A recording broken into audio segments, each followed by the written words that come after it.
Two champions remain after smashing their competition. ZLEWIKK, the Polish prince unbeaten in this series, takes on FLORRY, the back-to-back grand champion. The stage has been set and the die has been cast. Tonight, we crown our hegemon.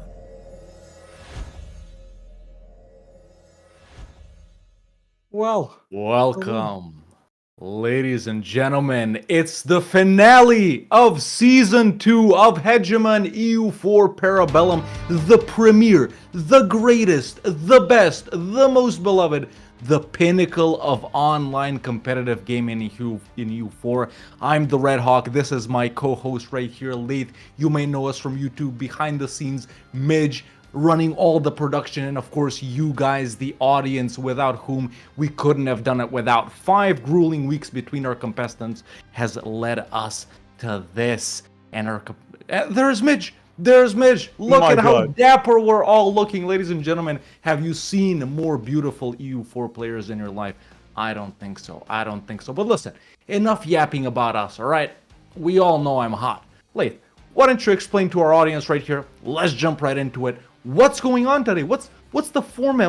I don't know. Tell us everything. Tell us everything. Well, ladies and gentlemen, boys and girls, welcome to EU4 Parabellum. Today is the culmination, as Hawk said, of all of our contestants and participants, and indeed everyone here. This is hard work. Today we have 2 showdowns for you. The first is a 3rd place playoff match between the playmaker and the student, the loser of whom is eliminated from Parabellum. That's right, the victor gets safety for potentially and next season, and the loser is eliminated. Goodbye, you're gone, you weren't good enough. And then after that, we have what you've all been waiting for, the grand final. A resurgence ZLEWIKK from last season goes undefeated against the back-to-back reigning champion of EU4, FLORRY. That is going to be a best of 3. So whoever takes 2 victories will be crowned champion. Now, there is something important to note, and that is, what if you don't know what's going on? What if this is your first ever time looking at EU4 Parabellum? What are we doing here? This is EU4 at its best. EU4 1v1 challenges. Our participants are going to be given a challenge, and then they have to complete it within an hour to their best of their abilities. But Hawk, you said it's been 5 weeks. What's been going on? Yeah. How we ended up with the matchups? I'm so glad you asked. Midge, if we can flash up the scoreboard right here so I can go ahead and tell us, the final scoreboard from the last week. So I can tell our audience how everyone got here. Obviously these players have already faced each other. There's the scoreboard, ladies and gentlemen. As you can see, that is actually from week before. But it's still the same. It's still the same. It's still the same though. ZLEWIKK played 5 matches. He won all 5 of them. That's why he is number 1. He goes into as our top-seeded player in this finale. The number 2 player, which is obviously FLORRY, he's at 4 wins, 1 losses. He's second, so he's the other player in the finale. Now, you might see the chairman and Habibi down there, and it's worth mentioning them as well. They ended up bottom of the leaderboard, so they have automatically been eliminated from our show. If they want to play next time, they're going to have to try and re-qualify. Now, Midge, if we can bring back the scoreboard right here, because I am about to touch on the 3rd place match as well. Ladies and gentlemen, you will notice that the student and the playmaker are respectively 3rd and 4th. Now, like Lace just said, these guys will be playing a match for the 3rd place elimination. Whichever one of them wins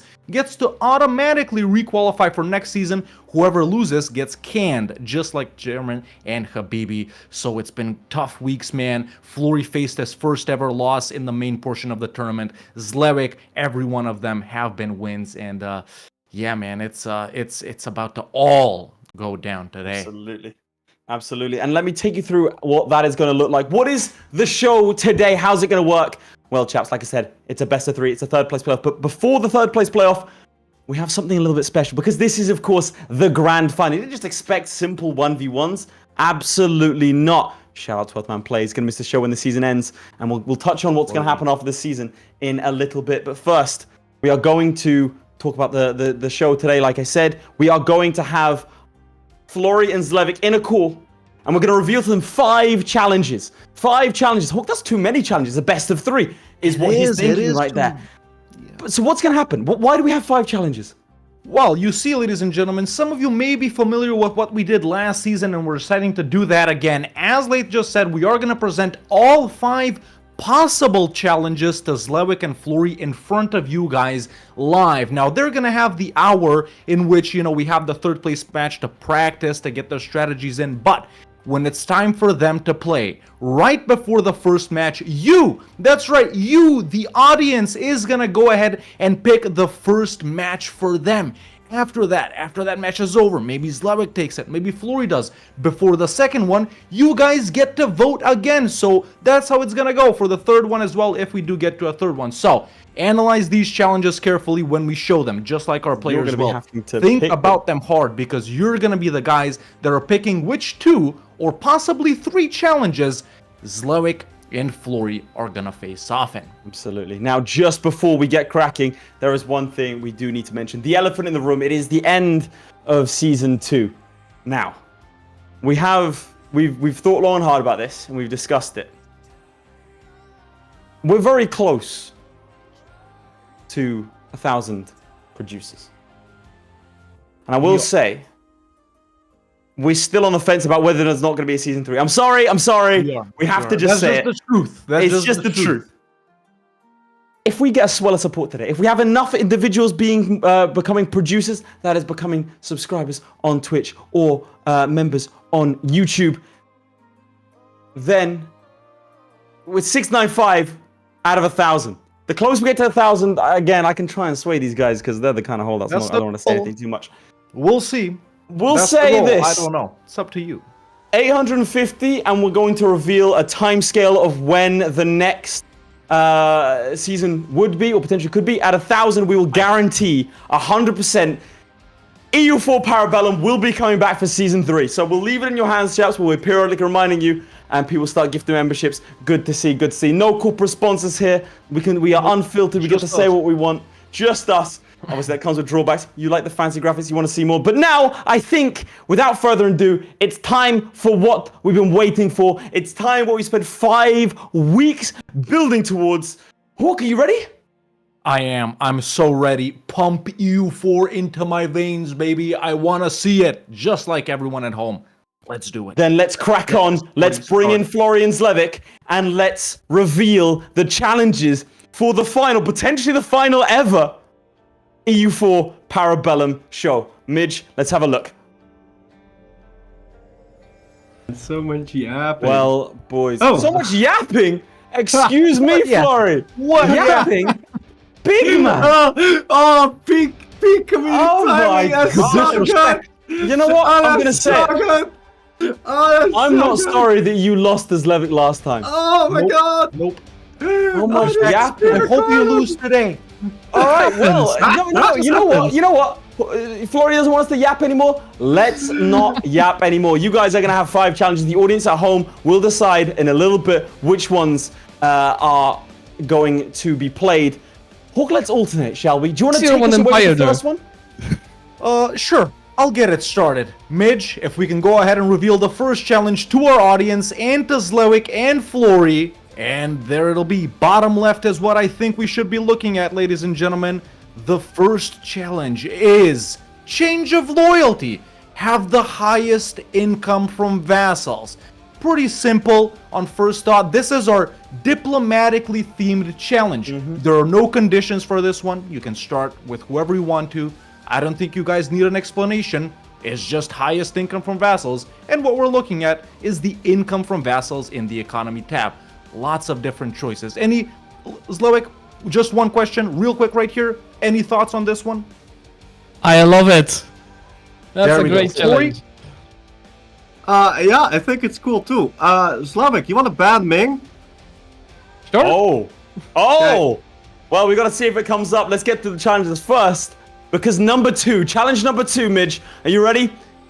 It's a wolf in black sheep's clothing. Pretty simple. Starting as 18 plus. 18 plus? Okay, fine. 18 plus. It's the wrong order. That's fine. 18 plus. Now, this is actually my favorite one, so I'm glad that I get to announce it. So I appreciate it. So have the most new 18 development provinces. It's pretty simple in a concept. You pick as any nation. You're not allowed to declare any wars until every single province is 18 development. And then, after you've conquered land, you want to declare another war? Have to dev every single province to 18 development. And we're looking at new provinces. So let's say you start, and there's an explanation, there'll be full explanation so you guys can go away and read. But let's say you start as a 3-province minor. All 3 provinces have to be 18 development. Those don't count for your score. It's whatever you can conquer and dev after that. You start with as Ming. Well, buddy, you have to dev every single province to 18 development. Then you can go and declare for new things to get points on the board. That's how that one works. A very interesting challenge. Development and conquest. That's my personal favorite. It's a nice Can we clarify one. some things for this challenge? Of course, clarify it. Yeah, so let's say we bump Ming, but let's say I start with Ming and I start with 5 18 development provinces. These don't count, right, for the final? They don't. Nothing. No province that you have Nothing counts. at the start So counts. if you dev Even the ones you develop. provinces, 0 score. They have to be new provinces that are devved up to 18. But you Okay. still can't declare war until every one of your existing provinces is devved to 18. So Okay. that's Can you the whole give away your your stuff to a vassal and then whatever you declare a new war? Absolutely. You That's have allowed. to directly own 18 development provinces. That's it. Then you can declare a new war. How you do that? Clarified in a text will show you. It's all, right it's after all we get our clarified score. for you. But again, for worry those about home, this is a banger of a challenge. But It is. Hawk, It is. there's 3 more bangers to come. With that, let's get to another banger right here. Midge, let's go ahead and reveal the 3rd challenge as I poke into. You picking Flores' nose? Boom! A wolf in black sheep's clothing, starting as Akkuyunlu have the most provinces. This is our warfare-focused one. Very simple. Nothing to explain right here, ladies and gentlemen. Akkuyunlu, the black sheep, you know them, you love them. Damn, Just it's so have much the most more high provinces. res. We're Oh, they're looking popping at into high res. provinces in the economy tab.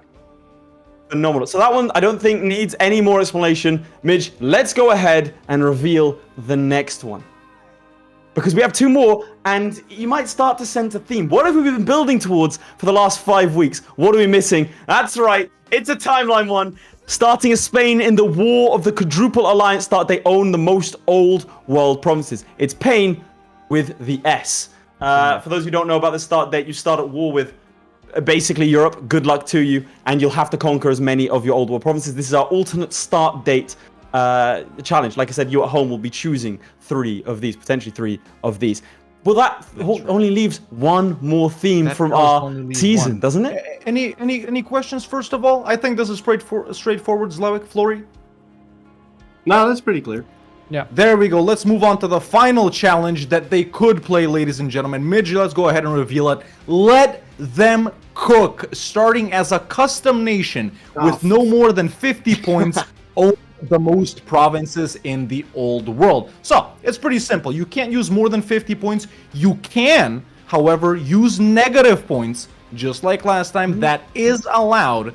Your capital must be in the old world, and only provinces in Europe, Africa, and Asia count. So, there you have it, ladies and gentlemen. Pretty simple. A diplomatic challenge, an economic one, a straight-up conquest one, alt start date one, and a custom nation one. Everything we've tested our players with for this season, they have a possibility of facing And you at again home get today. split. Florry, what's I up? have a very important question for the final one. Is there a Yes. maximum amount of provinces that you can start with? Because I'm No. pretty sure even with 50 points, okay, but hear me out. Even with only 50 points, you can select like Hello. 3/4 of the globe. As far as we're aware, I don't know if that's possible. Well, because Or you, can you because agree you to haven't not been use able to negative do that. points for that one? yeah, shall we just not No do negative points? Yeah, Because let's that's make it lame. harder. Because we Yeah. can just select the 3/4 of the globe if we have. Yeah, hey, look, negative- you do you. We tested these challenges, but if Okay. you guys want to, you guys know negative points. I mean, it's not Yeah, a no, condition that's for us up to to you. be It's clear. up to I you. want to be I very mean- clear for everyone at Yeah, home. It's a gentleman's agreement. If Florry goes away and does negative points to win the challenge, that's valid. These aren't rules that we're enforcing. Ah, bro. But his no, chat no, would no. kill him. The chat would kill him. I'm just Yeah, saying. Hey, that's a little bit of intrigue. Anyway, chaps, do you have any more? We have an accompanying text document to explain all of these. Feel free to keep up communication with us with regards to if you have any questions. Chat will be picking them just before you start. So the way it's going to work is that we're going to have a 30-second poll before the match begins. Chat's going to pick, and then we're ready for that one. We'll have a chat to you, see what you think of the challenge, and then we'll get straight in. So now, chaps, you have until the third place playoff is finished to prep. Good luck to you. All right, thank you. Thanks. Good luck, ZLEWIKK. You too. It's the fake camaraderie that gets me. It's just nasty. It's disgusting. Yeah. Shout out to These 12th guys man. Can't hate figure out how to give membership, so I hope this helps. And it does. It does. Indeed. It really does. Appreciate the $50 right there. 12th man plays. But there we go, ladies and gentlemen. That was the 5 challenges. Now, periodically, we are gonna flash them up here for about 20-30 seconds for you guys, just so you at home get reminded of what the challenges are. But don't forget, as soon as this third place playoff match ends, we are gonna go ahead and make you guys vote for only the first match these guys play. Only the After first? that, I wasn't aware of second, this. and so on. Okay, right. I thought you And meant then the audience second, weren't voting. you know, Yeah, later on they not get to vote only the other ones. first, Yeah. Yeah, they do get to vote the other So these are going to be the ones. Yeah, there we go. challenges that the finalists are going to have to play. They are going to be, they're going to have to be prepping it. We're not going to decide that just yet, chaps. We are now going to be moving on to our third place playoff match. I think, if you don't mind, Midge, do you mind telling us, showing the challenge for that? That these titans. Chat, what do you think about these challenges so far, man? Which one is your guys' favorite right here? Which one do you think is the hardest? Which one do you think is the easiest? That's a banger right there. That's a banger right there. Let me tell you, that is probably the hardest one. Oh, for sure. Which one would I like to see the most? Probably that one, I gotta say. But man, all of these, I think I'll be satisfied with anything, and that's where we're at. look By at the that. way, today 44. Twitch is in the lead today. So Twitch is in far- the lead today, ladies so and far. gentlemen. Yeah. Look at that. Fantastic. But now we have an equally important match in both of our next players' eyes, because the loser of this gets eliminated. They are destroyed emotionally because they will not be automatic qualifying for a potential Parabellum next time around. Can we reveal the challenge? It's a very unique one. I think you're going to like it. Boom. Synthetic Dawn. You can't vote for the challenge right now. You will be able to vote just before the final. We will let you know when it's time to vote. So your votes won't count for anything right now. But this one, third place playoff, as the Synthetics own the most promises. Hawk, who are the Synthetics? Oh, I'm so glad you asked. Chat, if you don't know who the Synthetics are, let me break it down for you right here. Let me spit some game. The Synthetics are an Easter egg nation that exists in EU4. And the way you get these guys is by typing Synthetic Dawn in the console, and they basically replace a random nation around the globe. But that's not all. These guys have some of the most broken and absolutely insane modifiers that exist in the game. And here's the thing. As soon as you occupy a province, you own it. We're about to see some insane conquest. We're about to see insane warfare.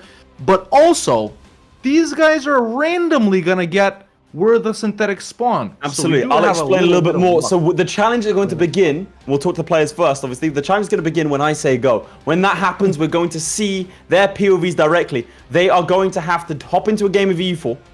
They are going to have to spawn the Synthetics and decide, are they going to keep that? If they decide that they don't like it, they're going to have to hop out and go back in and reset it. So the timer begins not when they start as the Synthetics, but when we say go, so then they have to spawn it in, because it can go anywhere in the world. So they have to decide, is this the right place for me?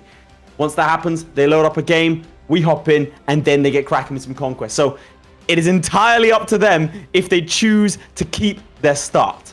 Very, very interesting. Right, that's I right. think we should have a chat to our players and make sure they're understanding the should rules. as well. I think we should. So we do have the student versus the playmaker. Let's have a chat to him.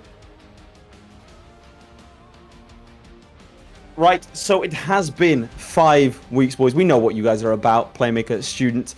You've been prepping this for the last 40 minutes. I just want to be very, very clear about the rules at the start, and then we'll ask you a couple of questions. You can start in the start menu of EU4. You know where it says single player, multiplayer? You start on that screen. We say go, you can begin the single player to try and spawn in the Synthetics. If you're happy with it, you take a save, you load up a game, you load up the save, call for us to hop in, and we will do so. Is everyone clear on how it has to start? You're only allowed to use the 2 console commands we've specified. Everyone happy on that? Yeah. Student? Yeah, that makes sense.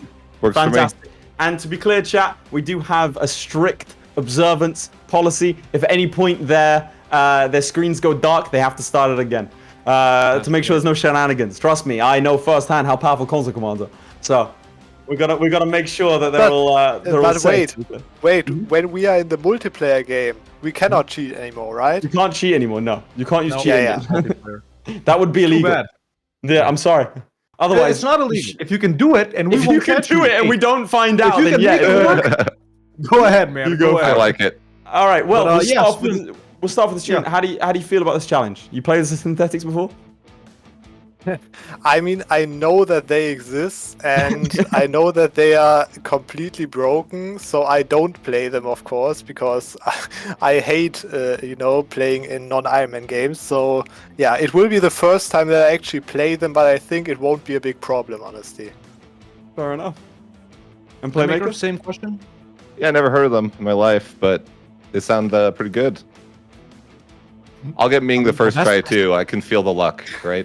Hell yeah. I'll just type in the command straight That to is Ming. that is true. To be clear, everyone in chat, you can type in a country tag after typing in Synthetic Dawn, and it will spawn them in on that nation. So we've banned that. They has to be RNG. None of this sneaky Synthetic Dawn Ming. Oh, would you look at that? That's why they have to. Because I don't trust either of these guys. That's why they have to be on camera like the entire time.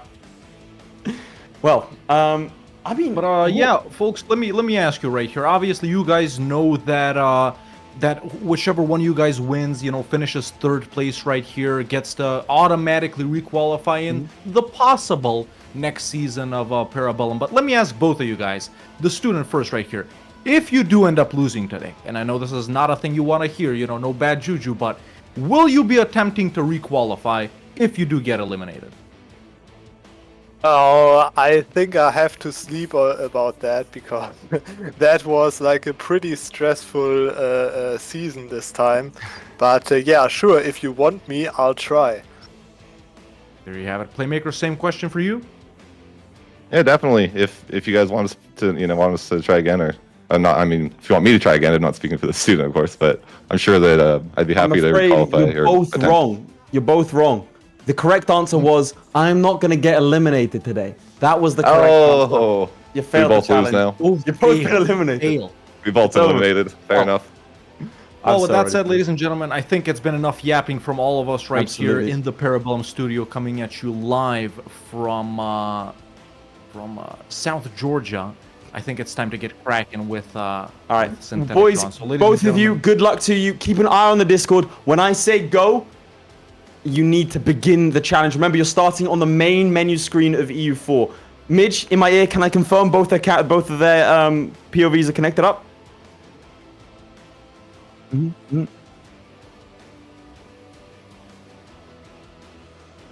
Don't leak the password. That's the other caveat. All right. Gotcha. Yeah, okay. Let me just close that before we start, okay? Have Discord on your phone or something, man. All right, we'll drag you into your respective... Are there any other questions, issues, problems?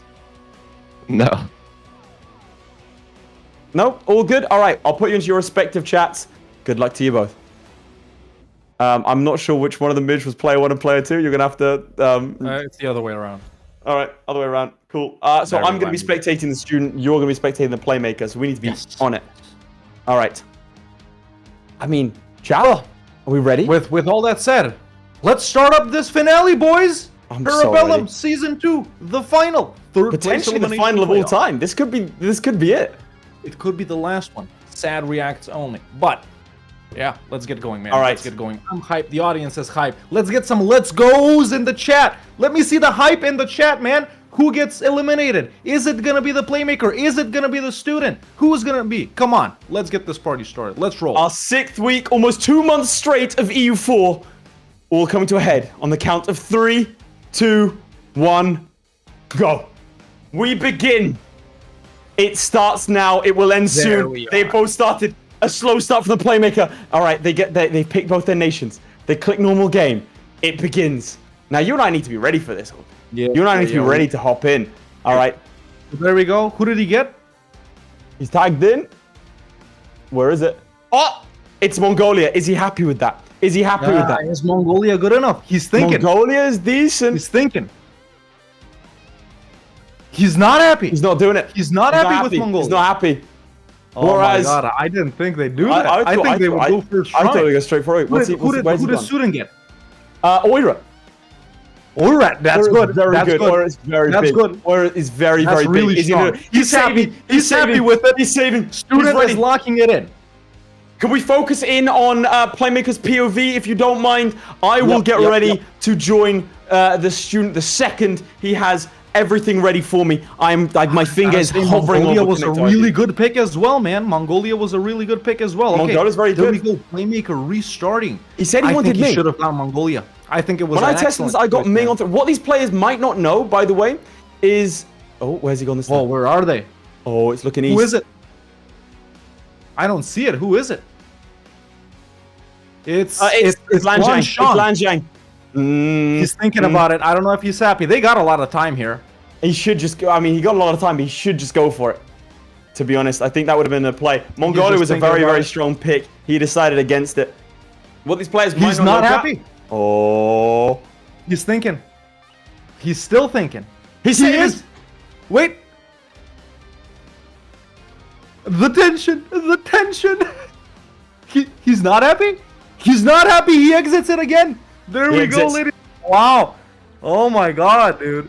I was surprised. So I'm surprised he's going for a big nation. Now, what these players might not know is that synthetics will only spawn in a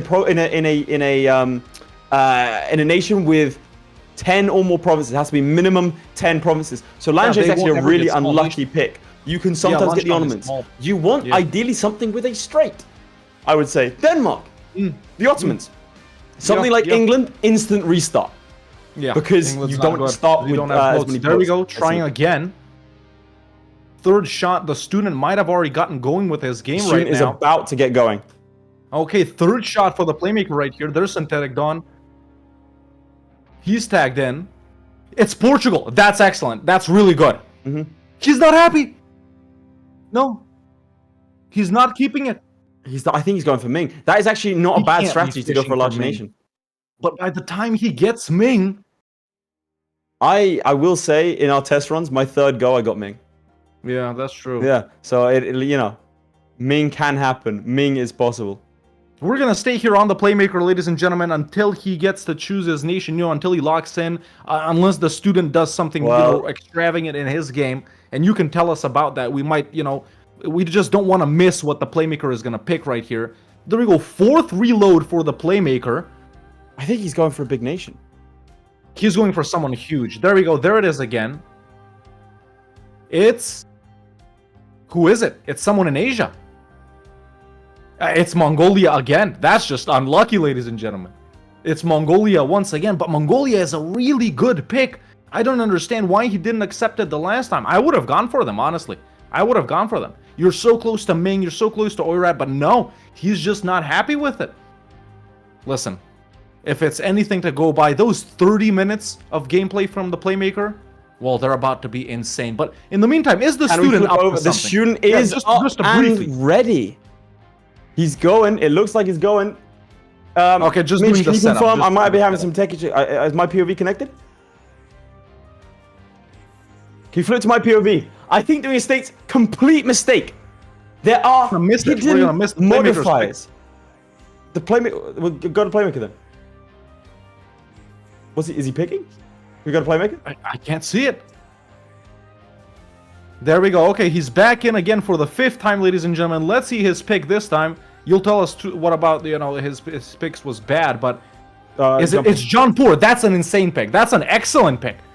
He's got to stick with Jaunpur. There it is. Wait. Yep, he's sticking with Jaunpur. Can we flip to my POV in the meantime then? Let's go back now. Let's go back now. There we go. Now, both lock in. Something about the synthetics, they have the invasion modifier. They also start with 1 million manpower. They have 10,000 ducats at the start. Now, you'll start to see a couple of things here with the invasion modifier. It's not in any of these things. It's a hidden modifier, and we see an immediate declaration on Ming. They start with imperialism on everyone. Now we're going to start to see something. He should just be going in. You can see unfamiliarity with this. So he gets, with invasion, plus 100% manpower recovery speed. He gets plus 50 base tax. He also gets a bunch of discipline modifiers over here. 25% discipline. He gets, it's ridiculous. The big power, though, is this. Are we ready to see what happens? The student is Yeah, playing look at slow, this, yeah. and I cannot tell you, like, right now, he's making 20 ducats. There's no reason for him to slow down. He should, in Look fact, at be this. building more troops. You ready for this? He's going to siege it, and then suddenly, boom, he has himself it. a core. The invasion gives him -10 to unrest as well. It does make it a 3 development province, so it's not all sunshine and roses. But this is how the invasion works. You march around forts. They are nothing to you because you have control next to it. And you'll start to see the synthetics grow. Beginning with a pretty respectable, roughly 30 provinces or 29 provinces, we start to see Ming fall to the synthetics. It is damn near impossible to lose a battle.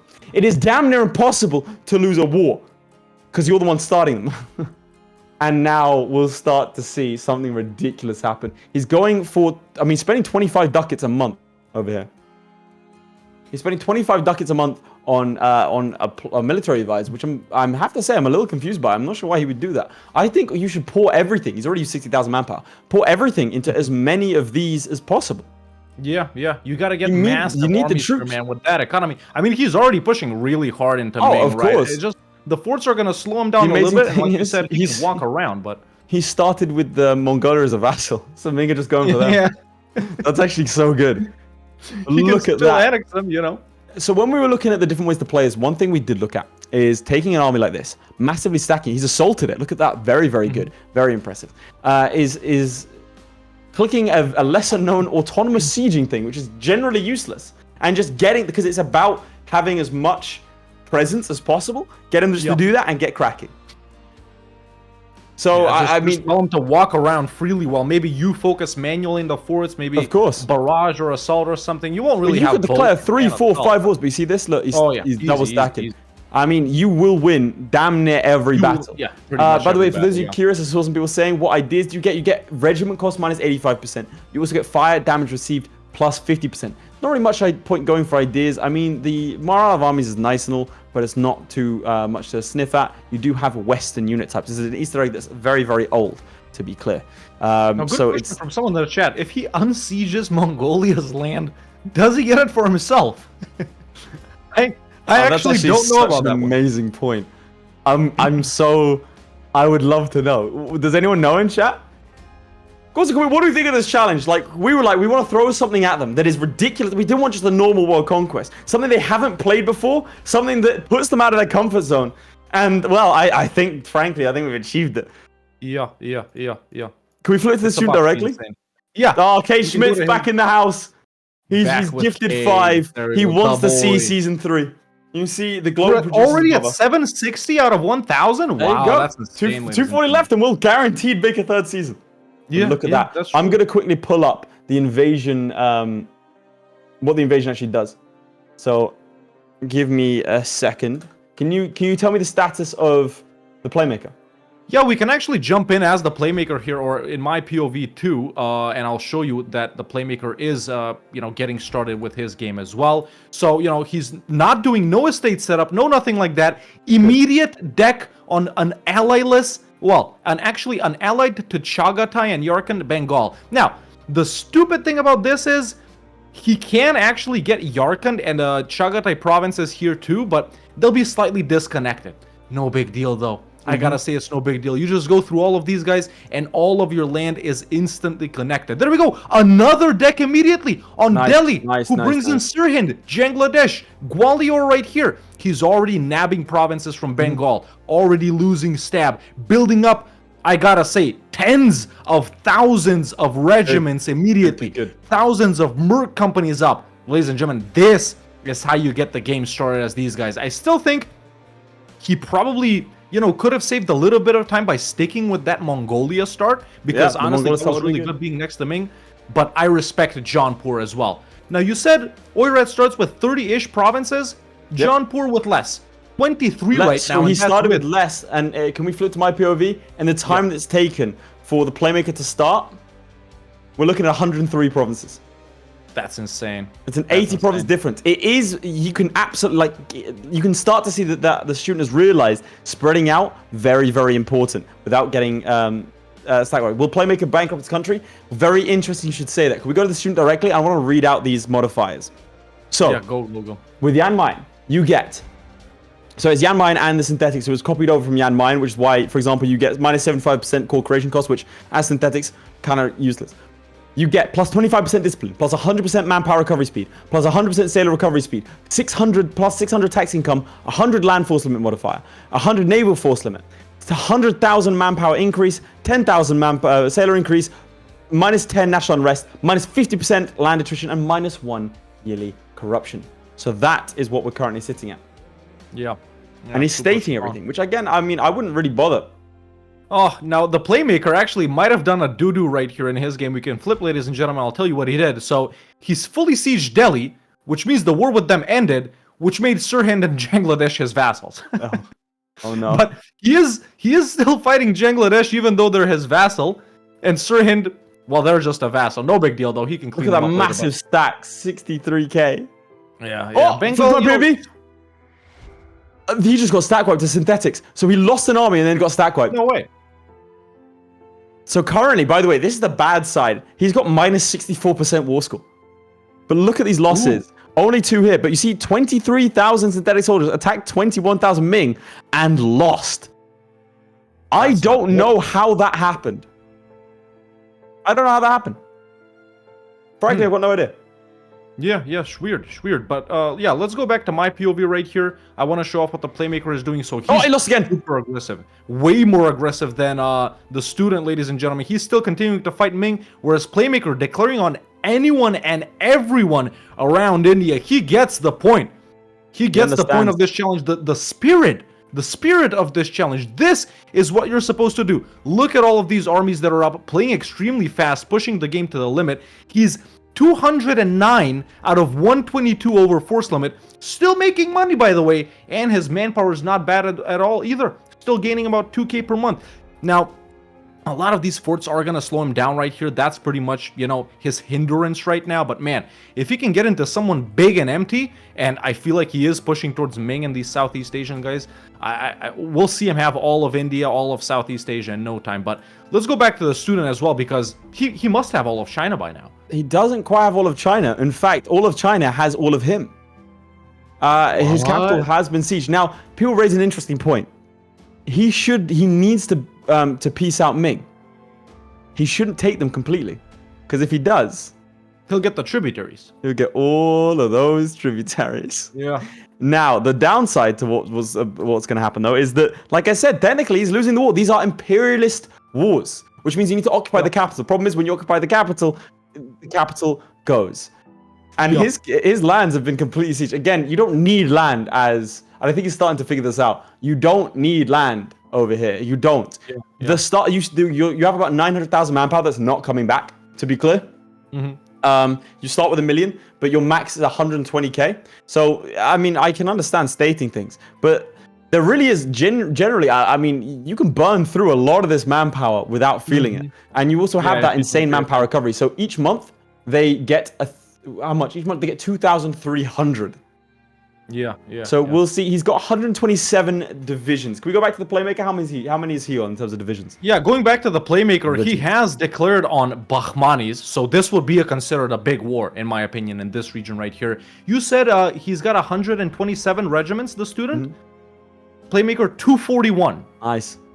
So yeah, going hard, man. Still even fighting Bengal, but you know, not dealing with them. Fighting Assam and Coke up here. Some minor nations. Some other guys over here. You know, Mogulistan and Yarkand are in this war as well, but he actually got black flagged, so he couldn't even get anything up there. Focusing hard on Bahmanis right here. He's got backup guys. There we go. Just declared on Sindh and Baluchistan and Gujarat. So literally no regard for anything. Is this the most aggressive you can be in EU4, do you think? I think it is. I don't think you get even. Plus, there is no downside to being aggressive beyond, obviously, microing. Because your land getting taken, not that big of a deal. Also, you will not get any aggressive expansion because you're not actually piecing them out. You're just taking the land. And in fact, piecing out and taking land is a bad thing. Can we go to the student, please, directly? Because I'm seeing him pause a lot, which I'm not liking to see. I'm not liking the playmaker is actually almost caught up in time. Yeah, Midge, do we have a poll ready? 5 or 6 months behind. Okay, right. I was just suggesting a standard poll of who wins. All right, let's see. Now we get to see the answer to the question. Flip to my POV. He's sieging back his vassal's land. Does it flip to him? Oh, let's see that. I'm so excited. I don't know. I'm inordinately excited about this. He's declared a second war against Korea, but I'm determined to see what's gonna happen here. Someone said the most aggressive you can be in is we're at 1470 world conquest. Yeah, that's true. I feel like you can get like 1455. That's not aggressive. That's not aggressive. That's cold, calculating, and methodical. Yeah. What Playmaker is doing is I mean, it's like closing your eyes and just like lashing out at random people. You know, you're in the orphanage and you're determined to do as many crimes against humanity as possible. It's pretty horrible. Now, let's see what people think as we enter into the second quarter of the game. One quarter has already been done. Can you please type in 1 if you think that... Which one's 1, Midge? Student. Number 1 if you think the student is going to win. Number 2 if you think the Playmaker is going to win. This is going to be a similar poll to how we're going to structure the different challenges later. But let's see. Yeah. Get your votes now, out. while these guys are voting, let me flip heavy on Playmaker. Playmaker, because this may change people's opinions. He is now getting sieged down just like the student was. In fact, quite heavily in these former Bengali provinces, even forts being occupied. While he's focusing down here on Bakhmanis, his other adversaries have caught up on him. He's just, you know, leaving these armies up here in the north. They're not really doing anything. They're black flagged. I don't think he knows they're black flagged, maybe, since he hasn't noticed. Maybe he's told them to auto-siege or something, but... Yeah, I don't know. I don't like this. You know, he's losing all of these wars technically, so the take only that problem, as you will, chat. well, he could just take them out because they disappear. I don't think they'll turn into rebels. Yeah. So the only other thing is that the war exhaustion means his manpower recovery speed is going to be effective. But that doesn't actually matter right now because he's not going to be increasing his manpower because he's over his cap. Could flip to my POV, I want to just show something off. You ever seen the synthetics with this many tributaries? He did, in fact, take out the Ming Empire. He did annex Ming, and he goes into Uzbek. Now, these provinces are really nasty to go through because they're very large, and they are like we're not interested in dev. So that's interesting. He will start to go after places like Korea. You see these guys? They are good because no forts, though. Very few forts. They are great because of no forts, but realistically, you ignore forts either way. You see what I mean? Like, what you would want to do here is click this button, autonomous sieging, set it everywhere, and then just let them go. 26k is not losing any battle over here. Well, actually, they probably would, 26k. But, I mean, he's not even utilizing too much of his available manpower. Let's take the score, because right now, people are heavily voting for the Playmaker. Yes. As of right now, 148 provinces. The Playmaker is at 117 right now, and he's just declared on Vij as well. Interesting. So, catching up very quickly. Student's still in the lead, but Playmaker catching up super quickly. Now, some of these wars he's in, he's already out. I wonder, though, why he isn't finishing the sieges on these guys. Like, he's leaving Bengal on purpose. Like, leaving these guys on purpose. I don't think it's on purpose. Oh my god, he's taking corruption. Why? Why is he taking corruption? Maybe it's just a habit. It's just a habit. Why would he take corruption? It's probably just a habit. Yeah, but... That's upsetting. No, that might be on purpose. What's he? No, he's not frozen. He's looking at something. Oh, it's a crash. All right, do we pause? We pause. It's a crash. We're pausing. I'll let him know. Let's flip to your POV. Midge, flip to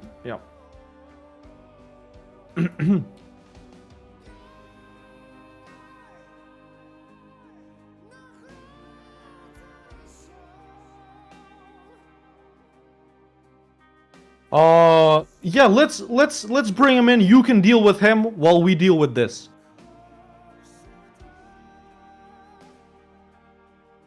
Let's hope there's an autosave. Well, make sure you take a save. Yeah, Hawk. I'm already out. Oh no. Oh no. Oh no. Well, it didn't let me do anything. The game was still running for me as the thing. There should be autosaves. I couldn't pause or anything. Are there autosaves? Did you tell the student to pause? Yeah, we told him to pause. What happens if he's crashed out completely? Oh, I don't know. What does happen? You didn't take a save, Hawk? No, it didn't let me do anything. Because for me, he was still like running and doing stuff, you know? Right. Yeah. I couldn't pause. I couldn't do anything, yeah. Now what do we do? I don't know. What do we do? It's 20 The shooting minutes is in. paused, just so we can confirm, right? Yeah, shooting is paused. You're gonna have to go with something on the fly. Chat, what do you think?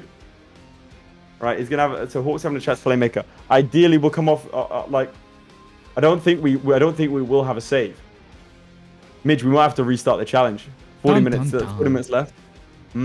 This could be a twist of the tail. We could just go. Midge, what if we just call it a practice run and say it was on purpose? The audience would never know.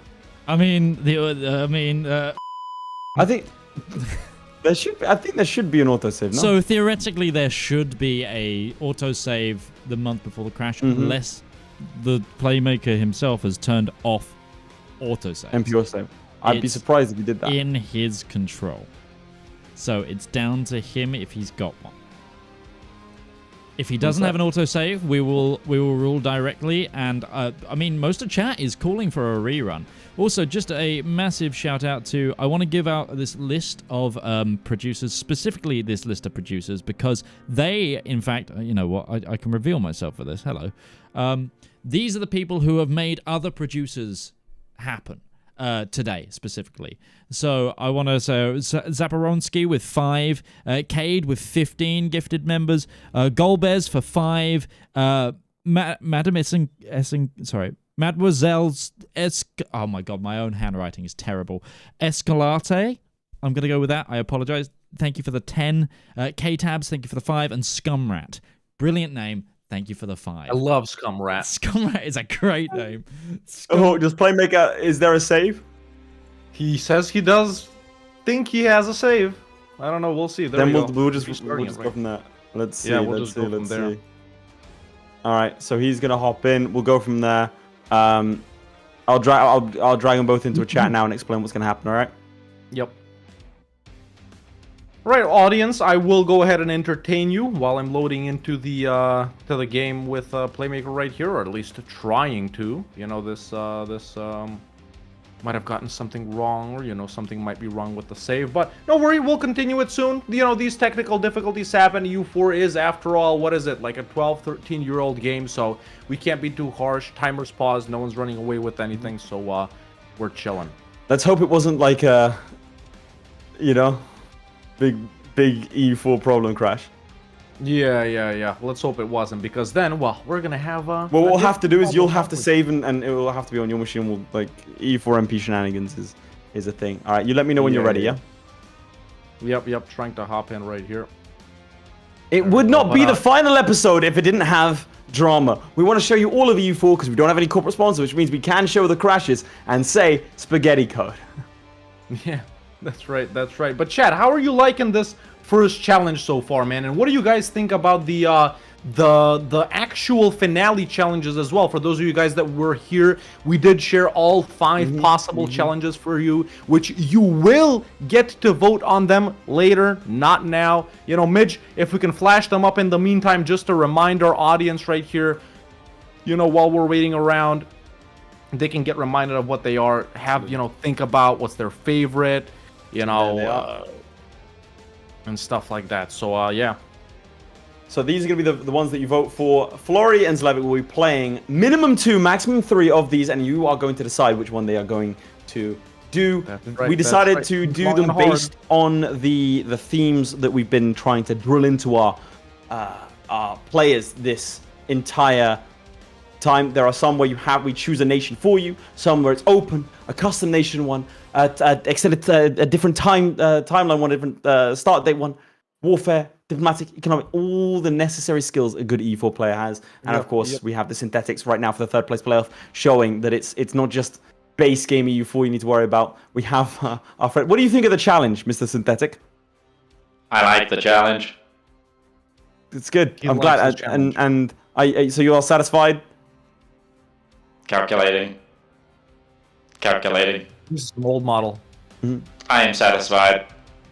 It takes him a little bit of some time to calculate. He is, of course, about 6 or 7 years old at this point. We just don't like to point that out to him. He's a little bit more used for, you know, addition than it is for computing. Anyway, if with your permission, Mr. Synthetic, can we crack up with the challenge?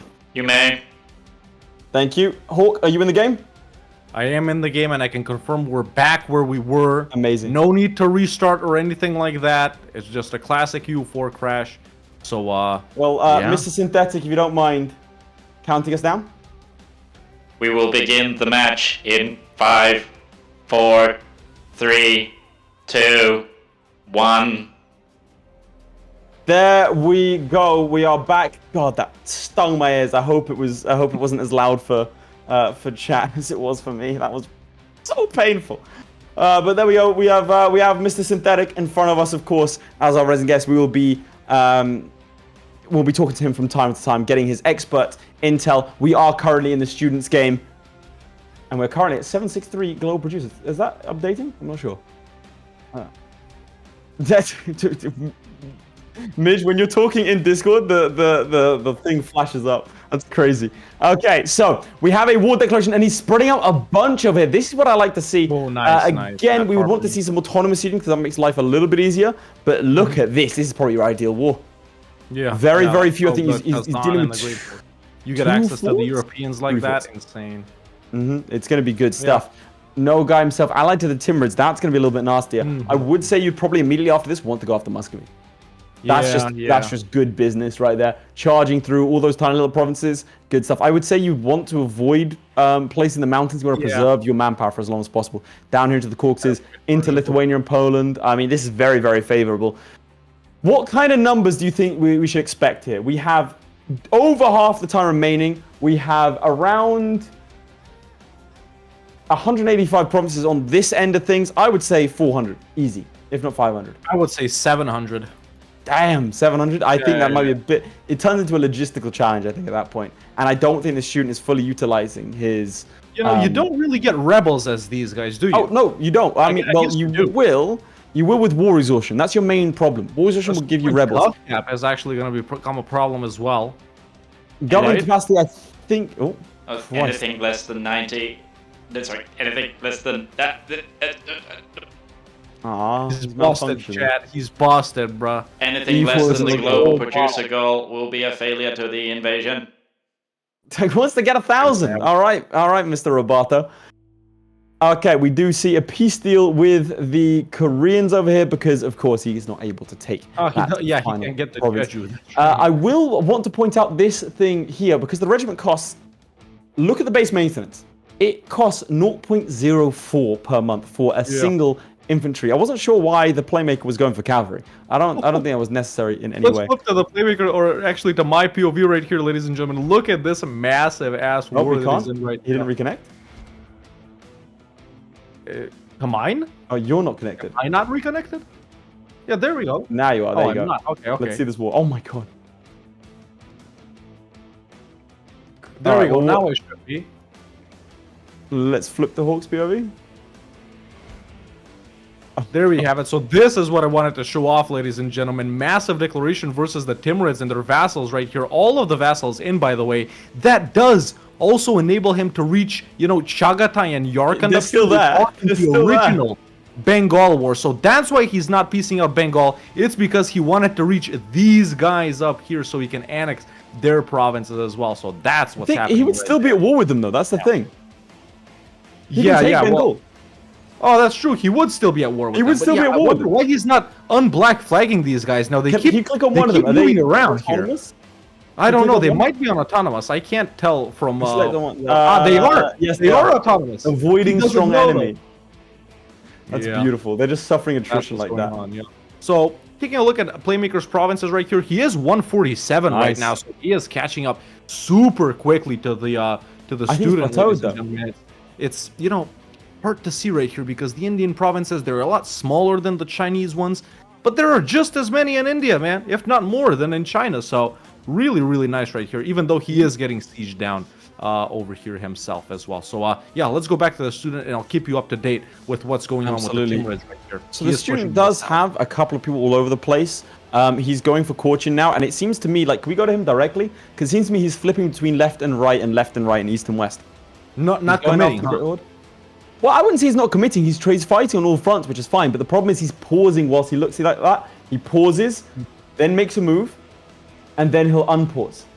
And I think that's a big problem. I think he needs to be going a little bit faster because whilst he's giving those guys instructions, he can go, like, the other guys will be sieging.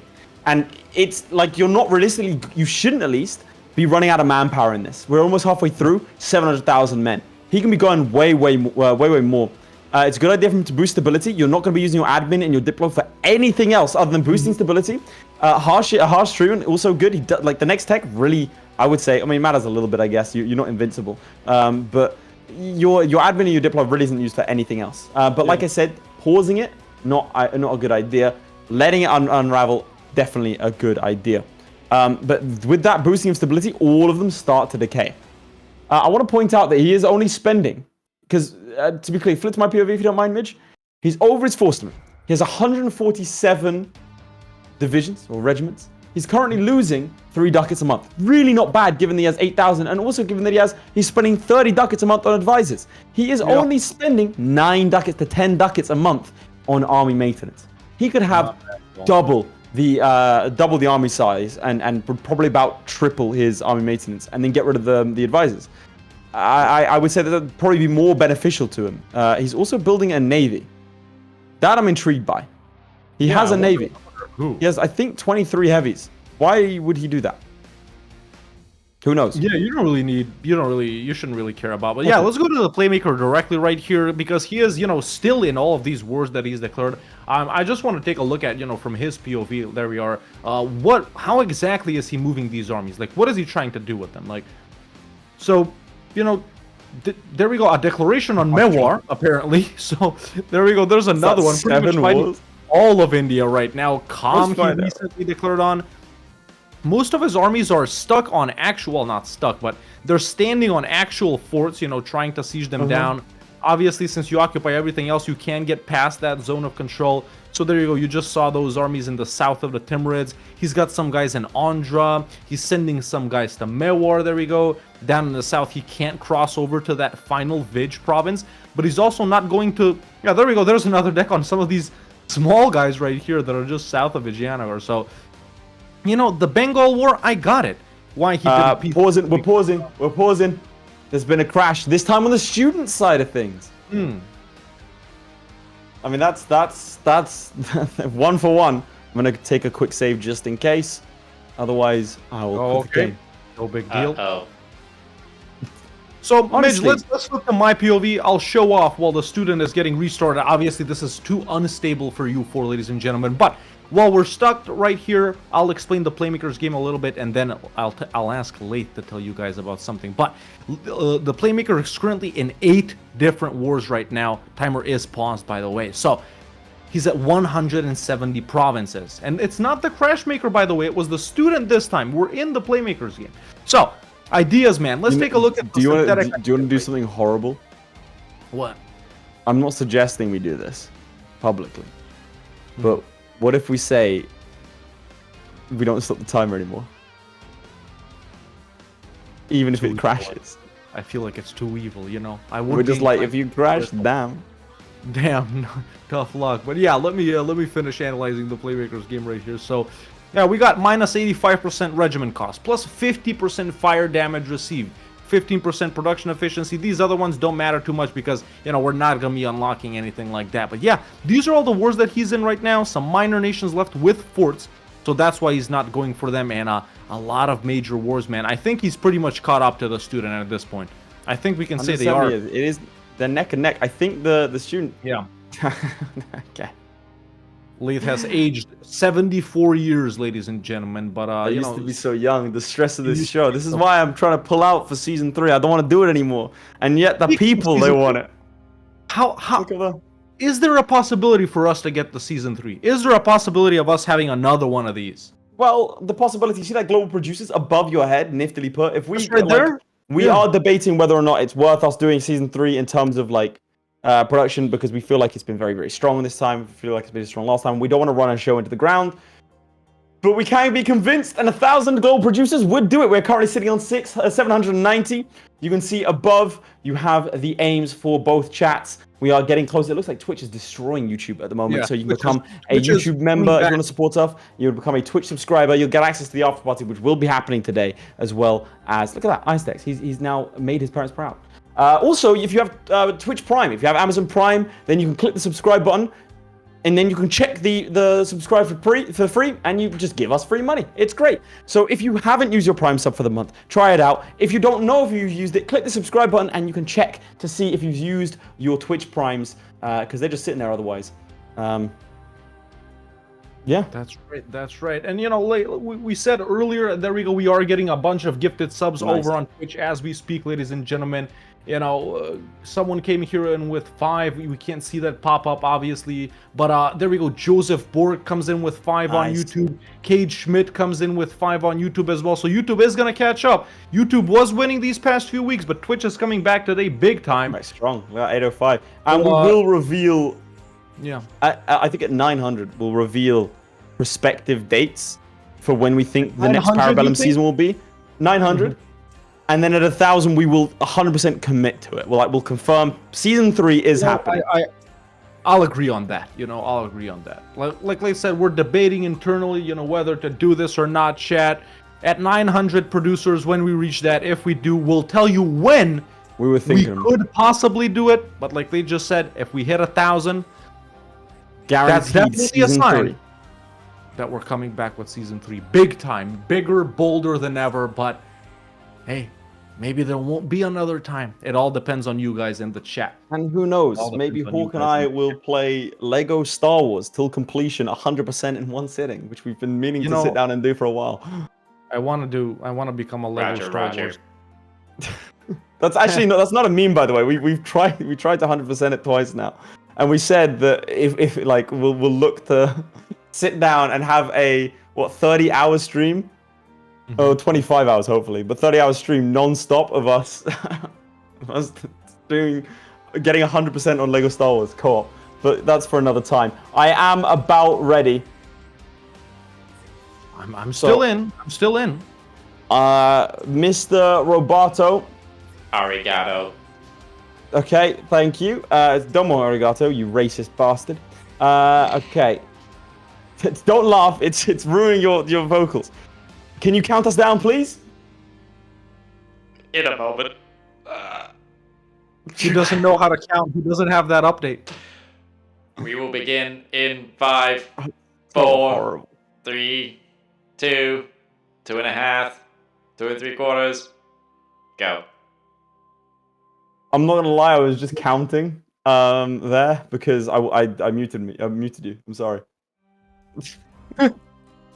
Right, let me read. We're continuing the game right racist. Oh my god, you are so...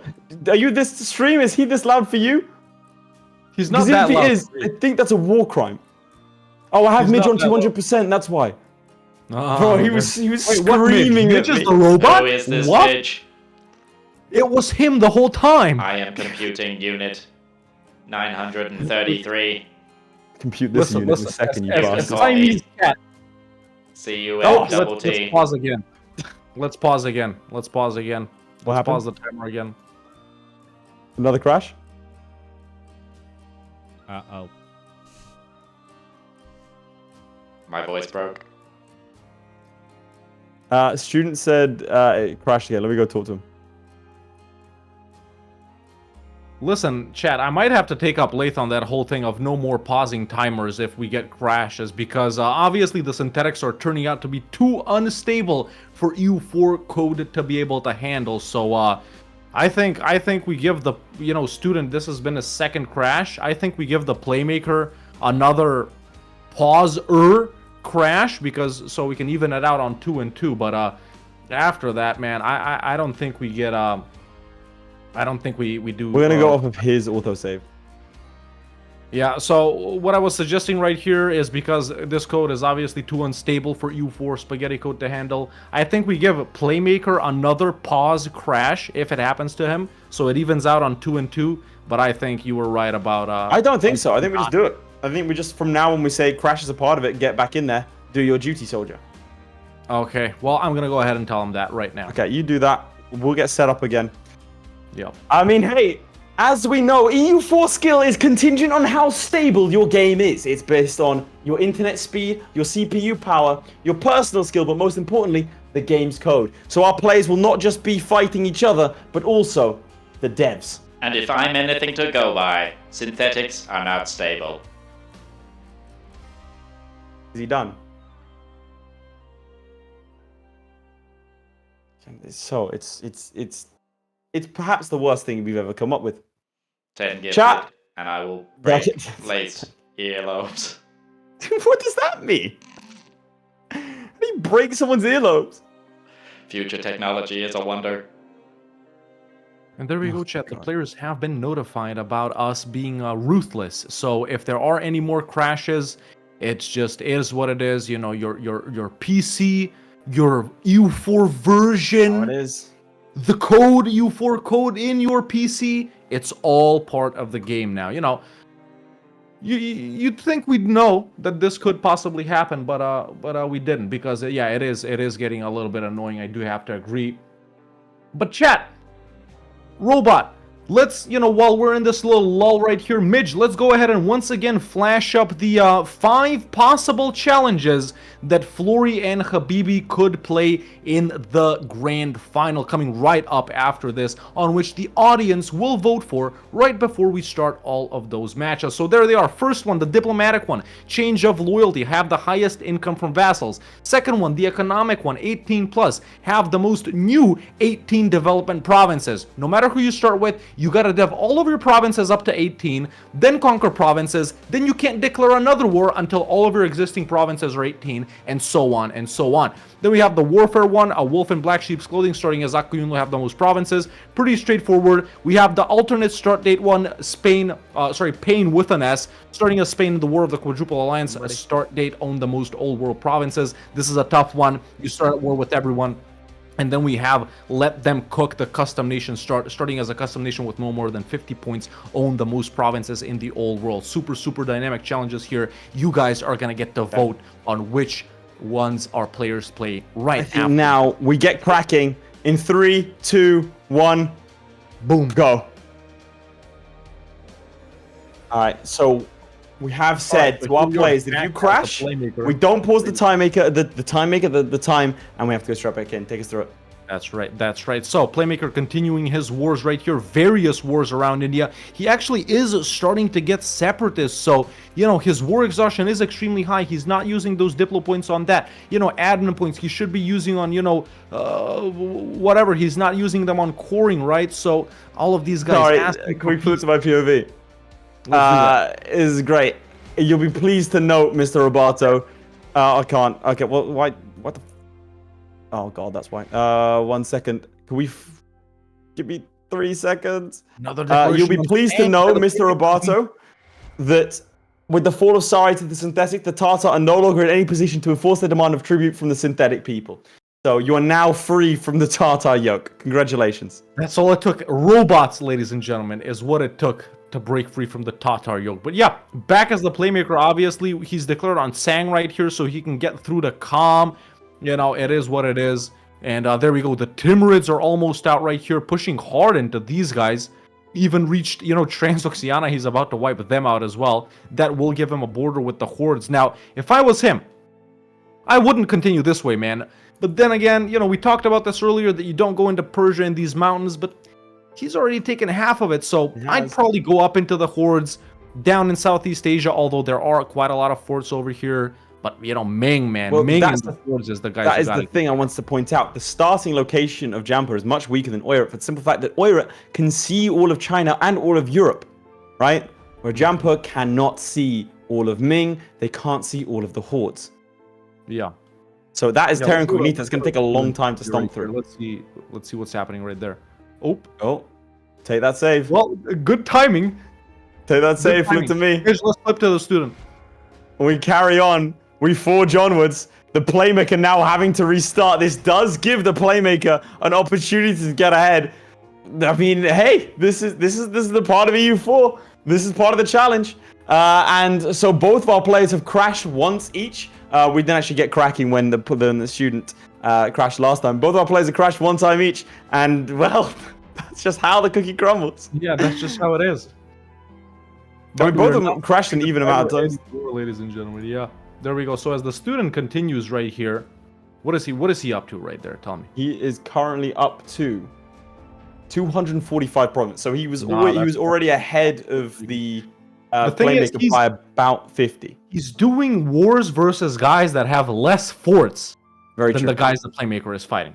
Right. But that's I also think strategy. That's really the main thing right here. He's loaded up again. Yep. But this is, I think, it's part of the strategy. I think the Oira was a great start. He went straight into Ming. He did what he was supposed to do, and there are no forts over here, so he's focusing his efforts over here. He's deciding to not go into these southern areas that he can't see, and instead focusing on these hordes. He's gone into, it looks like, Crimea as well. No, that was Remnant of the previous war. This was actually a lovely alliance chain for him. Only one fort over here. And he can focus on taking out Circassia. I think he declared war on Circassia. Very smart, actually. He declared war on Circassia, which then brings in Crimea. Then we have Gazikamuk, who is a tributary state of him. He might want to break that. And then otherwise, I think Poland-Lithuania. Look at how weak this Poland is. You could smash it to that 80k. I mean, it is now more dangerous to fight those sorts of nations. I think we might have ourselves. We have ourselves another crash. We have ourselves another crash, ladies and gentlemen. This actually makes it more entertaining for me. Let's see how they get on. Well, in the meantime, we can go back to my POV because the playmaker. I love this. There we go. So, you know, I think the Playmaker's game was stable, man. I think what the Playmaker right here is doing to destabilize his game is actually the strategy he's running, ladies and gentlemen, because, you know, all of these million wars at the same time, that can't be good. You know, all of these guys running around, he can see so much of the world as well, is the thing, right? And he's not ending his wars. He's not ending his initial wars like versus Bengal, but something our players need to learn right here is maybe don't try to force speed 5. You know, maybe don't try and force speed 5. Yeah. Maybe that's what destabilizes the game. So, yeah. I don't know. We'll see. There we go. There's another declaration actually on these island guys. I don't know how he's expecting to get to them, if I'm being honest. Does he have any ships? No, actually, he's declared on Calicut right here. He does not have any ships. You know, the final Vij province is stuck right here.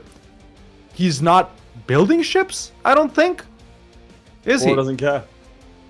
No, he just doesn't care. He's like, frick it, I'm going to be at war with these guys. If I somehow, you know, give birth to ships, we might be able to, you know, cross over here. But, yeah, aside from that, I don't know. There we go. There's another declaration now on Uzbek. Now, the Playmaker seems to have adjusted his strategy slightly. Well, I was just about to say by not trying to force speed 5 right here.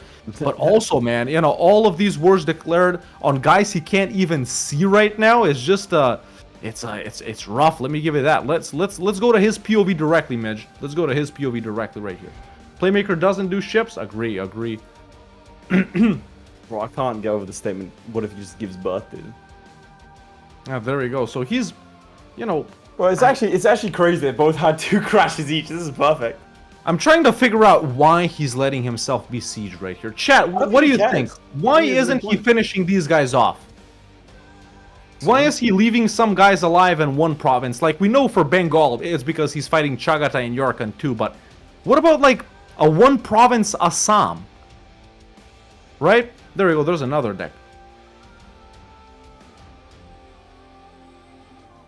Any what you call it? Any theories, chat, as to why he's not piecing out? Maybe he wants the enemies to kill his rebels, someone says.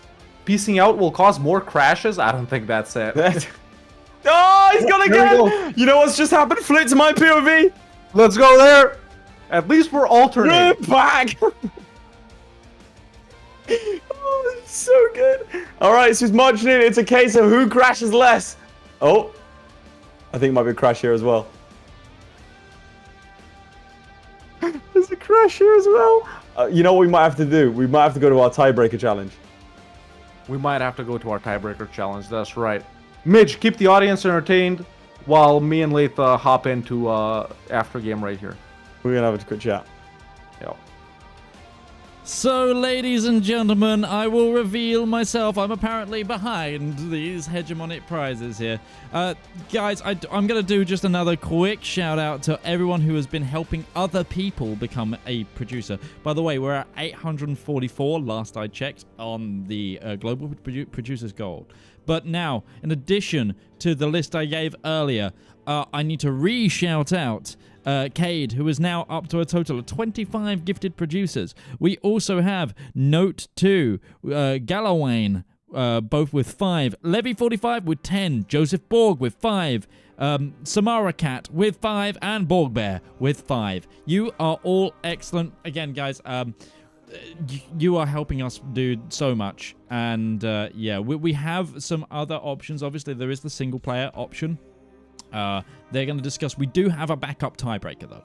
We have prepared just in case. Like, this is, you know, in a live scenario, we have to come up with things. Prince John, thank you for subscribing. You're helping bring us a Season 3. All of you doing so much to help us here. Also, just thank you. All right, chat, we are back. Hey, they're back. Hello. Welcome back. We first off apologize because we're having such difficulties with this challenge. Yeah. Obviously, this is not our fault. It's EU4's fault for having that type of code. What we're going to do right now is the following. We're going to let these guys run it in single player. So no more MP. We'll be just watching their POVs directly. If they do end up crashing again, they're both playing then already. We end this challenge completely. Both playing already? To a special. Yeah, one of them was. And we go to a special tiebreaker challenge. We'll not. decide everything. So that's that. Yeah, of course it's not our fault, chat. Of course it's not our fault. I'm glad you guys realized that. I'm glad you guys. We have a confirmed crash in single player. We have a confirmed crash in single player. Okay. So there we go. Either way, I explained it. So let me tell you how this is gonna work. Right. Did you tell them? Did you tell them what the challenge is? What? Did you tell them what the challenge is? We haven't done the audience. Okay, good. No, okay, because we want to tell them at the same time as... I think we both put them both in single player. We'll tell them to start in the main menu. We'll say what the challenges and we go. Yes. That's exactly what we're going to do. So, chat, let me message me what the challenge is again so I can prep us. Don't worry, you just have to... Just side by side, okay? It'll be very quick. Yep. Yeah, okay. Oh, yeah, no, I remember now. So, yeah, no, sorry. My brain kind of gave for a minute. We do have this side challenge. What it was is, yep, it's fine. Oh, yeah, I know what this is. I know what this is. Sorry, are they going to be in single player, Hawk, or are we doing multiplayer? Single. Let's leave it at single player. Let's leave it at single player. All right, Mitch, cut to me and Leith. Yep.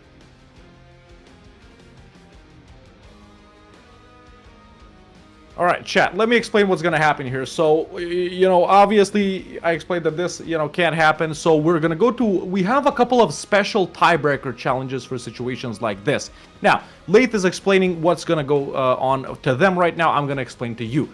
They are going to hop into a single player game right here. And we're going to give them a special tiebreaker challenge. We're not going to reveal it to you guys right here as Emery comes in with the 20 gifted. There we go. Very nice. That's the support we like to see in moments like this. And after giving them this special tiebreaker challenge, whoever wins, wins. So there we go. There's Leith yapping on right there, explaining it. You know, who'd have thought that something like this would happen? Someone in chat says another weird one. No. This is a classic challenge meant to mitigate situations like this, all right? You know, we tried to put on a show with the synthetics, but obviously, you know, EU4 isn't geared to run it. So, did you explain what's going to happen? I have explained what's going to happen. They are both prepped in the single player. They clicked single player. They're on country selection. What's going to happen now, chat, is we're going to tell them the challenge, and then immediately after I've told them, I'm going to say 3, 2, 1, go, and they're off. It's the first person to do this thing.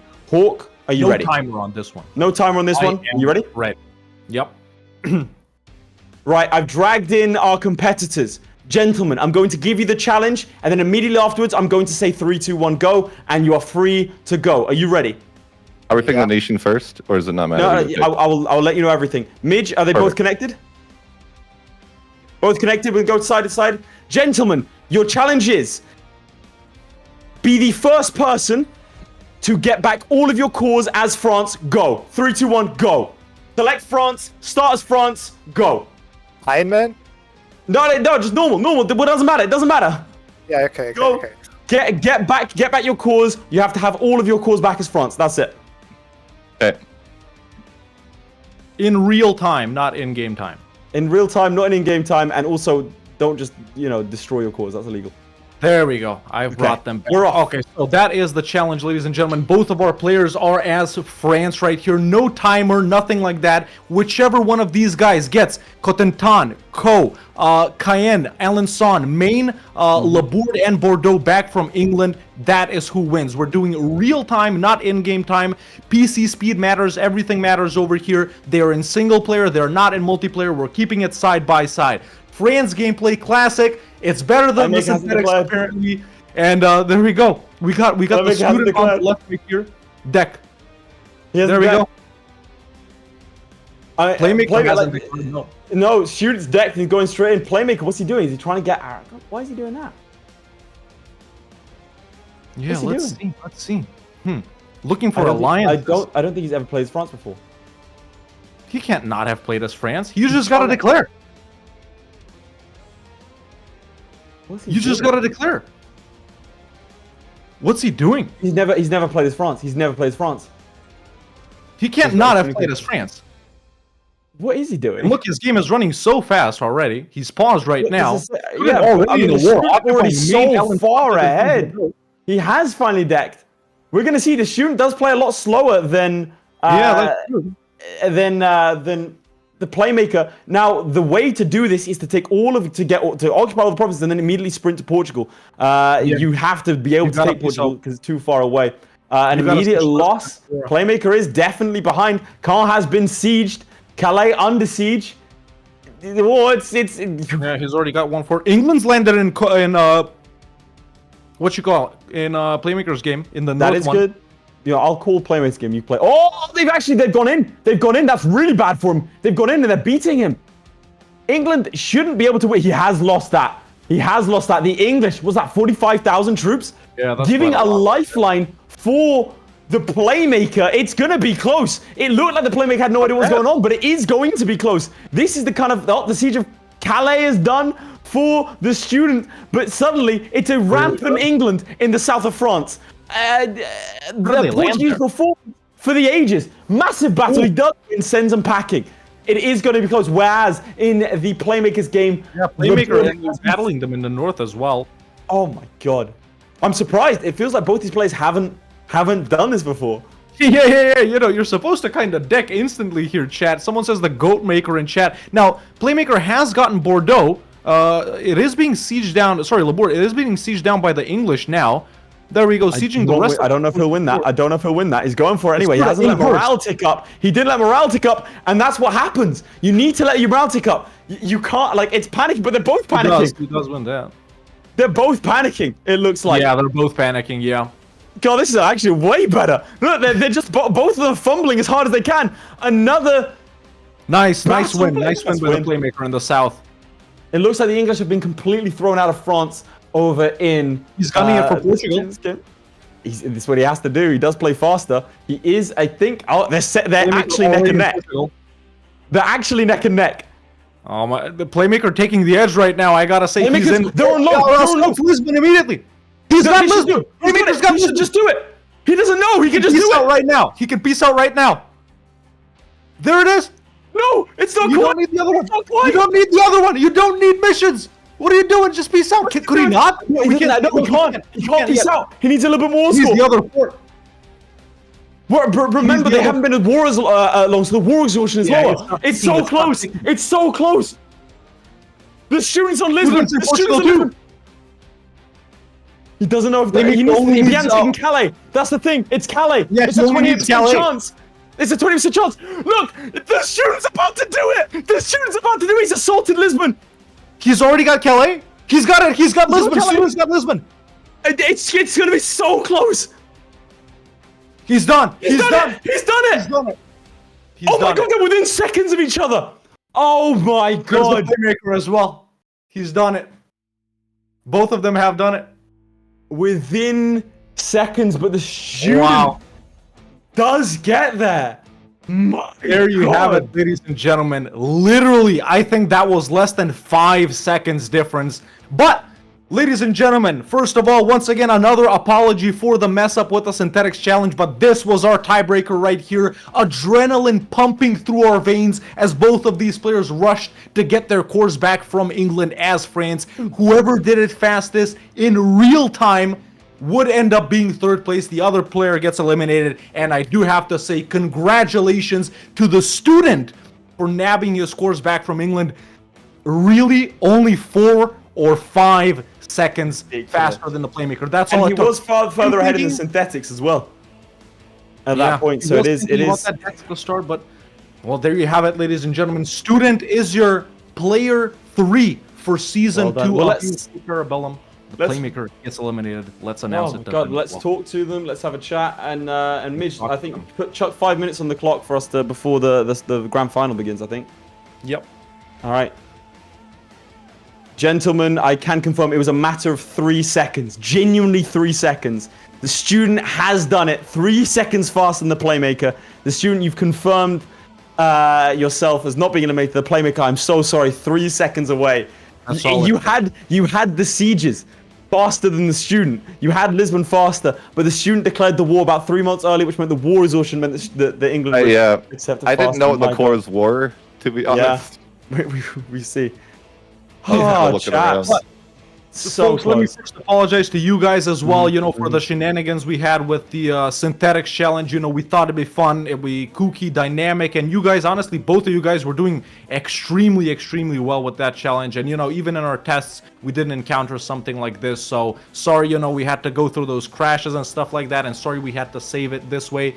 This has always been a, you know, a contingency, sort of a backup in case anything like this happens, but, you know, it's, first of all, I gotta say that great season from both of you guys, Playmaker especially, you know, with playing alongside us last season as well, and, you know, doing videos and the streams and stuff like that this season, and the student, you know, for showing off once again, and, you know, not getting eliminated. So if we do another season, hey, congrats to you. You're back in for free, and Playmaker, we hope that you will attempt to be back if we are also back. So, like I said, chaps, 3 seconds in it. I mean, so student, have you done that before? Get back your causes, France? Not under such a pressure, obviously. What's going through your head at that point? You start, you hear 3, 2, 1, go. Your first thing was, do we have to do Iron Man? I respect the hustle. Yeah, I mean, if I just open the console, annex England, you know, then... Oh, come on, we would not have allowed that, we wish you would have tried that. To be honest, it wasn't illegal, so yeah, they could have done that. we never said it. We never said it. My God, Playmaker, again, it was literally 3 seconds, did it, man? I hate to... You can watch the replay, man, it was insane. I really hate to, like, dig the knife in, man, but it was so close. Tell me, what was going through your head when you started that challenge? Like, I thought Burgundy might have some of the cores, so I was trying to figure out, like, or Brittany, like, I didn't really know. And so I finally found, like, I don't know, I didn't know where to, and I looked on the ledger for the Reconquest, so I was like, oh, it's just England, and then I just kind of went for it. I mean, both you struggled with England a little bit at times, them coming into the south. Yeah, they had like 50k troops at one point. Yeah. Really, I think what it all came down to was, the student declaring his war, like, earlier. I think it was quite, the thing is, at the same time, he would have taken it away. For sure, but the Lisbon, you had Lisbon, you had all the sieges before the shoot. Again, I really hate to twist the knife, but you had all the sieges before him. They just wouldn't accept. We were screaming at it like, oh, he's got it, but no. We were very, very surprised. I mean, I think that you might have done one of the fastest England wars France wars I've seen. Yeah, that was insane. From both of you. I think the war was faster for you. But again, just starting at 1 or 2 earlier. Yeah. I mean, we've only got like a minute 30 here, chap. So I'll ask the student, can you give me like a little bit of a reflection on the season as a whole? Did it go as you'd hoped? Did it meet your expectations? Are you roughly where you thought you'd be? Oh yeah, totally. I at the beginning I thought to myself, I want to be, what do you say, Mitch? No, he's not talking to you. Don't worry. Oh, okay. Sorry. Yeah. Professional streamer, not. Anyways, yeah, I thought to myself that I want to be better off than I was in the end of the last season, and I was that before the end of before this match even. I had 2 points more, so that was all that I was playing for really, and I really like the themed weeks. Excellent. Not liking the synthetics now. Playmaker, we have around 30-40 seconds for you. Do you have any sort of final remarks for the season? Just thanks for putting this on. The show has been great, especially for this community as a whole. So I just want to thank you guys for taking the time to do that. And yeah, I had a lot of fun, and I think that hopefully people had a lot of fun watching me. Hopefully I put on a good show. Definitely the most chaotic member of our cast, the student. Embodying the true spirit. Honestly, I would say there has not been a single player that has embodied the spirit of Parabellum, the sheer chaos as the playmaker, from going toe to toe with FLORRY and I have to say it, smashing your head into a brick wall so hard the brick wall explodes in front of you. I do hope we'll see you next season. You've been a lot of fun to watch. Thank you very much for turning out. I'm loving the chat for the student and the playmaker, ladies and gentlemen. Let's get some W student and W playmaker. Let's go. That's huge. And both of these guys are very, very talented YouTubers. Make sure all of you right now go check them out, subscribe. They have some very good stuff. They perform even better when we're not screaming at them. So go and go and check them out. Go and subscribe. Go look at their most recent videos. Write a comment. Say you did well in Parabellum. We'd all really appreciate it. Let's get some love towards these guys. One of the reasons we picked them is because we like their content so much. So go and check it out. Hearty recommendations. We're looking at the next generation of EU4 YouTubers here, ladies and gentlemen. So don't miss out on the hype train. Chaps, it's now time. Yeah, please. Also, to all the viewers, thanks for watching, man. This show is so great with all the people watching. Otherwise, it wouldn't be possible. So big shout out, big W to all the viewers as well. Facts. All right. Well, chaps, we will let you go potentially until, well, potentially forever. But it's been an absolute pleasure. Thank you both so much for this season. It's been phenomenal to watch you. Thanks for having us. And there we have it. It's the student and the playmaker. Heartbreaking. It's chaotic. It's Parabellum. It's frenetic. It's frantic. It's all of them, but it is a good time, regardless of crashes, regardless of everything else. We do have ourselves a victor. We do have ourselves the official third-place student. He has redeemed himself from last season. Don't forget, he was eliminated and had to requalify. This is going to be the first season he doesn't have to qualify for next season, so he's done very well. But now, Hawk, it is time. Let's do it. For the grandest of finals. We need to sort something else out first. Hawk, we have 5 challenges. We have 2 competitors, but there can only be 1 winner. How are we going to decide? Well, I think we're gonna do a best out of 3. What do you think? A best out of 3? A best out of 3. And how are we gonna pick those challenges? Well, since we have 5, man, I don't know how we could pick. Maybe the audience can vote for them. Maybe the audience can help us pick the challenges. Unprecedented. Maybe they could. Mitch, if you don't mind flashing it up on screen, we will let you know when it is time to vote. You will vote using your keyboards for a 30-second period. You will type in the number that corresponds. So I'll let you know when it unlocks. But we're just going to go through them really quickly. Hawk, let's alternate. You go first. All right, first, chat, we have the diplomatic challenge, change of loyalty. Have the highest income from vassals. Simple. Well, number 2, have the most new 18 development provinces. It's 18 plus. The idea here is that they are not going to be allowed to declare war until their existing provinces are all 18 developed. They can pick any nation on Earth, but picking the Ming means you have to develop all of your provinces to 18. Chat, please do not vote. Votes do not count right now. And you let them spam. No. Are you going to break it? Yeah, they're going to break it if they keep doing this. So, like, give it a moment, guys. Midge, they will not stop. I'm sorry, but Mitch, just go to player 1 real quick. You're gonna have to like refresh it. Anyway, the third one, Hawk, if you don't mind taking us through it. The third one is starting as Akkuyunlu. Have the most provinces. Pretty simple. It's a warfare. It's a conquest challenge, chat. There we go. That's simple as that. The timeline one, again, all of these are based around the 5 weeks of challenges. Starting as Spain in the War of the Quadruple Alliance. Start date, you're going to be playing as Spain, and it is the most amount of old world provinces. Hawk, you look a little busy, so I will take them through the last one. The final one is Let Them Cook. Starting as a custom nation with no more than 50 points. Own the most provinces in the old world. No Siberian frontiers allowed. Nasty, nasty, nasty. So now you will have the opportunity, when I say go, to choose 1, 2, 3, 4, or 5. You will vote using your keyboards. Midge, are you ready? Okay. Hawk, are you ready? Check my message, maybe. Which message where? I sent a message to Midge. Okay. All right. In case he wants to do that. But yeah, there we go. That's the challenges, chat. I think these are all pretty fun. Let's just explain most of them right here. We will definitely see 2 of them.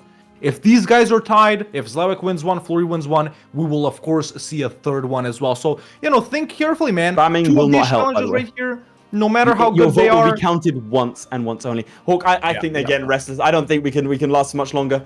Let's 30 seconds on the clock. I'm gonna get a timer up for us right now, and we will count all of those votes. Hawk, are you ready? Manually, like ballots.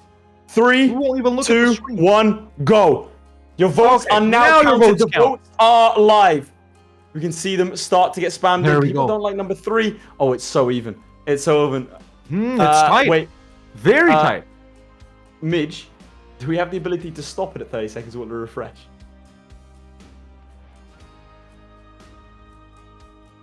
Okay. Yeah. Right. Okay, So nice. get it in. We have Get your only vote 5 in, seconds chat. left. Get your votes Quick, in. Get the votes in. There they Get are. the votes in now.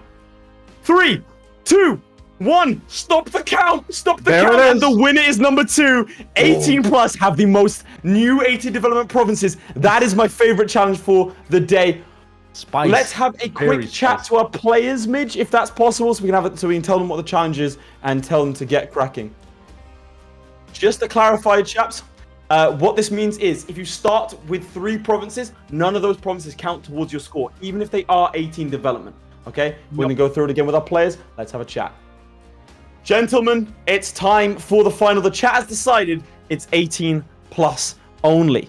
So, both you, I'm going to go through it again. I'm sure you both understand how it works, but for the chat's benefit, for anyone new, I'm going to go through how this is going to work.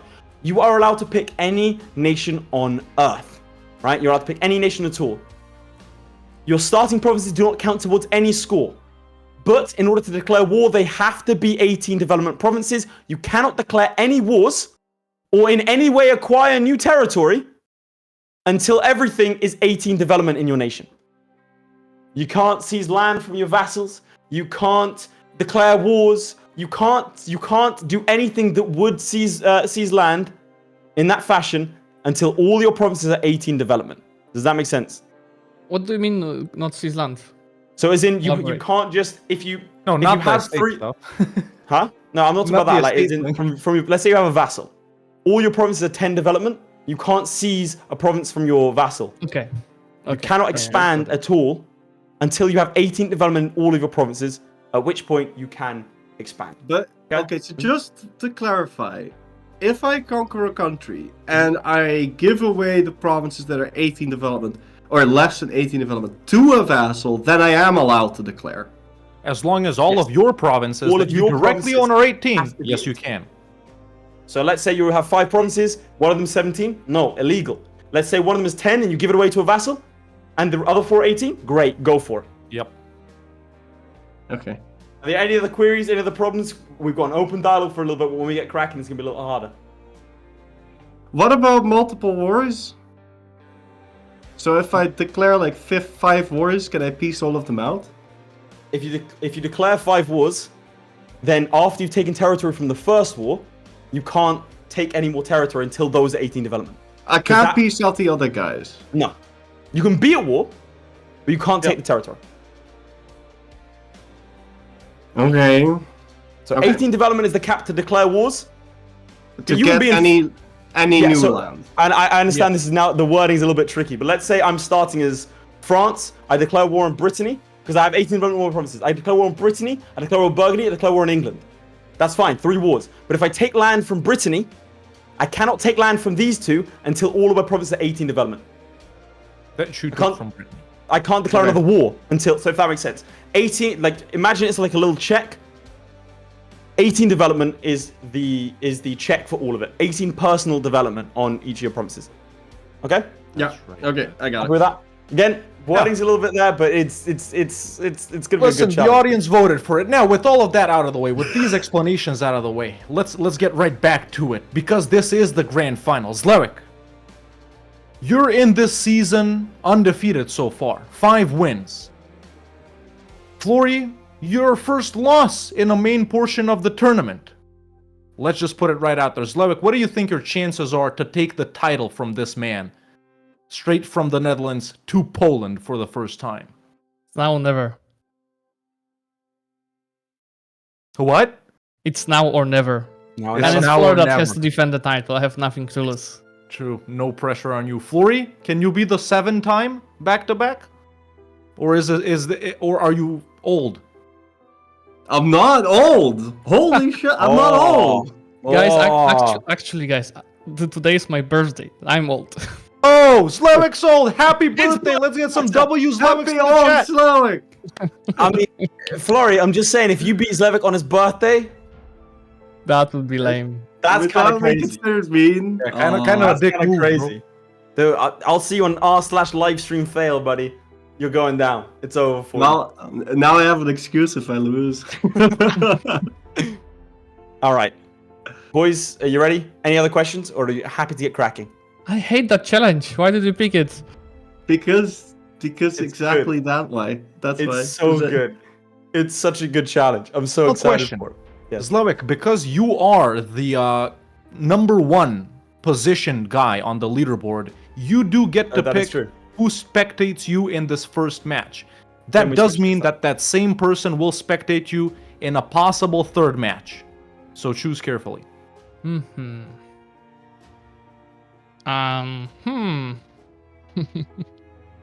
Let's go with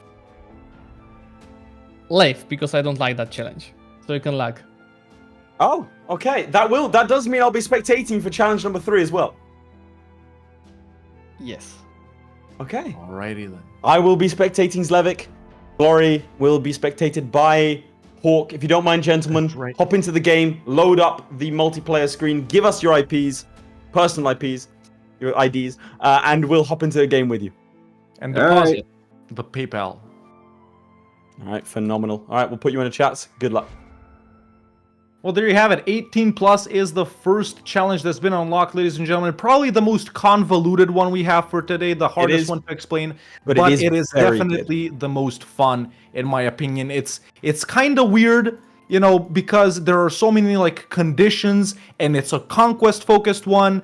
But it's also kind of economic because you have to dev, and I know we have it under economic here because you know you do have to dev so much, but I really do think it encompasses sort of everything that you need to do in EU4. You know, conquest, development, you deal with vassals too, you know, maybe by feeding land and whatnot. So I think it'll be really, really fun as, you The know, fundamental someone rule, comes in with boys, the you toilet cannot and take Polish more power. territory until you have 18 development in all your provinces.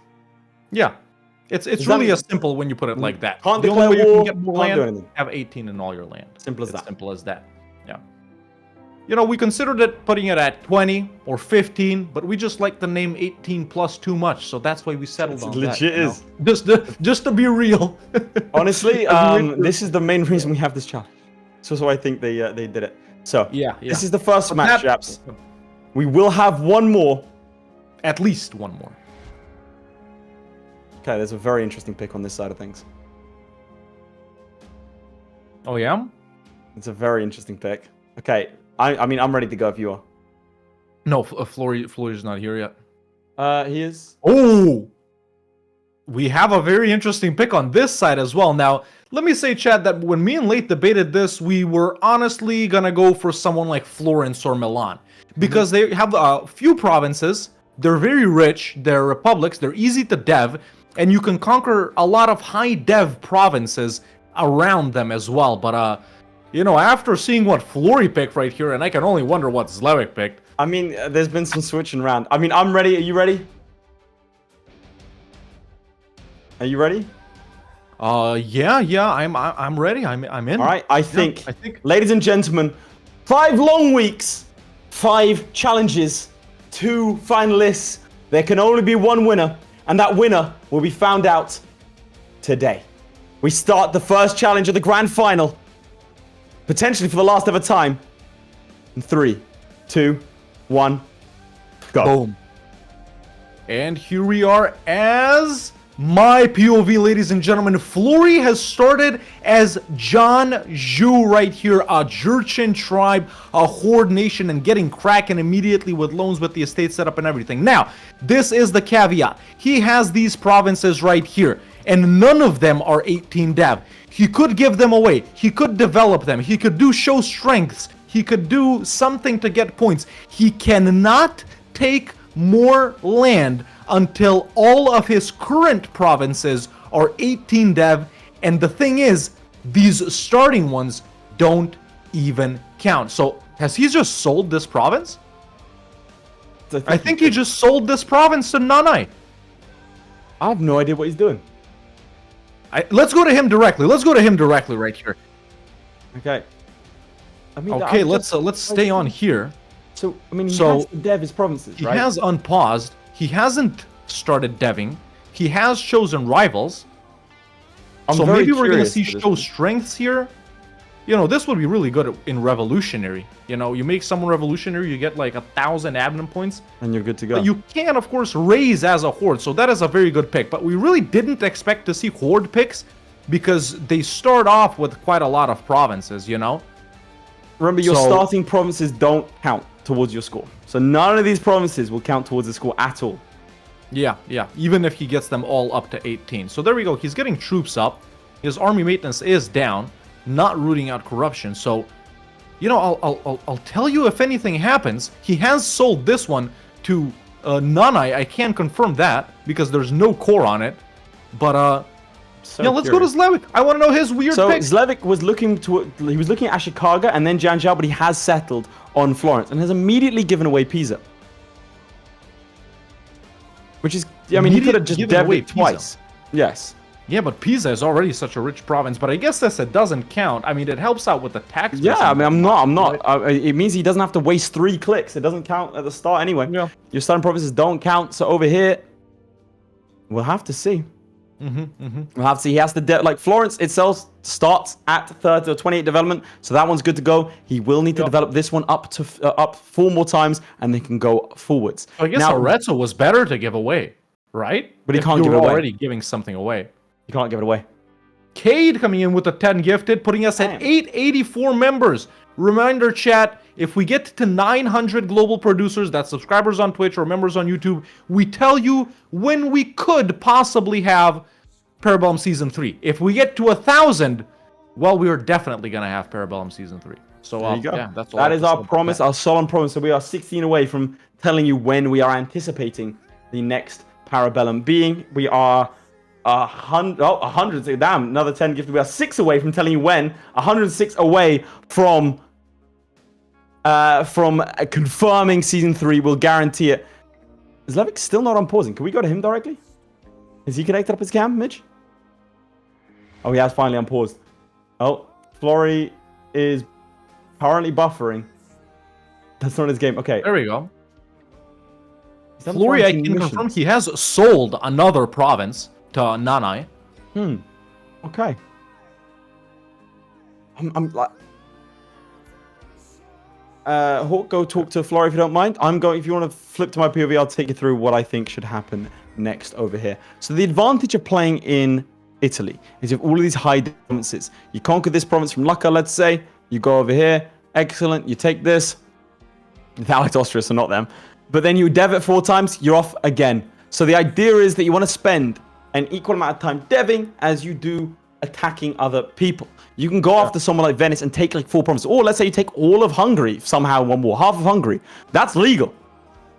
Because it's one action. But then you need to dev everything. It won't count otherwise. So he's starting out with these 2 provinces. And we will have to manually count. Which, or actually, well, we can count from here, subtracting the existing ones. Which ones are 18 development and beyond. Yep. No, Florence has a really good pick right here, man. I think so. Other good picks we were considering at the start. You know, Milan is a nice one. So yeah, ZLEWIKK definitely going with what we thought was going to happen. Florry, what we really didn't think was going to happen, but you know, I guess we didn't really consider the Jurchen guys. When we thought of cores, we thought of like Oirat and those guys, you know. So why would you go Jurchen? Because they're smaller. They're smaller, but then he has to conquer everything back. I assume he's going to probably raise, give the land to a vassal, and then attack someone else. So then he can dev the province up to 18. I would say that's probably the plan. I think expansion is a little bit limited in his area. But I think we were talking about the raising mechanic and seeing what potentially that can be done with that. I think it's a little bit unreliable. So if anyone can do it, though, it is Florry, as it looks like ZLEWIKK will begin to look for... There it is. The first declaration on AC Siena. 20 development, which means he declares this war. He takes the land, and he can immediately declare war again. This will be his first point on the board, and it will count. It is outside the starting ones. Kate Schmidt with a $20. Just want to say thanks for giving us a show good enough to make it worth hitting my personal donation goal. Mitch can check my math, but I believe I should have hit 150 personally. Let's push to season 3, lads. 150. This episode sponsored by And we're Kate almost at 900 global producers. actually, Only 6 more and we reveal the possible date. That's actually insane. That is insane. That is genuinely insane. By the way, we have this whole thing, this episode brought to you by, we were like, okay, the person that gifts the most, they're going to be the number, we're going to put their name there, but it's always Cade. So is that. So 6 away, and we'll reveal the timings. All right. And this is a there little we slow go. from Zoe. Someone coming in with the sub, Gautona. That should put us at 895. 895 will ZLEWIKK update. starts his first war. I mean, this should be a rather easy war. I mean, where do you think he goes from here? Maybe. It's got to be the small guys around him, man. You know, I mean, the Pope's not looking too Ferrara, hard. Bologna. I think the Pope, man. I think the Pope is probably quite a good option. We're currently at 908. We've hit the goal. Gifted. Can we check who gifted? Can we check who gifted? Pop it up. Midge is searching through the database. He's using 100% of his brain right now. YouTube's also gifting a load. Everyone's getting involved. Hawk, I think it's time we reveal the potential. I think it Season is. 3. Chat. We've hit the goal, man. We told you 900 global producers. Will tell you when Season 3 is possibly gonna happen. And, you know, after careful consideration with the guys right here, with Lathan Midge, we've decided that if we do get Season 3 of EU4 Parabellum, with all your favorite hosts and producers and players, that it would be in June. That's right, ladies and gentlemen, not that far away from now. Right now, we're at the end of February, almost March. If you guys get to see Season 3, it's only gonna be in a couple of months. Absolutely. March, April, May, that's just 3 months, bruh. It's a short turnaround. One bus crash, you're in a coma for 3 months, you wake up, wake up to Parabellum Season 3. Easy. That is very, very soon. So if you guys do want to see that in June, well, we're going to have to pump those numbers up. Close. Shout out to the guys gifting. I mean, Midge will flash up whenever he can, whenever he can find them. The guys gifting. Thank you very much. So it does look like it will be running from June into July. That is going to be the prospective date for Parabellum. A bit of summertime fun. That's what we're looking for. That's what we're looking like. That is going to be our aim if we get there, if we get to Season 3. That's going to be... How do we feel about that? A June Parabellum. With a very short turnaround time, if I might say so myself. We have a couple of things we need to work out. Season 1 last year in June. We did Season 2 right now, you know, January, 1 year anniversary.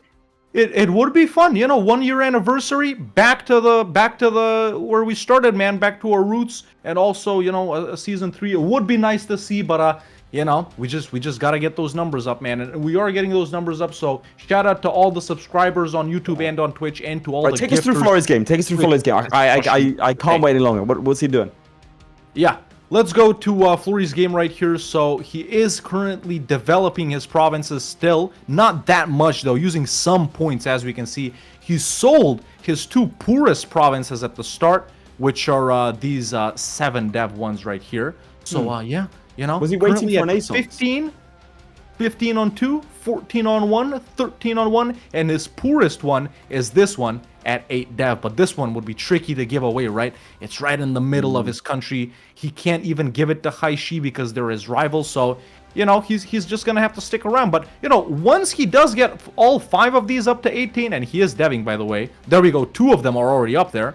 Is that gonna be a third one? Yes, it is. There you go. That's a third. He's getting there. Already in the lead. There's a 4th one, so now he's definitely in the lead, right?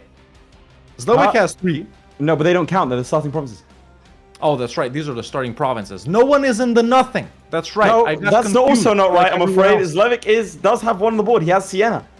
Oh, that's right. So Zlewik is in the lead. Zlevik's in the That's league, true. and he is currently. Flip to my POV. He is stack wiping the floor with Genoa, as the chairman would say. They wiped his ass. That's the worst thing that's ever come out of this show. Horrible. You know, either the worst or the best. I can't. Nah, I can't the decide. chairman, like looking at Flory dead in the eye and going, "I think he's going to wipe my ass," is the worst thing I've ever seen. So who do you think is going to win Challenge 1, Zlewik or Flory? You can type in 1 and type in 2 to vote through. Okay, now 100% over here. Let's see, 100%. This war goal demands Florentine humiliation. Looks like he's probably going to go for a show strength here.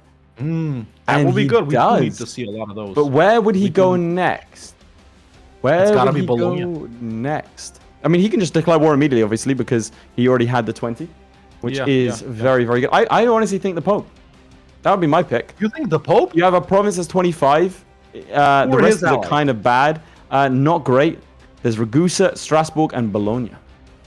And Bologna, you can co-belligerent and grab Bologna as well. That is 1, 2, 3, 4, 5 provinces that you can nick from that. Gross expansion would be massive. I'm not gonna lie to you, it would be huge.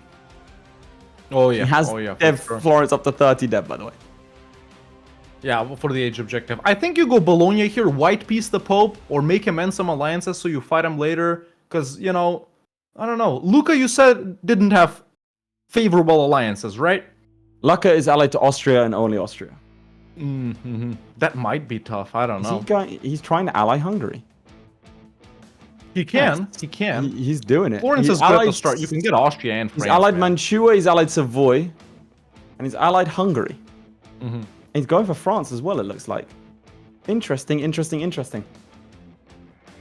Yeah, let's go back to Flory right here. So, you know, in his game, he's still doing this initial deving. 3 of his provinces are 18 dev, 1 is 19. So maybe he has accidentally devved it, or maybe, you know, just pushing for the Renaissance a bit or something. But he still has that one poor province that's at 7 dev, Mao Leon, that middle one that you see right there from his POV. Flory's singing something to himself. Not really. He's probably talking He listens to his chat. Nightcore. But yeah, looking at a declaration. Ooh, not a favorable alliance from Haishi there, as you just saw on your screen, ladies and gentlemen. They are allied to Oirat and Orochoni. I can confirm that. He can go for Nanai. He can go for Orochoni. The thing is, all of these guys have cheap provinces as well. Whereas if he hits Ming, you know, he gets Beijing. Beijing's already above 18. You know, he gets some other high dev ones. He doesn't have to dev that much. And he's a horde, so he can even afford to raise Beijing, get points from it.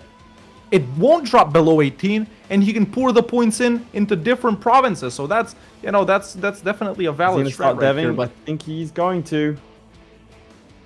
Yeah, I think he's looking like it. There we go. Ah, there it is. So he's pushing Mao Leon as well. It's at 15 right now. Expanding infrastructure as well. A little known feature that pretty much no one uses. It's very, very useful. Yeah. Taking out more loans. I think my he's gearing up for POV, war. we do see a war against Lucca in Austria. He has in fact gone for it. Yeah, Austria actually only with the 18k troops, so now or never really. This is a legal war. He did Siena was already had enough dev for him to declare war, so he's got 1 point on the board. He is looking good, and he is going to be marching into Lucca, which he only needs to develop 4 more times for it to count. This is the 18 plus challenge, a mixture of conquest and development, because we didn't want to just obviously we've got everything all over the place. Can you change the pinned message on YouTube? It's still a tiebreaker from last match. Midge, they had to. He donated $5 to tell you to do your job. But Zlewik leading the poll right now, ladies and gentlemen. I don't know for how long though, because if you guys flip to my POV right here, you will notice that Flory has developed all of his starting provinces to 18, which means now he can officially go to war. He can officially start conquering, and there it is. There's the deck versus Ming immediately. Now let's check the important stats when fighting Ming. He's Miltech 4, Ming is Miltech 3. Mandate low. That's really all you need. So he's declared with the mandate of heaven. He needs to take the capital Beijing, and I think we're going to see a massive war here, ladies and gentlemen. There's so many high def provinces. If you go into the dev map mode, you'll see Beijing at 31. You can raise it, keep it above 18, get points from it. Nanjing as well. Yangzhou right here. Hangzhou, Wuchang, so many above 18 It's dev provinces that it's Ming has. very, It's very absolutely insane. He So could also I'm honestly take a bunch of liking both territory. these strategies. He can take a bunch of territory and then just dev it. There's nothing to stop him from taking 100% war percentage against Ming, and that is a very, very good score. That might put him in the solidly in the lead, and we might start to see the pendulum switch to the other side here. Will in fact be swinging. I think this is. I mean, obviously, can you tag it into the Ming for us? To just see what Ming is up to? Ming is... Yeah, so here we are as Ming. Ming Where is are all their actually troops? not low on troops, 74k. Low on manpower, though. Focusing on dealing with some Did they just rebels do right take here, four? wound separatists. They don't have any armies up here. In fact, they're not even sending them up. They I are think they standing just with, like... No. So I was, can you check to see if they're tech, please? Because I think they just took tech 4. They did take Whoa. that 4, yes. Ming is at 4 right now, I can't confirm. So Nasty, nasty, nasty. that might slow down FLORRY a little bit, but we'll see. They're still dealing with the rebels. We are on 500 produced on Twitch alone. I don't know if you said that to stream. So that's looking good. I mean, look at the difference between Twitch and YouTube right now. It's looking good for the Twitches. Yeah, now, yeah, Twitch is can we just flip to my crushing it POV? Bold. He's standing Ooh, on actually, siege a them mount down. of war. I Wow. mean, he needs to. He's also in this English war. I don't think he's going to get much out of that. But if Yeah, I that's tag over here into Austria, they have gotten their act together and they are beginning to siege him down. This is going to look a little bit rough for him. He did kill, what's that, 18,000 troops roughly. But I mean, that's actually really low manpower for Austria. Did they lose the emperorship? Yeah. They lost the emperorship. That's why. Not. They lost the emperorship. really good. RNG. Yeah. That is insanely good. That's why he Oh, I decked it. realized they declared, yeah. That's why he declared, because Austria without the HRE is. I mean, it's a tiger without Is there any a teeth. chance they could get Hungary in that game? Like, where's Ladislas at? He's 5 years. It's potential. He could get him. Yeah, not that bad. Okay, He let's could go back in to fact FLORRY get here. him. He has gotten Ken Yang, just want to tell you guys, and he is marching straight for Beijing, as we can see, ready to walk in with that mission guy right there, Kung San. Let's take a look at Ming again. Nope. No, they're busy unsieging Canton, unsieging this. In fact, they've gone down to 61k. Where is the rest of their army? I don't know, bro. Shouldn't they have more? Ming hard throwing. Like, let me- Can you check their manpower and money? No manpower, no manpower. Running, they have losing nothing money, manpower? actually losing quite a lot. No manpower. Oh, dude, the Ming are This is just they're Playmaker terrible. Gaming right here, ladies and gentlemen, as Ming. Playmaker Gaming. I mean, definitely a slower start from FLORRY, but it does look like he's going to be pushing out as the 12th man plays. Donates 20 to shout out Kate. Hell yeah. That's the camaraderie we want to see. And I will forgive the fact that he has spelt you're wrong. That's okay. We will forgive fine. that. But that's something we wanted to build. You know my favorite thing in this like about Parabellum, that there are like this, firstly the stream memes in general, and then there are Cade specific memes because he's such a prolific donator. That's right. That's right. But that's the type of community we wanted to see over here. You know, it's not just about the games. It's not just about the challenges. It's not just about the players, just about the casters, just about the audience. It's about all of these things together, right? And so many people are also hanging out in our Discord as we are about to see this battle right here. And, you know, talking about this, talking about, you know, other things as well. And that's what we wanted to build, a Parabellum community, which I'm glad to see you guys being a part of. My POV, as I believe we're about to see another province taken for ZLEWIKK. Also, the Byzantines are sieging down Treviso. Haven't seen that one before, but he does in fact take another province. Now that doesn't count towards his score just yet. 14 development. He needs to core it up and develop it up. Now that's the thing. Usually we're used to seeing an explosion right at the end where you take as much territory as possible. But in this case, he needs to core it and then dev it. Yeah, yeah. Not That's that gonna many be- points he's got to pour into Luca. It's pretty cheap to dev, and it's already at 14. Every time I say dev, you're going to keep on splashing that out, Mitch. That is direct from the Discord stream meme. Yeah. Don't look at the stream memes from 2 weeks ago. That's all I'm It's going to say, horrible. chat. It's actually if you horrible. want to not have nightmares, don't join the Discord. Ooh, let's see what's going to happen here. Shenyang. There we go. Yeah, I know. They are massively overstacked. He is concentrating the troops in Shenyang. Florry can't go against that. He's He left can't. a 1k smartly right here on Beijing. Just But so I you don't know. know. It's minus 64%. He's not holding any siege progress. Yeah, so I don't know. This is- Let's go to him directly. I want to see what he's thinking regarding this whole thing. He's got to get them off of Shenyang, or he's got to commit to Beijing, which is the war goal. So if we can I flip think he has directly to fight them in Shenyang. He needs a couple more troops. Does Florry have his Midge? Can we go to Florry? Thank you. All right, phenomenal. It looks like he is going to go in. I mean, it has to happen. Let's see. Are the gods There on it his is. side? There's the battle right there. It looks favorable. He is 108% winning. discipline. Oh, nice. There we go, Very, nice. very nice. Now, the reason he won that is because of the combat width. It meant that Ming, despite having double the amount of troops, could not bring all of their troops to bear, meaning that it was a straight 1v1 fight. It was essentially 20k versus 20k, but he will lose that 1k for it. Oh, there we go. Walking into Beijing now as well. That should be an easy wiping Stack Ming's wipe. ass right there. Even gets a stack wipe in. Ming down to 44k troops. You know, the Sung San is a 1 siege. He doesn't have a better siege guy than that, I don't think. Nah, they're No. both 1 siege. So yeah, he's just got to commit to this Beijing one, man. He is 3 years ahead. I am surprised because ZLEWIKK did complain about my connection to him last week. He said that it wasn't good enough. He said he was lagging behind on speed. I mean, we're going on speed 5 now, but he did make this pick, so I can't. That's on him. As we near the halfway mark, 2 very different strategies from 2 very similar players, I would say, and yet. Why is ZLEWIKK pausing for this one? Can we flip to ZLEWIKK, please?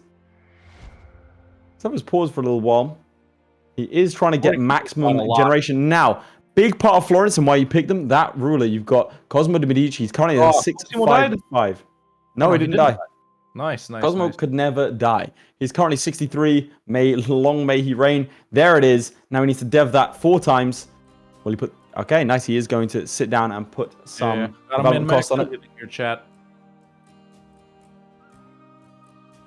Yeah, Florence is a really good pick, man. I wonder, you know, we're still 23 minutes in. None of these strategies is showing themselves as superior so far because this is like a slow rolling challenge. You know, chat, there's no dynamic stuff going on, and we have in fact just gotten unusual join activity in our Discord because so many of you guys want to see those memes. Chat, I told you, don't look at them, bro. Do not look at them, okay? I'm gonna review this alert and I'm gonna resolve it, but I'm telling you, man, you might regret it. ZLEWIKK is on the board with 218 development provinces outside his starting provinces. We shall see. He is preparing for another war. He has a couple of options here. Look at this. Declaring war on Genoa. That's actually a very good deck on Genoa. But he goes, in fact, for Milan for Parma. Now, Parma does have 15 dev. Milan, 21. Cremona, 17. Pavia, 16. Like these, apart from these 2 up here, you could do a lot with that. Unfortunately for him, if he does do that, he will likely be murdered. He will be beaten to death with particularly large sticks by the gentlemen of Europe who seem to take exception to him and his conquests. So we'll see. Maybe. I mean, maybe he takes 1 province here? What do you think?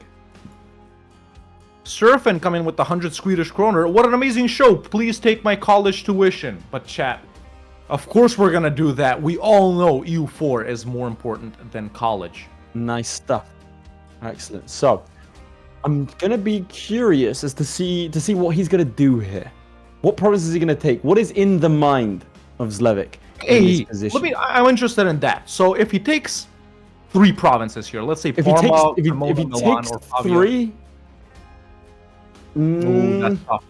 he would be fine with the month tick. If he sets everyone right now to yeah, he can take 3 potentially. I would say more than that, and you're in a better establishing communities in Genoa and Venice. He is. Very nice. He's establishing. Well, he's not doing it in Venice. Yeah, but he's just doing Genoa. So we could do here. Florry is progressing this war versus Ming very nicely. So he's gotten Beijing. He's got ticking war score. Ming down, well, actually up to 65k troops. He's standing on Nanjing currently, which is super nice. This war is going great, man. He can take so much right here, Yeah. and a lot of these provinces are over 18 or at 18. They can be raised. The thing is, it's so much overextension. But I don't think that should be a problem with FLORRY. When he raises, it'll go down. A, of course, when fighting Ming isn't a problem. So yeah, this has a possibility of being really good for FLORRY. There we go. We're about to see a battle right here in Haizhu. There it is. That's going to be an easy win for him. Extremely more powerful morale for him. And yeah, he just wipes Ming's ass. The Emperor himself, Qi Zhenju, sitting on his throne. God. Getting his ass wiped by Can't say FLORRY, that. as we're about to see A may more be battles. a number, but Parabellum is yearly. You guys are really killing it. Well, if we get, what was it, 57 more global producers, then it won't be yearly. It'll be in the next 3 months. Is it true you're working to get EU4 into the 2028 Olympics? We can confirm, you know what? It's on 943. I can confirm we are in the early stages of that process. We're also trying to get it recognized as a UN protected sport. It's a whole thing here. FLORRY looks to be maybe in a little bit of trouble. Nah, he's absolutely fine, isn't he? He's good. He's good right there. Make sure you take a note of how many provinces he started with, because so he has 4. So then you can subtract it with 5. So he can subtract it from the Yeah, score. 6, 5 actually. Yeah, 5. Yeah. Cosmo's dead. Cosmo's dead. Let's go back to your POV. Let's see Cosmo's dead. My sister is currently calling me on WhatsApp, presumably to tell me all about how she feels that. Oh Oh so no! boys been occupied Milan. That's not too bad. I would say taking Milan is a mistake, but that is something to keep an eye on. Did he call him in for favors? Let's see. He did not know. Oh, okay. I'm just going to text my sister and saying, sorry, I am busy hosting Parabellum. Why don't you watch? I was tempted to call her, I'm not going to lie. Shall I do it, Mitch? MPRK coming in with the 20 gifted memberships on YouTube in the meantime. Another Euler emerging. And look, YouTube is about to surpass Twitch. It is actually, it's close. And it I has. mean, I near think it the has. Wow. Very nice. No, Thank you. 37, 36. It's one. It's one off. It's one off? It's one off. Also, Mitch, I heard you giggling to yourself. Can I assume it's because of what I saw in stream memes? Which one's that? Oh, right. Yeah, that's unfortunate timing. that's really unfortunate timing. My God. The stream memes. All right, we're gonna see how he decides to finish off. Which ones? How many would you take here? 3? I would take 3. I would take these 3. But don't you think it's too much of a risk for the next wars after that? No, I think taking the 3, you can't plan beyond these right now. Gems being produced. I would take these 3. And frankly, I might even look further afield at that point. Now, what do you think would be your strategy? Try and conquer high dev ones so you don't have to dev as much, like ZLEWIKK is going, or No, do like I would, whole raising especially strategy? with his point generation. He's on Diplotech 4. I personally would be going for low development provinces and deving them up in his place. I actually would be going for Tunis in this case. Trying to nick a couple off of Aragon wouldn't be a bad idea, and then going for Tunis. So taking taking maybe this province here, 7, deving it, or one of these actually. Getting a claim on which one of these is usually high dev. There you go, Now, let's Messina. go to FLORRY directly here. Go for Sorry to interrupt you because he has been paused for quite a while. I think he's examining his peace deal with Ming right here, trying to take. Now the ones he's selecting are all, well, not all of them, but a lot of them are already above 18. So there we go. He pieces out. He does not take Beijing, and I can confirm that he has 2 provinces, actually 3 provinces, Hangzhou, Jianjing, and Yangzhou, that are all above 18 right now. He's currently raising all the provinces. So he's raised the cheap ones. Yep. Presumably going to release a vassal. Ones. And then go to war with Ming again. Yep. That would be a very smart strategy And just indeed. steal all the extremely high dev ones. Yeah, very, very smart. That's a good strategy. There aren't that many in Ming. There are a lot, don't get me wrong. He's just released Qi. Hawk, can you go back to that menu there? Because I think we might need to clarify something. Because that doesn't show non-core provinces. There you go. There you go. I just selected it. There we go. Scared for a second, because that was what we're saying. Okay, so that's a great piece deal. You go officially. FLORRY has 3 points on the board. These are all above 18. 18 plus, baby. And he hasn't even raised them. Well, 2 of them. He can raise 2 of them. So, what is ZLEWIKK at? ZLEWIKK is currently, if you flip to my POV, 1, 2. At 1. So, FLORRY does take the lead. Wait, he can't be at 1. He's He on has 2. to have Luca. He's on 2. He's on 2. There we He's on go. 2. So Okay, 1, very 2. nice. And then these 3, he does need to develop only a little bit, but that should be a further 3. So Yeah, he will have 5. Now, Very the nice. problem is this aggressive expansion. It's not terrible. No one will join a coalition right now, but that's actually surprisingly low. Yeah. Wow, what? How did he get it this low? Is he Curia controller? No. He's not. Interesting. He must have taken the age thing. That's probably what he was waiting for. Yeah, age thingy. Maybe an event as well. Yeah, he's probably taking the age thing. That's dropped it by another 10%. That's really, really smart. That's why I was wondering why he waited so long to declare peace. That's really, really good from him. That's actually freed him up for another couple of wars. Again, I would start to potentially look further afield now. You would start to see again Tunis is already on 14. There's 12 from Sousse. These 2 provinces are quite good. Kairouan is 10. It's not as good, but these 2 provinces could see you do quite nicely. Usually, they are in fact allied to Morocco. Damn, this is actually a great Tunis game. Look at that. Damn, this is a really good Tunis game. Woo! Shout out my boys Tunis. Can we get some W Tunis in chat? Real winners of the challenge. Anyway, then you have Tlemcen, which is actually quite close as well, and then you have some high development provinces over here in Morocco. You could also nick. So if you can get to war with Tunis for whatever reason, that's you can take 1, 2, 3, 4 provinces, 5 provinces that are close. Go for it. My POV right here. FLORRY doing big brain gameplay. So, you guys notice that he has redeclared on Ming right here, which is obviously something we expected him to do. But something he's also done, chat, is he's developed Lai Zhu for Qi, and then he's seized that province after he developed it. So FLORRY, this is a legal move, by the way, 4 points on the board. Let me just catch you up right here. He declared on Ming, you know that. He then devved this province for his vassal and seized it. Nice. So yeah, that's the continuation of the Ming. That is War. legal. Ming still has some really high dev provinces that FLORRY can take, and I'm expecting to see something similar. Ooh, as a Ming tries to catch his just spawned independent army right here in Yangzhou, but he luckily can run away. Will he run away? Let's see. Yeah, he does. Now, of course, during this point, his provinces that he's gotten from Ming aren't being cored because he's at war with someone that has a core there. But FLORRY, 4 points on the board. Ooh, I don't like that fight. His provinces. I don't like that fight for him. He'll be at 5. Oh no, he'll catch that 6k. Ooh, and they have taken the fort. Yeah, that's tricky. He'll get these guys with those guys, but this is gonna be a lot. What? Up? Oh! Oh, they won. No, they reinforced. They retreated to reinforce into it. Damn, that's big brain. Ming retreating into a battle to win a battle. Huge strats. Ming is absolutely going to destroy. Oh, no. Never mind. Let's see how ZLEWIKK's deving is going and where he's looking to declare. Maybe we can go to deving. Can we go to him directly? I can confirm that's a further couple of points on the board. He is currently sitting on 5 whole points. He is getting cogs. Let me ask you this. He is looking at Tunis. He's definitely looking at Tunis right now. Can this be our first tie? With how neck and neck it could be. Now, in fact, let me explain how ties work. Yeah, you can clarify that. Best of 3 means you need 2 wins. A tie doesn't count. So if they tie now, well, lads, we're going to game 3 guaranteed, no matter what happens. Next one.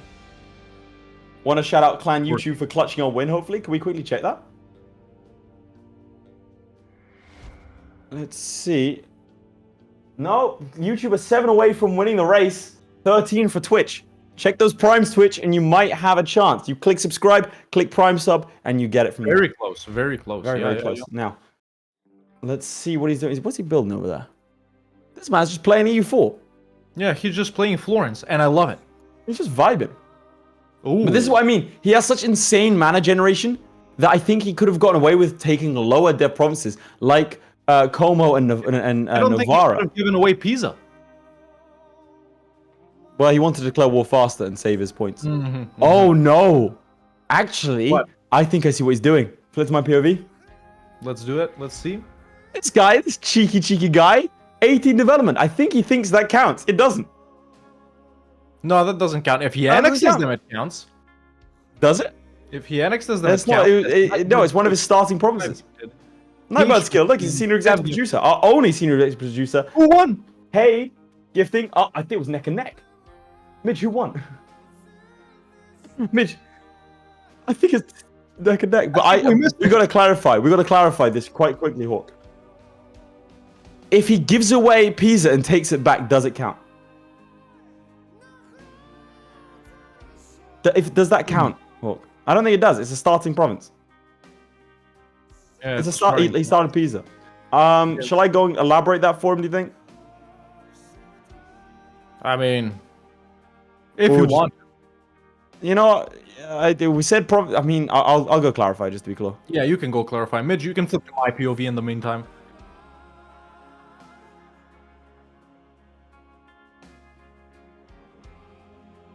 Let's flip it and I'll announce it. Chat, I can let you know that even though the YouTubers were so close with the gifting, Twitch did actually end up winning the race thanks to the Oilers over there. But I have some even more good Does that news. put us? for Wait, you. wait, does that, Midge? What does that put us on global producers? Let's see. I have, and there it is, ladies and There it gentlemen. is, season 3. It's happening. It's happening. Match 1 of the final, but we can confirm in June we will be back. Through rain, through snow, through hail, it does not matter. Even if we have to send a camel up a hill with an antenna strapped to his back, we will be streaming in June, season 3 of Parabellum. We will be back. Thank you very much for your support, chaps. That is Ladies and insane. gentlemen, we will be back in June to present you with the greatest. We know this has been the greatest so far, better than season 1, but what would we be? What could we say to ourselves if we don't, you know, if we don't it's gonna be better. pass ourselves, if we don't do it bigger, if we don't do it better? And the best part, shoot, you're only gonna see it in about 3 months, boys. So keep an eye on that and tell all your favorite content creators to sign up right now. Yeah, we're gonna be opening up qualifiers to quite a few. What is this? Lacing one fat ass tuners, knowing it's gonna get rolled by his head, Dada. No, he wouldn't do that to me. We're friends. Oh, don't worry, boys. Flip to my POV. Big developments. Tunis is out like the Mamluks. We're safe. Ooh. Not good for ZLEWIKK, though. No, good for well, ZLEWIKK. you know, it doesn't matter. But he is going somewhere. I want to point that out. Can we go to him directly? He's going somewhere. He's attached to his voice. He's What is he thinking about trying it. to He's leaving. He's Where's he shipping gonna them go? off? He's shipping them somewhere. He's gone espionage ideas. That's also another minus 10%. Very, very smart here from ZLEWIKK. Nice, Very yeah, smart indeed. Doing a reduction. We get some W's in chat for season 3 of Parabellum being confirmed live on stream. We will do it. I will be there no matter what. Yes. And you know, Midge, let's get the poll up once again right here because we do have... This is true. That meme was true. I can confirm. But yeah, let's get that poll up once again. We're more than halfway in. We're really neck and neck here, ladies and gentlemen. ZLEWIKK at 5, FLORRY at 4. 21 minutes remaining. Super differing strategies right here. No. Tunis, they've got AirPods in. They don't know. They don't know. CB Morocco? Tunis, no. Tunis. Decline the call to arms. Decline the call to arms, Tunis. I wouldn't. He wouldn't do that to me. Yeah, To be fair, Mamluk's good shout. That's a lot of high dev provinces. I'm looking Really around. good. We have Iskandaria. Is he going to no CB them? Tunis wouldn't come in. They're smart. Look, he loves I mean, Iskandaria is 13 dev on the that coastline. 13, 10, 10, 12, 25, top ones, right? 12. Yeah. The Delta's looking pretty cute. In fact, Mitch, can you flip to me real quick and then we'll flip back to him. He's building a flagship This as well. 13 here, 10 here, 10 here, Oh, yeah. 12 here, 25. And let's not forget 12 here. Let's not forget that this guy does have some of the greatest mana generation. Plus, Syria has been integrated, ladies and gentlemen, which Ooh. means Oh, there's some rich ones in the north over there. he has gone for Ferrari in the meantime. Let me see. I'm trying to take out a Twitch. The gift subs worked. I say we all win there. Nuts. The gift subs worked. I would say we Look at all that. win. That's insane. Look at this. What do you not see in the bottom left? No coalition. No coalition? Wait, when did he deck on Ferrara? Just now. How the hell now? is this man? He has no aggressive expansion. check his AE modifier. Check his global AE modifier. I want to know. I'm interested. Minus 40%. State propaganda, justified wars, and his prestige. Phenomenal stuff. And his improved relations, I imagine he's been... Improved relations, where are you? Yeah. Plus 68%. Payable Sanctuary Dynasty. Look at that prestige. He's got the number of royal marriages and obviously his Diplo guy. Important news. We are officially tied, ladies and gentlemen. In the meantime, while Florry's in this war with Ming, he has been developing Wu Ding here for his vassal Qi. Seized it. And that is legal. He's seizing land. All of his existing stuff has 18 development. He hasn't taken anything from Ming yet, so he is allowed to seize land. That is a legal veteran move. Yep. I'm just shocked at the low debt, like the low amount of. I'm gonna give him a 20-minute warning. Yeah, go ahead and give them a 20-minute warning. Midge, I can go ahead and tell you to maybe, you know, bump up the targets for everything. All three bars rolling right there. As we see, you know, Ming right here getting carpet sieged by Florry. Oh, and there's the peace out. So let's examine this peace deal, ladies and gentlemen. He's snaked all the way to this wasteland right here. Let's see. There's a 18 more. There's another one. So 2 really good provinces here. And in the middle, there's this 12 dev one, which is very nice. So yeah, Florry's score currently 7. Florry is in the lead. Let's see what he does with these provinces. I think he's probably gonna do the same thing he did before. This is a So very there are smart guys he strategy. can release right here. This He is a can very, very do good strategy. Chu. There's Chu. So now I think he's gonna give this one and this one to Chu. I would think so. It'll be tough to seize Now- Wuchang though because it's their capital. There we go. I And do he want can to take give a second to pat ourselves on the back because there were the doubters. There were the haters saying, this challenge, it's too complicated. My little mind, it can't comprehend what you're doing here. It's me. But this I is was the exactly... haters. He was. Hawk was very much against this challenge when we first started out because he said it was too complicated. But I think it's good because we do have 2 very different strategies. It's opened up the floor for some very creative strategies. It's controlled conquest and it's using their knowledge of improved relations and aggressive expansion and development on ZLEWIKK's side. Completely different strategy on Florry's side where we're seeing strategies of raising, of vassal management, and of decking on Ming and pure warfare. Very, very interesting indeed. But yeah, Florry, ladies and gentlemen, officially in the lead. 7 above 18 provinces conquered as opposed to ZLEWIKK's 5. Now, of course, we should note in the meantime, there we go, another deck on Ming, expected. But what he might also be doing is developing this one for Hefe, for example, in the meantime. You know, some other super cheap, what you call it? Yeah, Jinan might be next. It's at 13, so he's going to be deving and seizing from his vassals, all while continuously pounding Ming. Reminder, 7 to ZLEWIKK's 5. Let's go back to ZLEWIKK. So ZLEWIKK is in 2 wars. In the meantime, he did declare war on Bologna, who are only allied to the Papal State. They are co-belligerents, so I can't imagine that he is going to be taking land from this. To do so, he could still do it. That's insane. Yeah, the coalition, they don't really care about a resurgent Florence, or a surgent Florence, I should say. I imagine he's probably going to white peace the Pope, or at least get rid of his alliances. Bear in mind, Rome, very good province to take right at the end. He was looking at declaring war on the North Africans, but it does look like he has aggressive expansion to burn in the meantime. And he does start to take these provinces here. I think he could probably peace out the Pope quite quickly if he does take these provinces that aren't protected by the fort. In the meantime, his ally Savoy is going ahead and doing him a solid by sieging down Genoa. I think most likely they'll ask for it themselves. Let's see. Yes, they will take themselves, so that is not possible for him to take Genoa, which would have also contributed to his score. Ferrara, in the meantime, 2 provinces very, very close. Bologna, the same.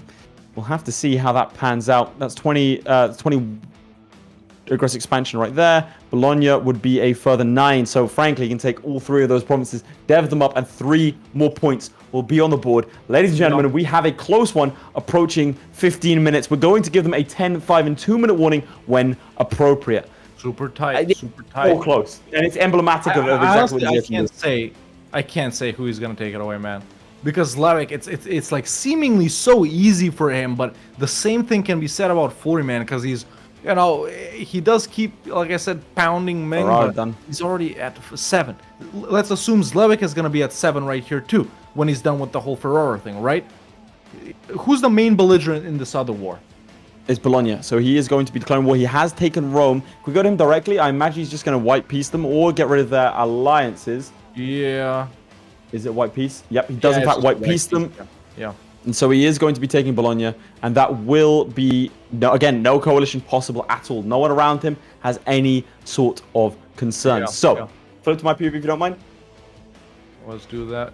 Provinces that he could take without deving, or provinces of interest, we should say. Milan over here. Then there is Montferrat, he could probably dev. And then potentially the capital, though this is kind of nasty to go through. On the Venice side of things, he can go after, obviously, Venice itself. Treviso, that is also a possibility. There's a couple of provinces that are very, very good. And again, south of him, we've got Roma, we've got Napoli. These kinds of provinces, very, very high in dev. In fact, if I show you the development map mode, it's looking pretty good for him at present. Yep. And then there's Sicily as well. But where does he go? Where does he get the Casus Belli from? By the way, what happened in the meantime?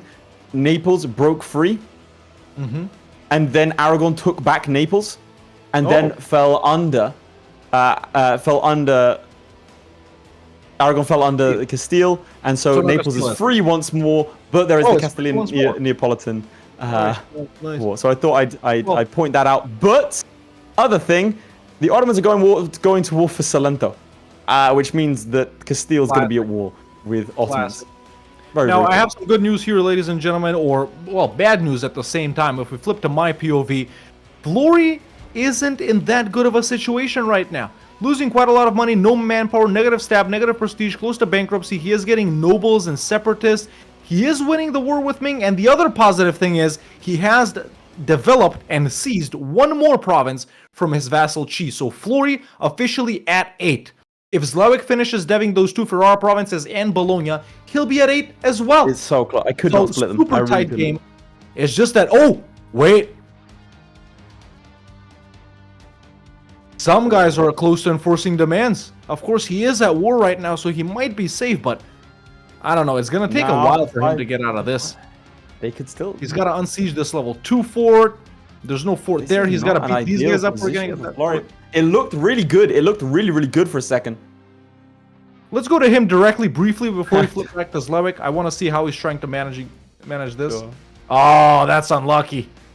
He's just got a comment, bro. He did not need that at this time. They are looking like they're going to break him down.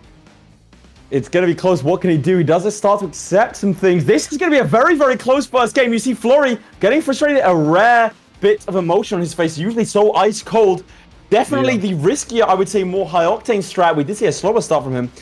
It's going to be very, very close, ladies and gentlemen. Now, bear in mind, no matter what happens here, we will see a second game. If they draw, we will see a third game as well. ZLEWIKK has yet to be defeated in this season of Parabellum. FLORRY has yet to triumph over him.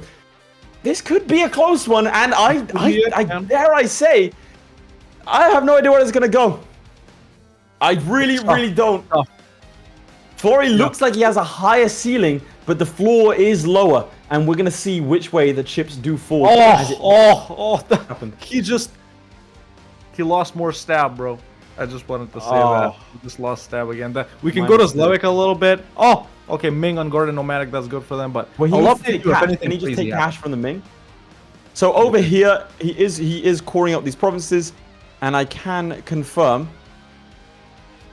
You see 18, 13, and 18. So 2 more provinces on the board. So that is 1, 2, 3, 4, 5, 6, 7 points on the board for ZLEWIKK. And he is close to getting Bologna in a second. He does get the core. Now we're going to watch him dev, most likely. Let's see. There it is. He does take 18. 8 provinces on the board for ZLEWIKK. A strong showing. It's tied right now. Oh my god. Both our players at 8 new 18 dev provinces. Okay, let's look at it realistically. FLORRY, we know he can get 2 or 3 more. ZLEWIKK, we know he can get 2 or 3 more. Who's going to be faster? Who's going to be more careful with the strategies? Like, I think we're going to end up with both players around 12, maybe? 13? Oh, there it is. A deck on Venice, and now we'll start to see him unfold a little bit more. Again, aggressive expansion still looking incredibly healthy. The northern Venetian provinces, how developed are they? If you've flipped my POV, over here we have a 15 development province, a 13 development province. So these two are good. Treviso is 19. That is a scoring province. And then we have a 30 development Venice. Nice. Over here, the rest of these, I mean, yeah, they're basically non-existent. You don't really need to worry about it. I'm just seeing left, right, and center. No, Crete. Crete actually potentially would be a good idea. Yeah. 13. So that is owned the by Venice? I've never seen them there. What? Is that Corsica owned by Venice? I've never seen Yes, it is. Corsica is in fact owned by Venice. I didn't notice that. This is a weird ass game, I'll tell you that much. So let's see. Who else is in this war? He can take. Hungary is helping him out, right? Hungary is helping him out, so they're taking the brunt of the impact. Right now, there will be a mild coalition, nothing to write home about. And frankly, do you want to give our players a 10-minute warning? Yes, I will. Frankly, I think this might be him gearing up for his final war. I personally would like to see him take Manchuria in this as well. I think he can take it. Not even a question. This should be his final war. Manchuria is a scoring province. This would be a very, very good idea for him to take. Ooh, now, I see that now. Can I just point out that he's been building ships since the beginning? And so Venice has been cowed. Long con. He has actually done that. Time and time again, we found Venice blocking our players' progress. It's looking really good for him. Also, Ottomans are at war with Castile. Over Salento. So he's going to breach his wall. I mean, this is phenomenal. Look at this. This is very, very good. This is very, very good indeed. I mean, I'm saying he has to take Manchuria here. A couple other provinces. I think aggressive expansion be damned. I think this is the max here. Just take provinces that are already above 18. Develop, farm the points. I think he can afford to take the coalition and dev them. Because he does have some max you could get in this war, including in this war. I'll separate this piece on 3. I would say you can take 4 provinces plus Manchuria. That will garner him a coalition. So we can take 5, and I would say that's a realistic realistic way for him to take for him to approach this. The coalition is risky, but I think that gives him enough time to be able to dev the provinces. He can take 3 immediately. And they're scoring like no risk, no coalition, no risk. Blah, blah, blah. No. There'll probably be a coalition. But I think that like we're talking endgame stuff. We're entering into the last 8 minutes. Remember, core and develop. Provinces that are not over 18 or 18 and over, he has to be able to core and develop. Look at that stack wipe. That is lovely. That is, it might even be enough, you know.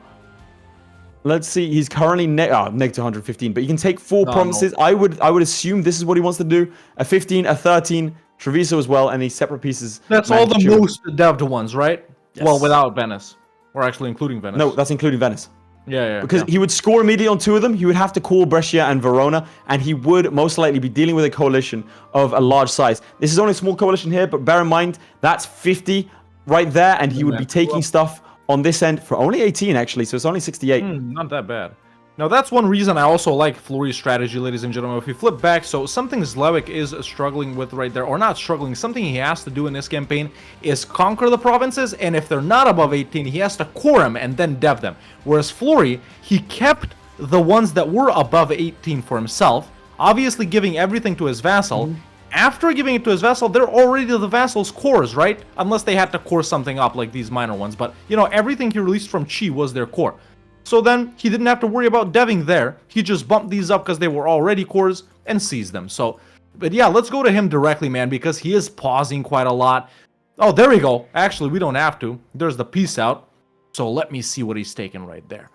He has taken 1, 2. So, he's taken 3. They're even then. That means they're even. Yeah, okay, let's see him what he does right here, and I'll count when he's done doing it. Because, yeah, we're not... There we go, feeding some more provinces to Chu. Checking the stab of those ones, so there we go. He has to give running in Kaifeng. Just make sure you're fully aware, because there might be some last-minute clicks, you know? Yeah, of course. So make sure... Okay, so there we go. So now I can officially go ahead and count up provinces. Over here, he has taken a massive amount of provinces. No big coalition, but that does leave him probably with enough time to core and develop all of these provinces. He is stacking his diplomatic power like crazy. He didn't take Venice, presumably because it gives him another province for him to take. I mean, 1, 2, 3, 4, 5 versus the 4 that I had lined out. He did take Mantua. This is probably going to be the end game here. Do you mind giving our players a 5 minute and 20-second warning? Or 5-minute warning. I gotta ask you though, do you want to know the score, or do we keep that? No, we'll keep it secret. I'm saying just keep an eye out so then you're aware, so you can look out for any sort of last-minute clicks. Yeah, no, I know. We will go to final 5. I think in the final 2 minutes, or when Hawk's back, if you don't mind, Midge. Just have it prepped. Okay, so just looking at the score right now. I mean, I'll have to wait for Hawk to get back because I don't want to give it all. Hawk, can we go to your... Once you finish counting, can you flip to your POV? And then I'll count mine, and then we'll go to the final 5. Oh, I know the score. I know the score. I need to check my score then.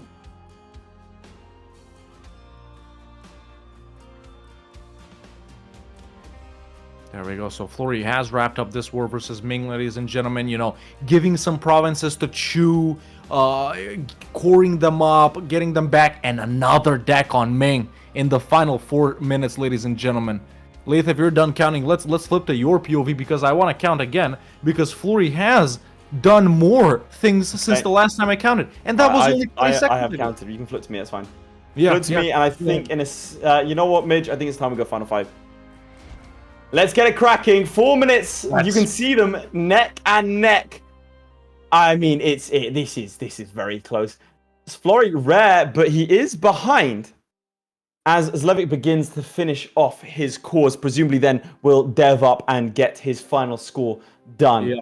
It is going to be incredibly close here. This is so tight, ladies and gentlemen. You can't even know. So at this point, you're speccing ZLEWIKK. Can we assume he's done with wars? He's just developing, filling up these final provinces. Did a coalition form right there? They didn't. No. No? Really? This is a very playable Florence. Like this is just a good Florence game. A very good Florence game. Regular Florence with espionage game. Yeah, FLORRY, man. In that case, we can talk more about him as ZLEWIKK continues. I don't think he's done with wars. I don't think he's done with wars. He's gonna go for the Pope. He's going for the Pope. I think that is legal. That is illegal. That is a legal move. I can confirm he devved everything up until that point. This is a legal declaration, ladies and gentlemen. He has done. He's done. I mean, yeah, he's probably gonna go for Rome. That's insane. Is there anything else that he can get done realistically? Any other high dev province? He could he can take Rome. He could take Rome. Rome's worth 25. He could definitely take that. He might even be able to core and dev. It looks like he's going for Milan as well. He's going to go for Milan as well. Milan is 23. That's another province. Milan, allied to the Pope. A ridiculous deck. It is very getting coalition. Very close. Presumably they will, yeah. They are starting to coalition, but I don't think it's going to matter. Milan has been taken. I think he's going to piece him out soon. No, wait, he's going for Burgundy. Was Burgundy allied? Burgundy's allied to the Pope. He's going to rush down. He's going for Dijonais. Yeah, that's an annoying one, but he's got to do it. If he takes Dijonais, just vibing, fighting Ming still. There's so many high dev provinces he can take from them. He's all around them, basically crisscross them, as you can see, ladies and gentlemen. So he should be near or be able to take all of those already above 18 dev provinces.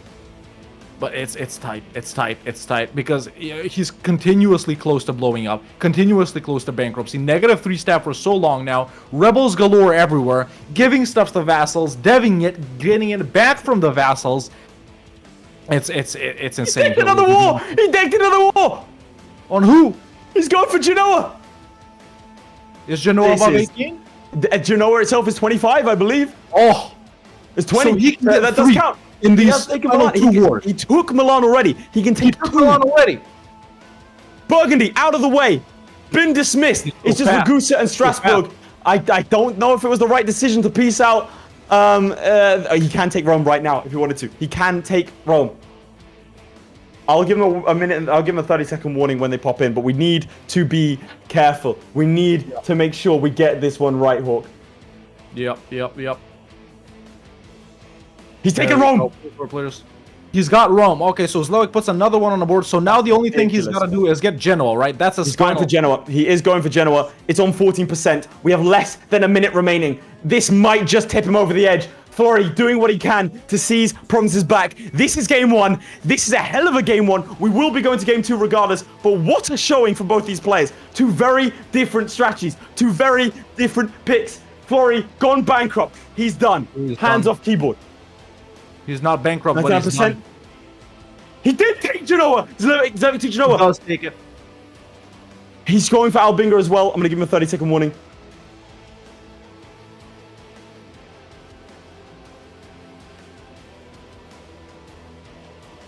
Okay, let's... Little mix up right I think he's... before he is done. You gotta be careful, ready to pause. Yep.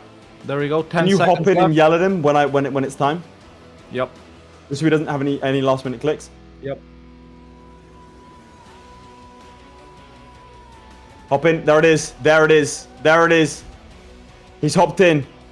Scores are locked in. FLORRY has stood up. Ladies and gentlemen, have you enjoyed game one? This was 18 plus. Have the most new 18 development provinces. What a game. People doubted. They were like, oh, it's a little bit complicated. But I think that was a phenomenal. That was probably my favorite so far in the entire season. It was a You don't like it?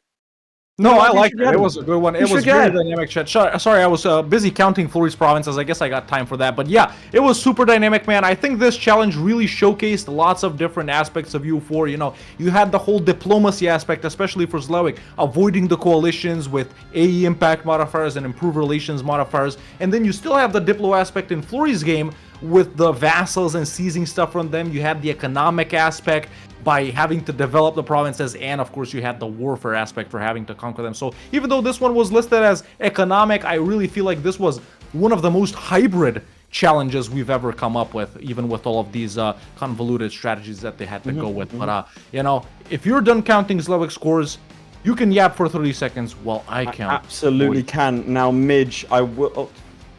ZLEWIKK trying to unpause there. What is this? I already counted, don't worry. Midge, also, if you, I did give you the rendered files for the interim, just to let you know. Now, no, we will hear from the winner. So it could be FLORRY, it could be ZLEWIKK, but that's fine. Okay, anyway, so like I said, two very, very different strategies. Chat, we have 4 potential challenges left. You will be picking the next one. We will let you know, don't worry. And we'll let you know which of the numbers are and everything else. Midge will be desperately setting that up soon. We'll do it before the match, but regardless, what a hell... Give people the score. You think it's time? You think it's ready? I think it's time. It was a hell of a game, ladies and gentlemen. Super tight. I'm going to go ahead and say the score first. I think there are a lot of FLORRY fans in the chat that are dying to know. So, FLORRY, we're looking at his game right now, pretty much collapsing in the end right here.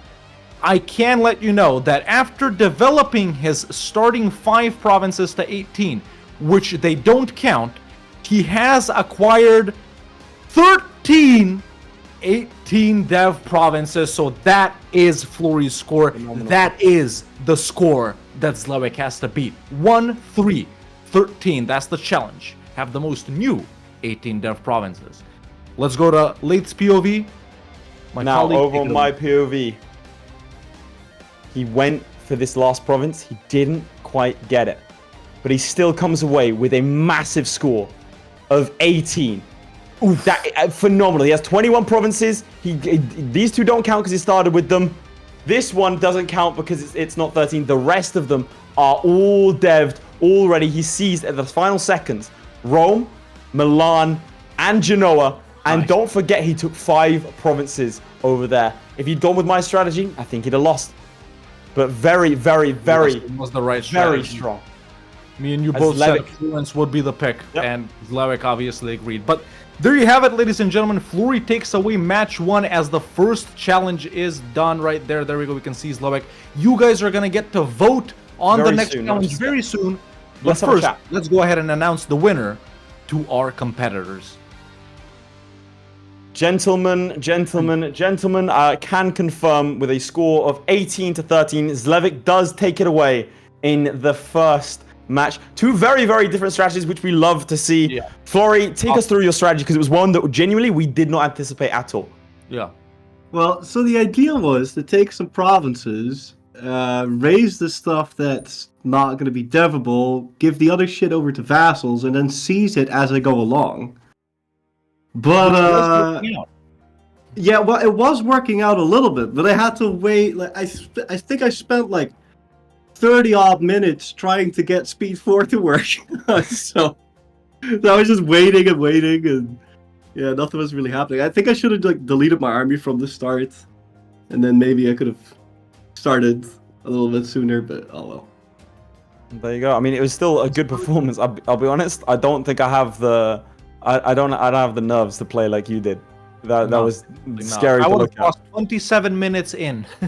But ZLEWIKK, where did it all go right? We anticipated Florence would be the right pick. You did go with it. I think this was the strategy.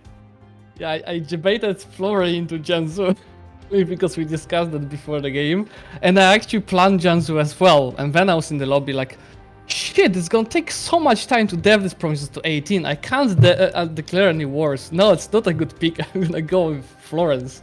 You looked at Ashikaga for a second as well.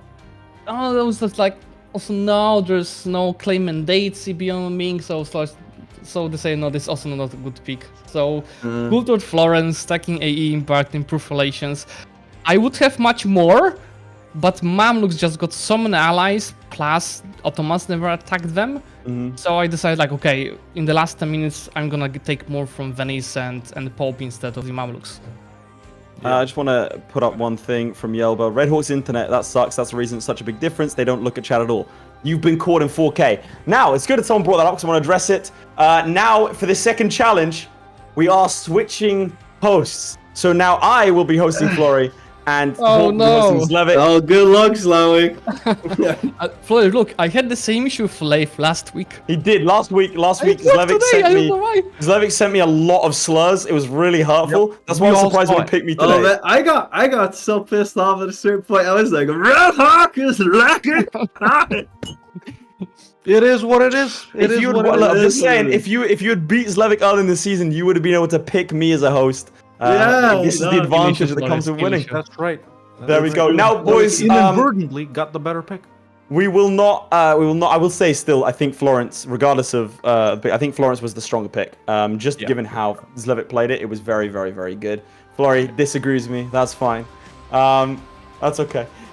Here's what we're gonna do next. You boys have I have an interview with ZLEWIKK to show the people. You guys have 5 minutes to get set, and then make sure you're ready in the Discord to go get a drink. And then we will ask the audience to vote on what the second challenge is.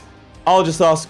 You know what? I won't ask because I was gonna ask you what you guys want to see, but then the people might vote for or against that. I don't influence. No, we won't. So we'll chat to you in 5 minutes. Good luck to you both. We'll speak soon. Thank you. Alright, so at this point, ZLEWIKK, it is the grand final. You are either one up or one down. Do you have any sort of words of encouragement for yourself? Polska Guru. I'm sure that'll... You probably could have told yourself that in the final. I don't know why I asked that. It was pretty obvious what you were going to say. So you have been undefeated this season. How does that feel? Well, I feel like Florry. Yeah, I mean, he did go... You're the first one to beat him in these qualifiers. Do you think that helps going into a final like this? Yeah, I mean, I think the main difference to the previous season is the PC. And actually, since I started borrowing PC from my friends, I never lost. Because 2 games in the last season and a lot of the games this season is all wins with that new PC. How much better is this PC? Why does he have a better PC than you? He updated it last year. Mine was updated like 5 years ago. I need a new update. Alright, so the best base for EU4 skill is your PC, apparently. It's all about CPU. Yeah. There you go. What would be the worst kind of challenge? I mean, at this point, you will have already played a game. So, what would be the worst possible challenge that you could face? I think it would be in some kind of region where I haven't played for a while, and that's a big advantage of Florry because, you know, in December he was streaming every day, completing all of his missing achievements, which means he played everywhere. And so he definitely has this small advantage of knowing some obscure nations that I haven't played. So somewhere obscure. What would be the best one then? The ideal challenge. Trade challenges for sure, just like, you know, in the previous seasons when I did win with him back in the Speed 5. But I'm also pretty confident about the blobbing. I mean, the blobbing challenges will be probably super close. And now it depends what kind of nation you're blowing with. If it's a small nation, but it will be RNG, just like with Albania. If it's something bigger, then it's going to get really interesting. I mean, understandable. Fair enough. What would you say is Florry's biggest strength in this sort of competition? What do you look at his gameplay and you think, yeah, okay, that's something that's like unmatched? He's a chameleon, right? He doesn't have like he meets an obstacle in the challenge and he doesn't panic. Just Yeah. he finds a solution immediately and just follows it. And even if it goes bad, like I think it was his challenge versus Playmaker, right? It went really bad for him at the beginning, but he never gave up. He actually did win the war and the whole challenge. Very true. And what about you? What's your like greatest strength? If someone's gonna, if I'm gonna ask Florry this question, right, or I'm not saying anyone else's question, and I go, ZLEWIKK, what a competitor. What's his thing? I've played so much of multiplayer. I can really play fast without pausing. I think that's the biggest advantage that I'm having. Yeah, and plus some micromanagement, also coming from MP, that might be also helpful. I'll say, and I've said it before on Parabellum, I think that you are the best final 5 minutes participant we have. I think that's your ideal. What makes you so good? Why is it that when people say, okay, well, we say 5 minutes left, do your final things. What goes off in your head? Because I have this 5 minutes planned already, right? I'm playing the whole challenge, the whole hour, and maybe not at the very start, but like when there are 20 minutes left, I already know what I'm gonna be doing in the last 5 minutes.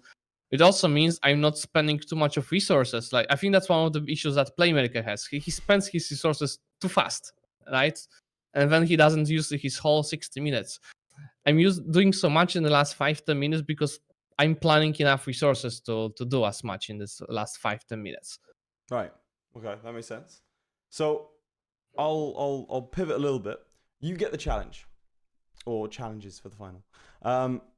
What goes through your head when you're thinking, okay, I have this amount of time to make a strategy? What's your sort of like go-to? What do you do, like A, B, C? What are your step-by-step plans? Yeah, I still don't know how many challenges we will get in the final. Is it 5?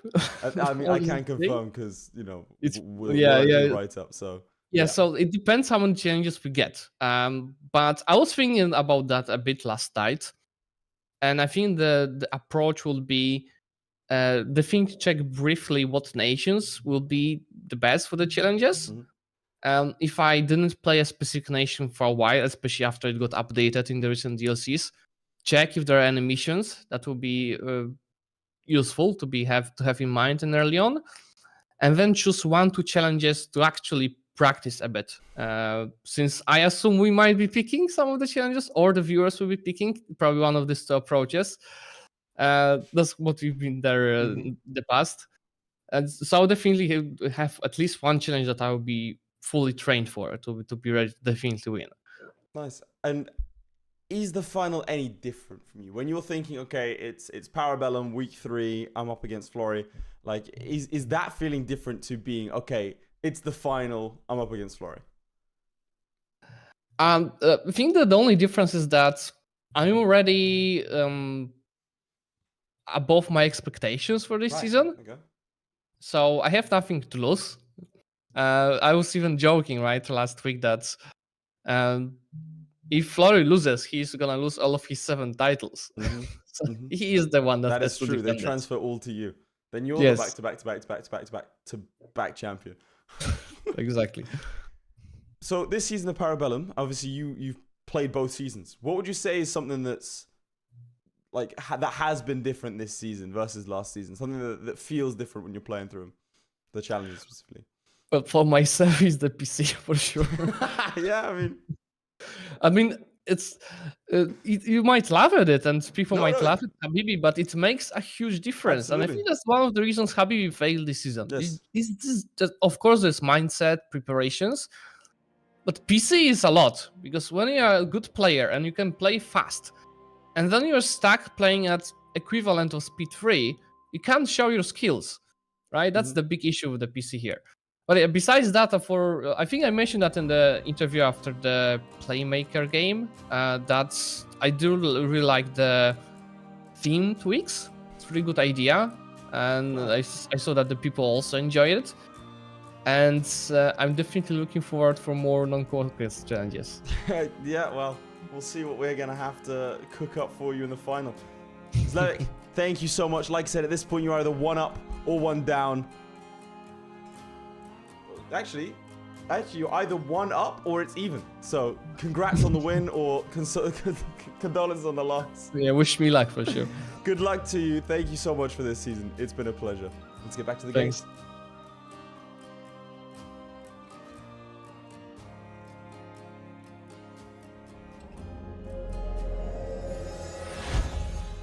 Ladies and gentlemen, we are back. That was an interview with the winner of match 1. If you're just joining us, welcome. This is EU4 Hegemon from Parabellum. The name, like, we say EU4 Parabellum way too much. These are the current... I've got to get out of the way. These are the current challenges. Whoa, that man zapped in from another dimension. Bro heard EU4 was happening, zapped straight in. My God. Hello, Hawk. Hello, hello. Now, Sorry, stream. I keep forgetting the stream is later than the actual live thing. So with 10 seconds, I start walking back, but I wasn't back in time. But let's get cracking. Let's get cracking. So I'm ready. it's 1-0. A victory in this next one means Zlewik is crowned the champion, and FLORRY gets handed his first ever loss in the finals. Full losses. He's only ever lost twice before in matches. Once to Zlewik and once to Venomite, which I completely forgot about. Yeah. He How did long was just that? lose. Huh? I know. Remember that? I completely forgot. Anyway, now we did have a Zlewik win here. It's not going to be with numbers, but you are going to vote, right? I'll explain how you can vote. There's no point spamming numbers. We're not counting numbers. Yep. So ignore the chat. They don't matter. Yeah. Now, the first one is diplomatic. Our diplomatic challenge today: change of loyalty. Have the highest income from vassals. Very simple. The number in the economy tab is what we are looking at. Doesn't matter if you abuse it. It's fair from there. Hawk, what's our warfare challenge?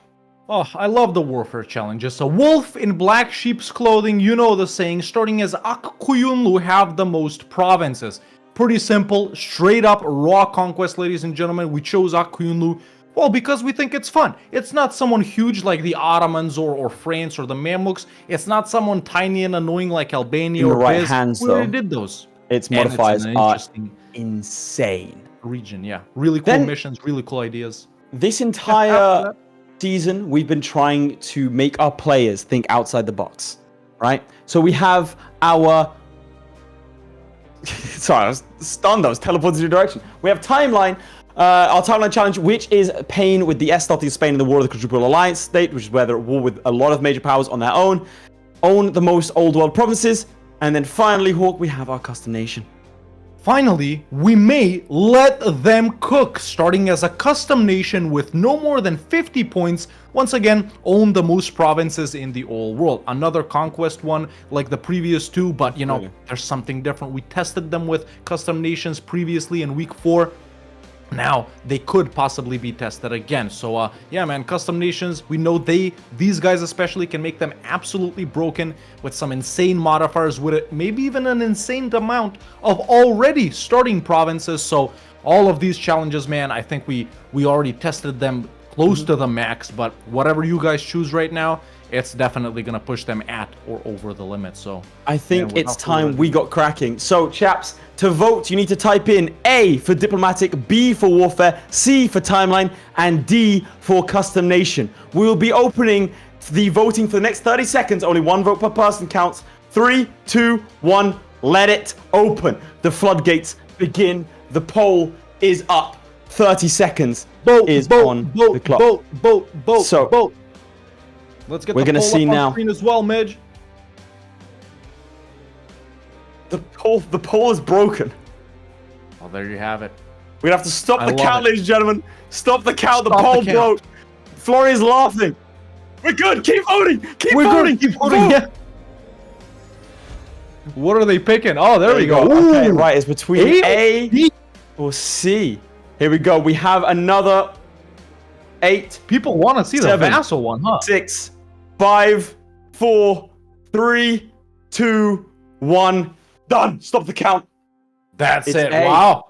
Interesting. Change of loyalty, ladies and gentlemen, have the highest income from vassals. Now, I personally was a huge fan of this challenge. I love vassal gameplay. And when me and Lay theorized, you know, what nations you could start with for this one, man, there's just so many options. So many nations have ideas that'll help you with this. Missions, government reforms, all around the world. And I think the options are pretty much limitless. So there we have it, ladies and gentlemen. Change of loyalty. Let's see our guys in.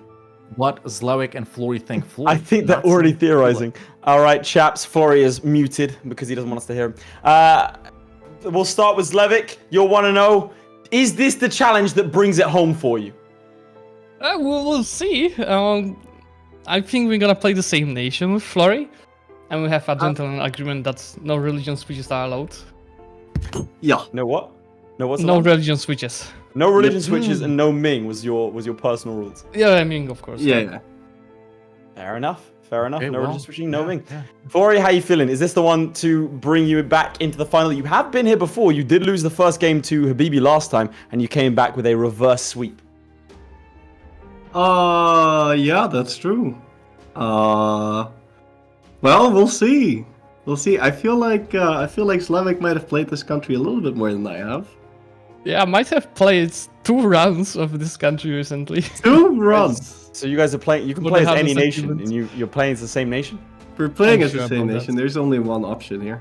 Interesting. Do you Interesting. Well, realistically think that's the only option? Yes. There's no other option. Not even Pretty close. much. all right. Well, I'm going to be spectating Florry. You're going to be spectating ZLEWIKK, if you don't mind, chaps. Let's get cracking. I mean, Hawk, unless you have someone else. Let's get it started. No, I have nothing to add. Gentlemen, keep in mind, if Florry wins, we go to a third one. ZLEWIKK, if you win, you're the winner. If it's a tie somehow, we still go to a third one. We do still go to the third game. Yeah, that's how it's going to You've be. denied them the victory. Well, gentlemen, we will hop into your games. Get in the game. Start the game. Don't touch anything after that. And we will get cracking. You already know the rules. Good luck to you both. For potentially the final time in Season 2 if ZLEWIKK clinches it here. I'm kind of sad you said that now. You don't say it like that. then- You say, boys, we hope this is a draw. We hope to see you in a third match. Listen, the audience might have assumed what nation they're going with. Everyone says there's realistically only one option. We're seeing a lot of Ottomans in the chat. We're seeing a lot of Austria revokes in the chat. But when me and you theorized, it was completely different. It was completely different. I mean, I can confirm that Florry is ready to go. Is ZLEWIKK ready to go on your end? ZLEWIKK is ready to go as well. I think it's time we get our Is it? second, possibly last game of Go the on, final. give us a bit of a big preamble, mate. What do you think? Hype me up for it. What do I think? I mean, without revealing which nation they've chosen, I don't think I can yap on for too long. So I think we jump in Okay. and then we explain what exactly is going to go down, because Alright. this is going to be a very, very insane run by both Count of us these down. players. So let's do it, ladies and gentlemen. For possibly the final time of this season, it's a 5, 4, 3, 2, 1, and we're on. Boom. There we go. All right, here we are in ZLEWIKK's game with my POV, ladies and gentlemen, and he has chosen the Ottomans, spamming out the infantry immediately, the Janissaries. Now, why the Ottomans? Why was I hesitant to, say which nation both of these players are going to go with? By now, you're all familiar. Not something we've seen this season, but we did see this last season on 2 occasions, I think. Correct me if I'm wrong. It is called the Ottomans Aeolate Cheese. However, the Aeolate cheese is done by flipping between Orthodox and Sunni, and when you flip a religion, all of these minor guys like you, and you're able to easily Aeolate them, which is pretty much vassalizing them. Now, if these guys had a gentleman's agreement to do no religion flips, There's no Aeolate. how are they going to do the Aeolate cheese? Is it just going to be a regular Aeolate game? I guess we'll have to see. Is Florry playing the Ottomans too? Yes, I can confirm that Florry is playing as the Ottomans. Also, I mean, presumably they are going to go for a similar strat. Now, this is interesting to both of us. And I'm just going to show this modifier here. 15% vassals tax efficiency. Yeah. Hawk, can you take us through some of the options that you and I went through? So if we flip back to my POV, ladies and gentlemen, when me and Lath were looking around at this challenge, we didn't really consider the Ottomans. What we considered is the Timurids, for example, because they already start off with so many subjects, and their income from vassals is 48%, and they can get it up to around, what was it, 80, 90? 80 to 90% within the hour, yes. And then another really insane pick was Ayutthaya. The reason for that is, with their missions and ideas and government reforms, they can get it up to around more than 100%. It was 110%. Like 110.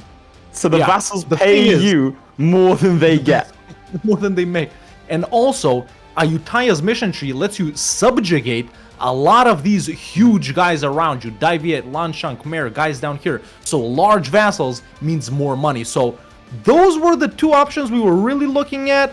You know, Ming, we tried the release all the subjects thing. They're not loyal. They don't pay you. But I'm interested in seeing what a non-religion flipping, if that is really what they do, if they weren't lying, of course. They could also just be lying. The Ottoman looks like. Yeah. Because Ottomans won't be able to get more efficiency than Ayutthaya. We already know that. Yeah, they right? 100%. With missions or with ideas or anything like that. Ayutthaya can get over 100% vassal tax, so they can get all of the guys around them, and then all of their income, because like right now, the Ottomans can only get 15% of their income of an income. So let's say a nation has an income of 8 ducats a month. Very, very good. So the Ottomans get under 1 ducat a month from them, whereas Ayutthaya get a nation of only 1 ducat a month of income, they get 1.2 ducats a month income. Yep. So that's why we were thinking of that. Yep. Yep. It's interesting. One second, we've got a comment here. You both are so smart, huh? Thank you very much for the compliment. How about countering subject disloyalty? How are you going to make subjects loyal as Timurs or Ayutthaya? We tested this. We both ran this. You can do that very easily. Both of them very loyal. It's not very happy. Yeah, it wasn't a problem at all. Especially with all the missions and ideas that you need to do in this run, a loyalty is not a problem either as the Timurids or Ayutthaya. Loyalty is a problem as Ming though. But yeah, what do you think the strat here is going to be? So there we go. ZLEWIKK, we already see his first 2 declarations on Biz, who's allied to Herzegovina, co-belligerented, and on Chandar, who's allied to Ramazan, co-belligerented. Now we're in Florry's game. Let's see what's happening there. Florry has started to set up as well. He has got himself his 4,000 cannons, and he is cracking up here. So they're saying, we're beefing with chat now. people are beefing with us. That's fine. All right, so he has declared war on Byzantium to take Constantinople. It's a pretty standard start, and we'll see how they crack on from there. There are some individuals that are unhappy that we implied that the Ottoman state might be inferior in any way. Oh my god, listen. It's not a concern, you know, it's not a concern. We all know which state is superior, you know, if you the red tiny one next to them. Some might say even the blue one that comes after them, but listen, let's not get involved on how Greece is better. What we want to see is the strategy, how it's going to develop. So, what do you think here? Biz, obviously, got to take them out. Do you open up with vassals immediately? Well, this is the thing that's do you vassalize Serbia, Bosnia, those guys, or how much do you expand? How much do you get ALETs? Really, well, this is the interesting thing for you and I, because you and I are along for a ride here.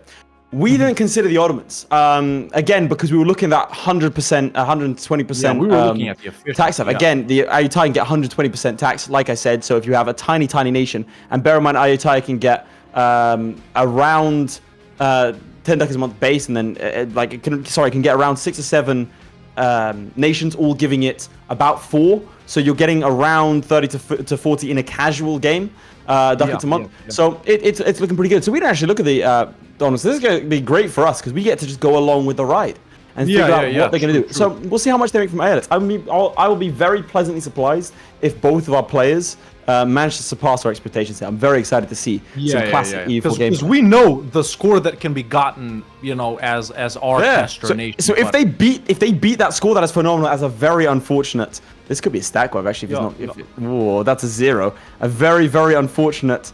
Oh, he's got cannons here as well. If it's a stack quad, it's gonna be that. No, he does retreat out of it. He does lose. He does lose. That's 20,000 Byzantine pretender rebels. That's also why Hawk hates having a Byzantine vassal. Yeah, that is true. Listen, Biz vassal used to be good, bruh. Now And they We fell all off. know the strat is just straight up conquer it. No biz vassals. We're only doing Bulgarias and Eretinas, ladies and gentlemen. No bizes. But yeah, if we go back to ZLEWIKK, man, he is kind of in trouble right here. If we flip to my POV, he did already lose a naval battle. He lost one more now because the combined Biz, Chandar, Ramazan fleets are just wiping his ass in the Sea of Marmara here. Now, he's sieged down Constantinople. He's, well, actually, he's not sieging Sinop. He's just standing on it. This is the same thing that happened last Adana, time. getting it rolled down. Morea, not bad. Yeah, the only thing is he doesn't have naval superiority, but it doesn't matter because he can still cross. He controls both Gallipoli and Biga right here. So, since he's done a co-belligerent on Herzegovina, obviously I do expect him to vassalize them. He can't take them at this point unless he declares on Serbia, Bosnia first and stuff. So, yeah, I wonder if he's going to annex Chandar and Ramazan or keep them as vassals. Biz, we know for sure he's going to annex them. But, yeah, let's see what Florry's up I'm very excited. Florry has just gotten the Fall of Constantinople event, does not elect to kick them out into Morea, does in fact continue the war. Right, so Midge made a very concerning noise, and also Midge is eating burger right now, that's irrelevant, it's just a personal note for me. Okay, I can't tell if Midge is talking to the stream, hopefully he's not. Anyway, we are going to look at a declaration on Dulkadir here. Again, chat, what do we think? What is the strat here? Talk to me about Aelitz, chat. Talk to me about Aelitz. Let me whip some of this out. Let's see. What are we saying? Let's see. Does anyone know what the advantage is here? Some guy just said yes. Well, it'd be great if you could explain it. Oh, well, Wait, Polemic is in the chat. Because we also know. Of course we know. We all know. We don't gotta greatest. talk about it if we all know. You know? 3 wars at the same time. I mean, I'm glad we did see an Alderman pick for the grand final. It wouldn't be a grand final if we didn't have the most overpowered nation you kind of gotta in see them. EU4. It's good stuff. It's good to see. I wonder what chat's going to pick for the final challenge, but still, we'll muse about that later. If we have a final challenge, yeah. Let's if we do. talk about that later.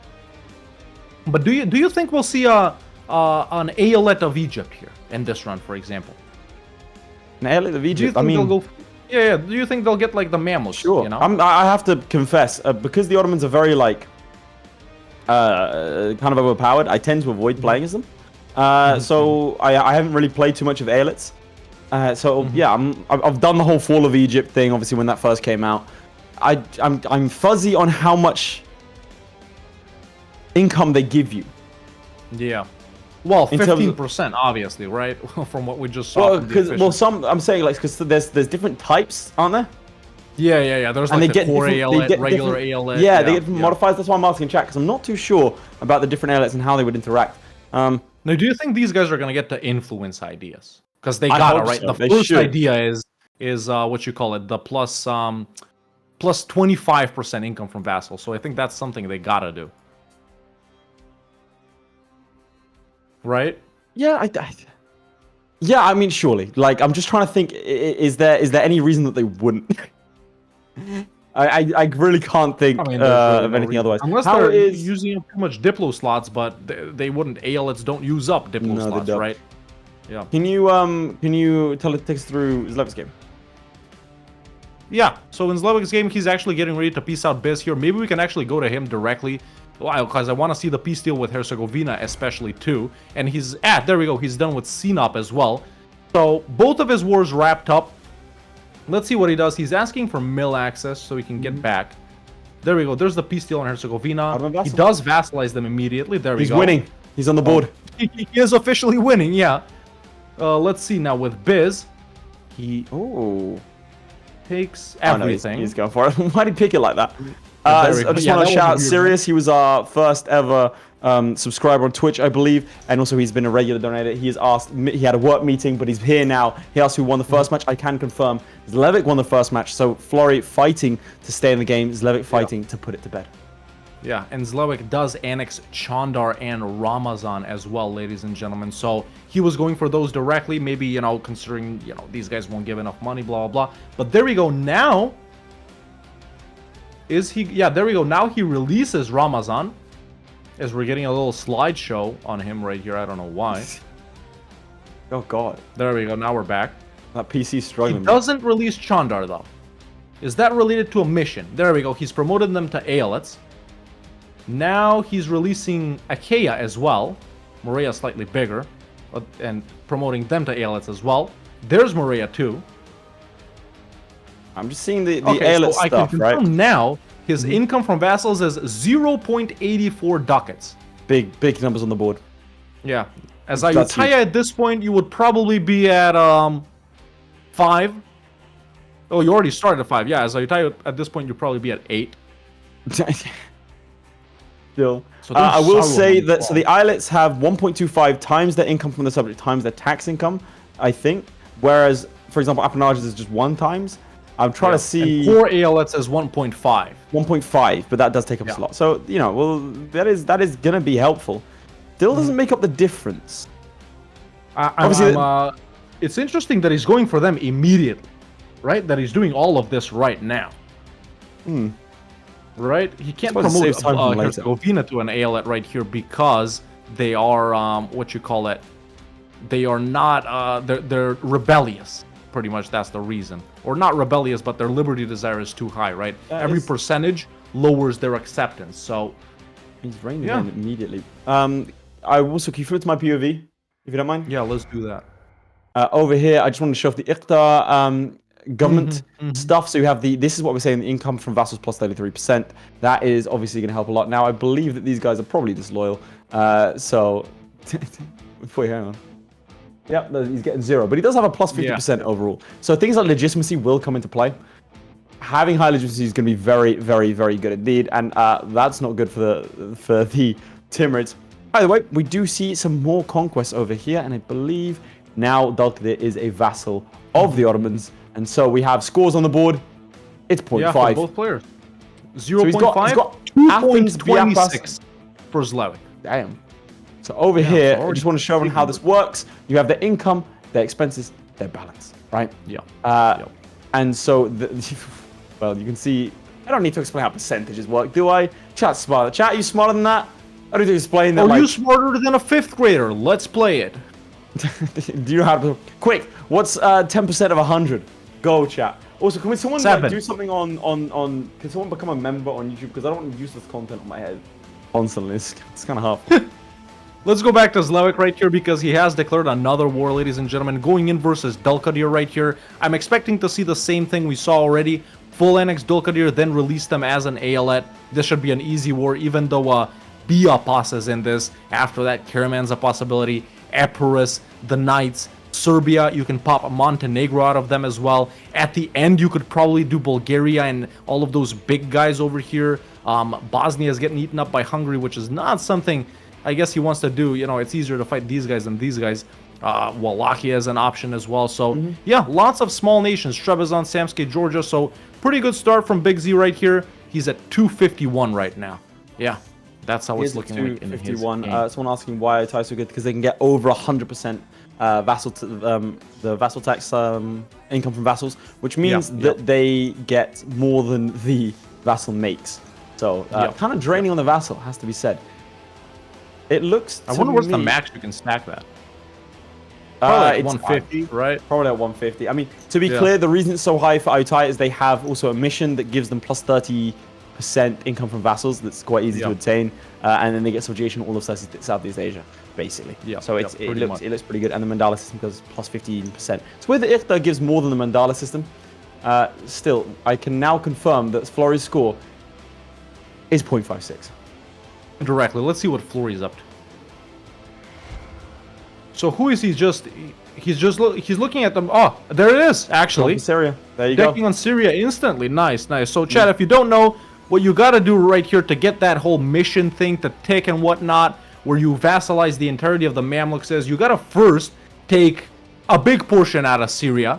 And then in the second war versus the Mamluks, you got to go in and siege down Cairo and stay on it for a couple of years. And then you automatically gain an event where you vassalize the Mamluks. So I wonder, do you do that, man? You gotta, right?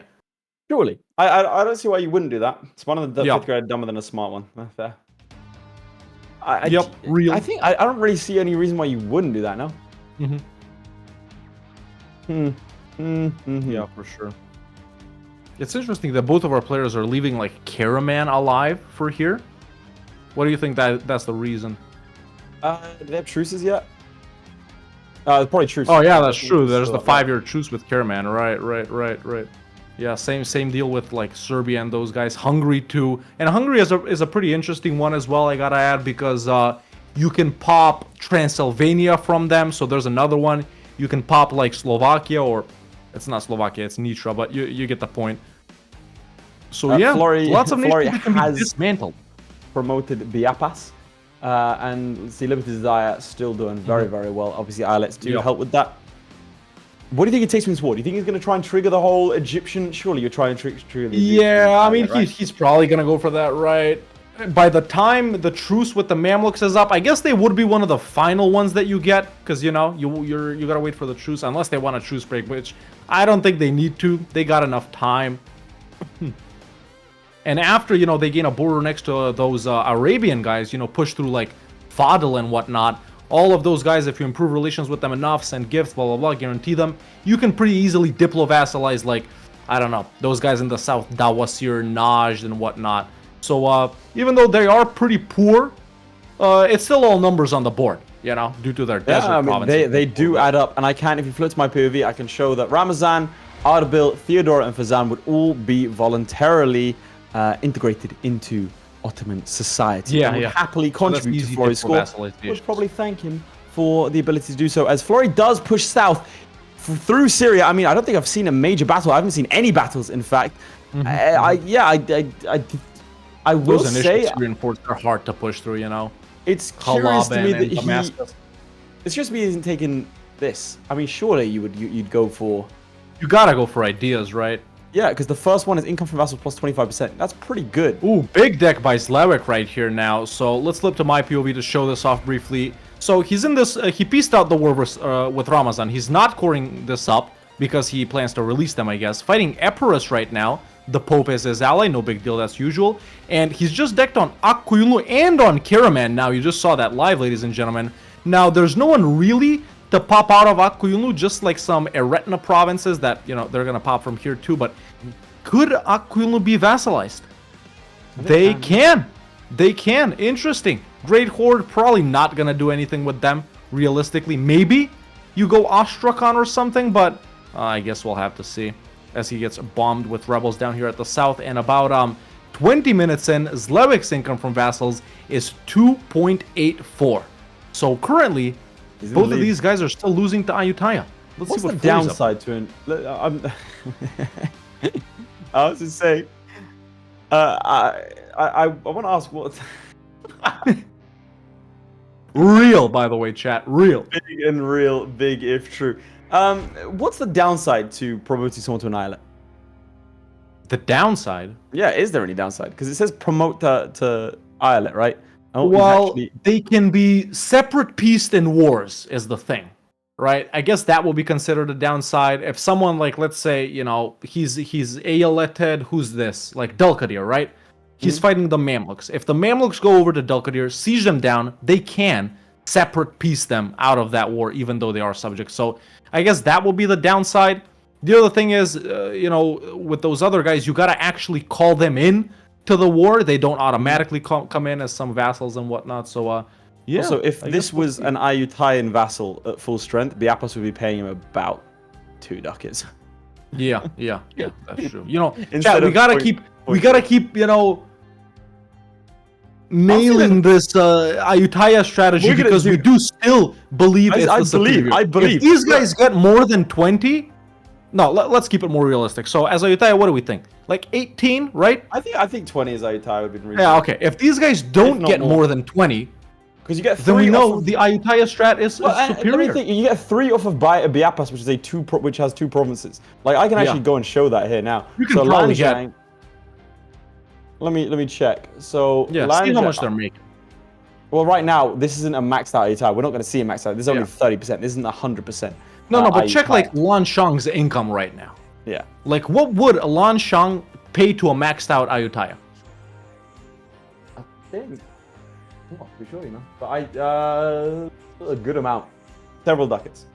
Like Several 3 or ducats. 4? Yeah.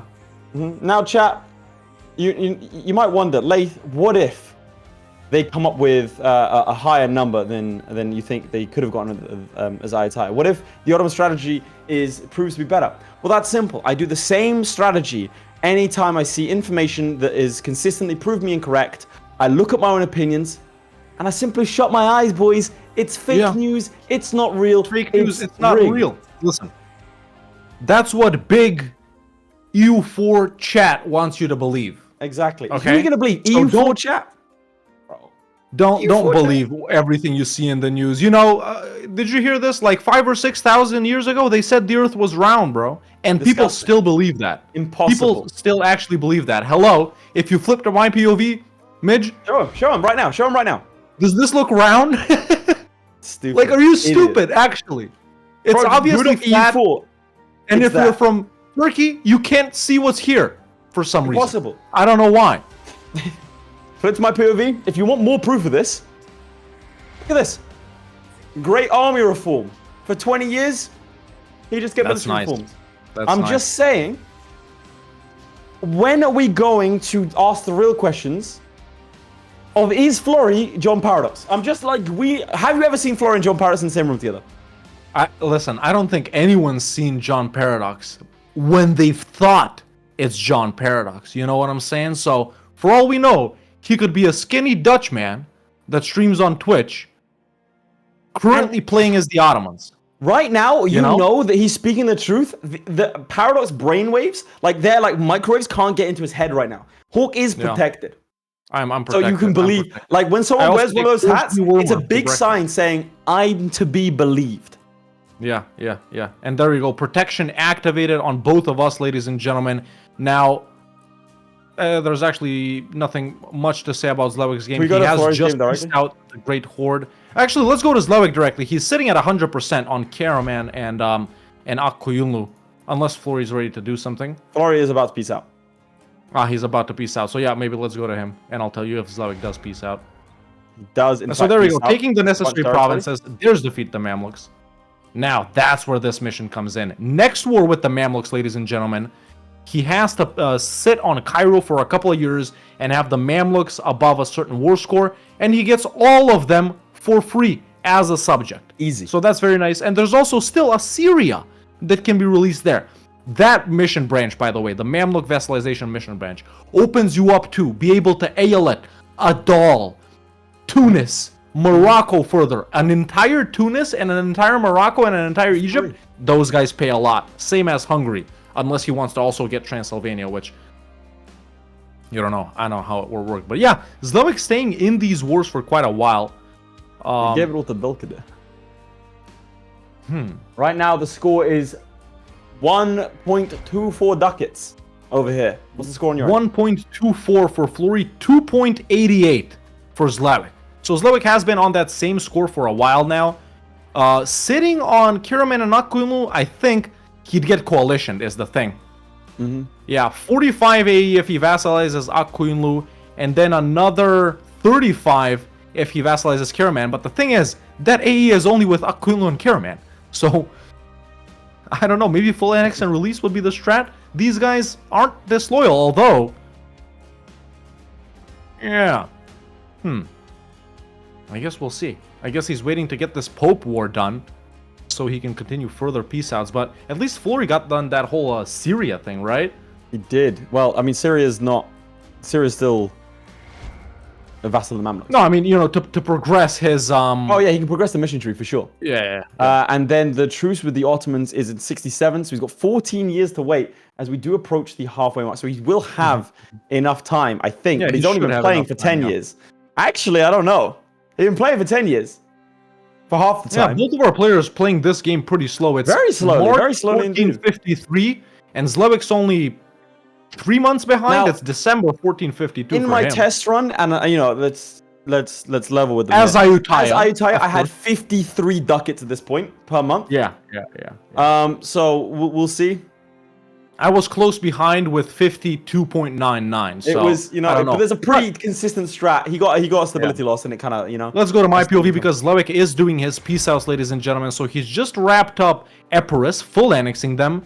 Same with Karaman and Akkuyunlu. This is the AE Nothing too bad. Let's go to him directly because now he's going to AL at them and stuff like that. So let's see exactly what he does. And there we go. There's Dulkadir.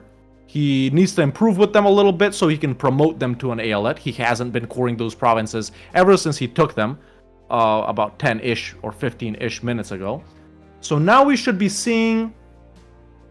Ah, look at this. So Seru says in his test game, he got 79 ducats with the Timurid. So that is one of the valid strategies that we mentioned, ladies and gentlemen. It's one of the better strategies, strongest strategies, you know. But yeah, hey, it's okay. They had a gentleman's agreement after all, so we got to honor that, and we move forward. Oh, there we go. There's some free vassalizations that we see ZLEWIKK doing now. So Shamar, Najd, Aniza, Dawasir.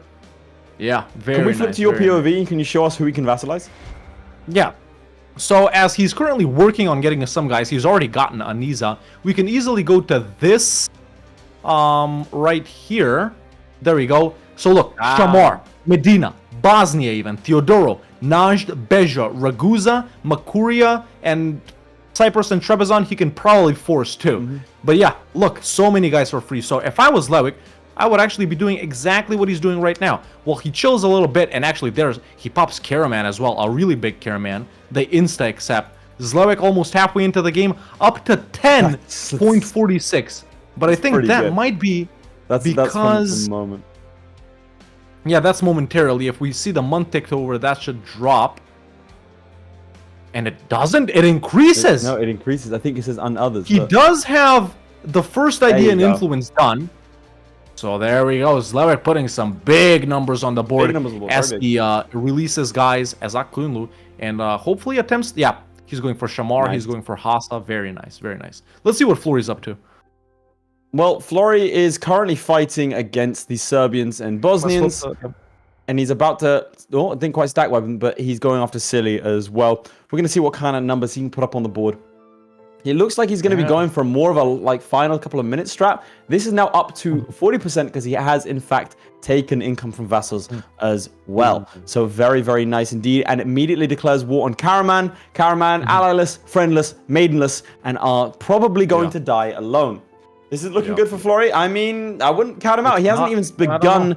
Whereas I think he's doing the finishing strat, whereas ZLEWIKK is doing the continuous strat. FLORRY's going to do the exponential one right at the end. But big news in ZLEWIKK's game too, ladies and gentlemen. If we flip to my POV, you will notice he has declared directly on the Mamluks right here in the Ottoman conquest of Aljun, which is something. I don't know what it is. There we go. Shamar is ALET as well. Good thing too, you can do these during a war. So there we go. Moving along versus Syria. Nice big war for him right here. Let's go to him directly. Can you take me through what you would do in the final couple of seconds? Final couple of seconds? Okay, 1 second. Flip to my POV. It happens every time FLORRY plays. I mean, he's got to do it. 3 points. Easy. Right, yeah, so let's go to FLORRY directly. Sorry, FLORRY directly. Let's see what he does. And Hawk, do you mind taking us through what you do last couple of seconds? Yeah, man. The last couple of seconds, which is, I think, exactly what we're going to see from FLORRY in this run, based on the way he's playing, is you release everyone you can. Literally everyone you can. As long as, you know, your guys don't get too disloyal. But the thing is, with these ALETs, they don't use their combined strength. You know, chat, as regular vassals use their combined strength to determine if they're rebellious. ALETs don't. They're like PUs. They only consider themselves. So, yeah, that's a positive thing right there. It's kind of massively overpowered if you think about it. This is Ayutthaya slander. This is why would EU4 code it such that Ayutthaya can't get as much? This is ridiculous. This is disgusting. Yeah, but about halfway in here, what's FLORRY's score? FLORRY's score is currently sitting let's get a poll up. 3.43. Now, I also want to mention what you can do, and this is something that Hawk alerted me to in our test runs. You can subsidize. Can't you? Didn't that count? Yes, you can I forgot to mention that. You're right.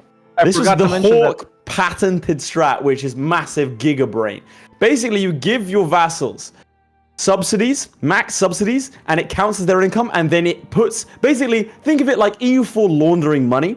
It takes your income and gives it back to you in the form of a reduced obviously a reduced amount, but in the form of vassal income. So we'll see if our players have thought about that. Presumably they have, but unfortunately they might not have the aptitude for EU4 that Hawk has. I can confirm live on stream, Hawk has to handicap himself and play with his left hand to make it fairer. We all signed a petition because he was getting too far ahead of us. Left hand to God, chat. It's true. I can't even rose your right hand. No, I'm flipped. I'm No, flipped. I know you're flipped. It just looked like it was like left hand to God, dude. The right hand goes up. But yeah, look, FLORRY leading in this poll massively now, even though ZLEWIKK chat is currently at 13.4 ducats. So leading FLORRY massively. The chat still has faith. They guessed wrongly in the previous challenge. ZLEWIKK took that away. But the people still have faith because that like I said, that's exactly what I think we're going to see from him at the end. He's going to do them all at the end, whereas ZLEWIKK is doing him as they go along, you know? A good thing that you brought it up. I really hope they don't forget about the subsidies because that's it's massive. so important. It's massive, right? You take out max loans, you subsidize these guys, let a month tick so it catches up. There's a couple of nuances. You can take loans, you can also not take loans. But like, there's one thing I want to point out is when we did that, Hawk and I, what time is it? 27 minutes remaining. So at this point, we had about 70 ducats a month as Ayutthaya. With the subsidies, 3.3k. So that's the kind of numbers we're expecting from an Ayutthaya game. AI Ayutthaya usually gets an income about 500 ducats a month from vassals. So we'll see if they can beat that. Another and deck I want to from point out one of ZLEWIKK these. here in the meantime. I want to point out one of these comments. Why are you gaslighting us? That's all in your head, bro. Gaslighting doesn't exist. You really need to like tone that back. It's not real. And plus, we never gaslighted you. Plus L plus ratio. Plus, I got more followers on Twitter. Let's flip to ZLEWIKK right here. It's true. He's declared on this tiny little Wallachia. Hey, two provinces. It's two provinces, bro. As he sacks something. He sacked Cairo. Oh no. This is not good. 40, 50k Mamluks over here catching him in Sharkia. He can't do anything with the Sinop army right here to relieve them. The rest of his army is in... Well, actually, his army's not big at all, man. It's like... Wait, 45k? Where the frick are they then? So he's got this 16k stack. He's got this 4k. And then this 8k. Where'd they go? They've been destroyed. No, it's 9k there.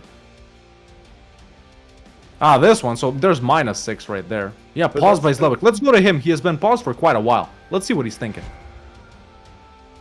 So what is he? Ah, now he's gonna wait for the mission. Or wait, no. He's doing the first one. His first one, right? He's still in the first one. He's probably a little bit behind in terms of the Mamluk Ailette. I don't think it matters because both these players will be able to no CB immediately afterwards if they choose to. So I don't think it's too much of a problem. Over on this side of things, now the Serbians. Can you flip to my POV if you don't mind, Midge?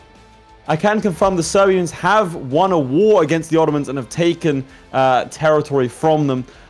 Is what the history books in Serbia will be writing. But they have been conquered, as is Bosnia, as is Wallachia, as he will now release these guys and promote them to Ailets bit by bit. There's Herzegovina. I'm surprised that he didn't go for like Montenegro, but hey, each of their own. We'll probably see a Bulgaria, do you think, at the end? Yeah, we gotta see a Biz at the end too, man. A Biz, again, this is the key part with Ailets. That's what's going to be most powerful. And we go up to 715.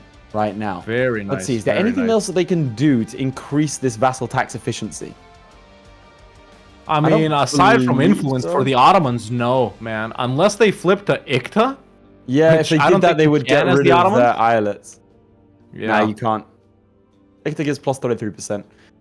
Let's see, will they go further down this? I don't think they would. Otherwise, we're seeing admin 5, mil 5, and the aggressive expansion is starting to build up. Poland joins the coalition. Ooh. Oh, no. That means the others will probably join. Hungary, Venice, Naples. That's not good for his conquest of north. And he's got to catch the Mamluks at the right time, too, because they can join otherwise as well. Ottoman invasion of Mamluks. He's done immediately. That's a thing. Aquilino joined, right? No. Oh, they joined. Yeah, joined coalition. Sorry. Yeah. Crimea, Akiyunu. Yeah. That's nasty. Did he? I don't think he must have truce broke. He did. Well, yeah. I guess that was the reason for the coalition, right? Yeah. Well, that's no. The coalition happened. The coalition as well. Yeah. the coalition happened first. Poland joined, and then he no-CB'd the Mamluks. Yeah. Be surprised. But that's to made a see lot of QQ, Ajam, all of those guys mad. Austria could join. Austria. Oh no, they just about couldn't. Great timing there. He did it on the last moment of the month. So then Austria couldn't join because Austria has got Hungary in their pocket. So now we're going to see him take Cairo, and now we're going to see him sit back, kick back, and relax. Now, do you think that the agreement, the gentleman's agreement, to not do religion flipping was a mistake? If this was you, let's say you're one of these guys, and I don't know, somehow you know you're losing, right? You think like, damn, this isn't good enough. This other guy's probably got more. Do you say, fuck a gentleman's agreement? You start flipping Orthodox and Sunni. Absolutely, immediately. There is no honor in EU4. History does not look kindly amongst the honorable dead. It only sees the dishonorable victors. And there you go, collapse of the Mamluk Sultanate.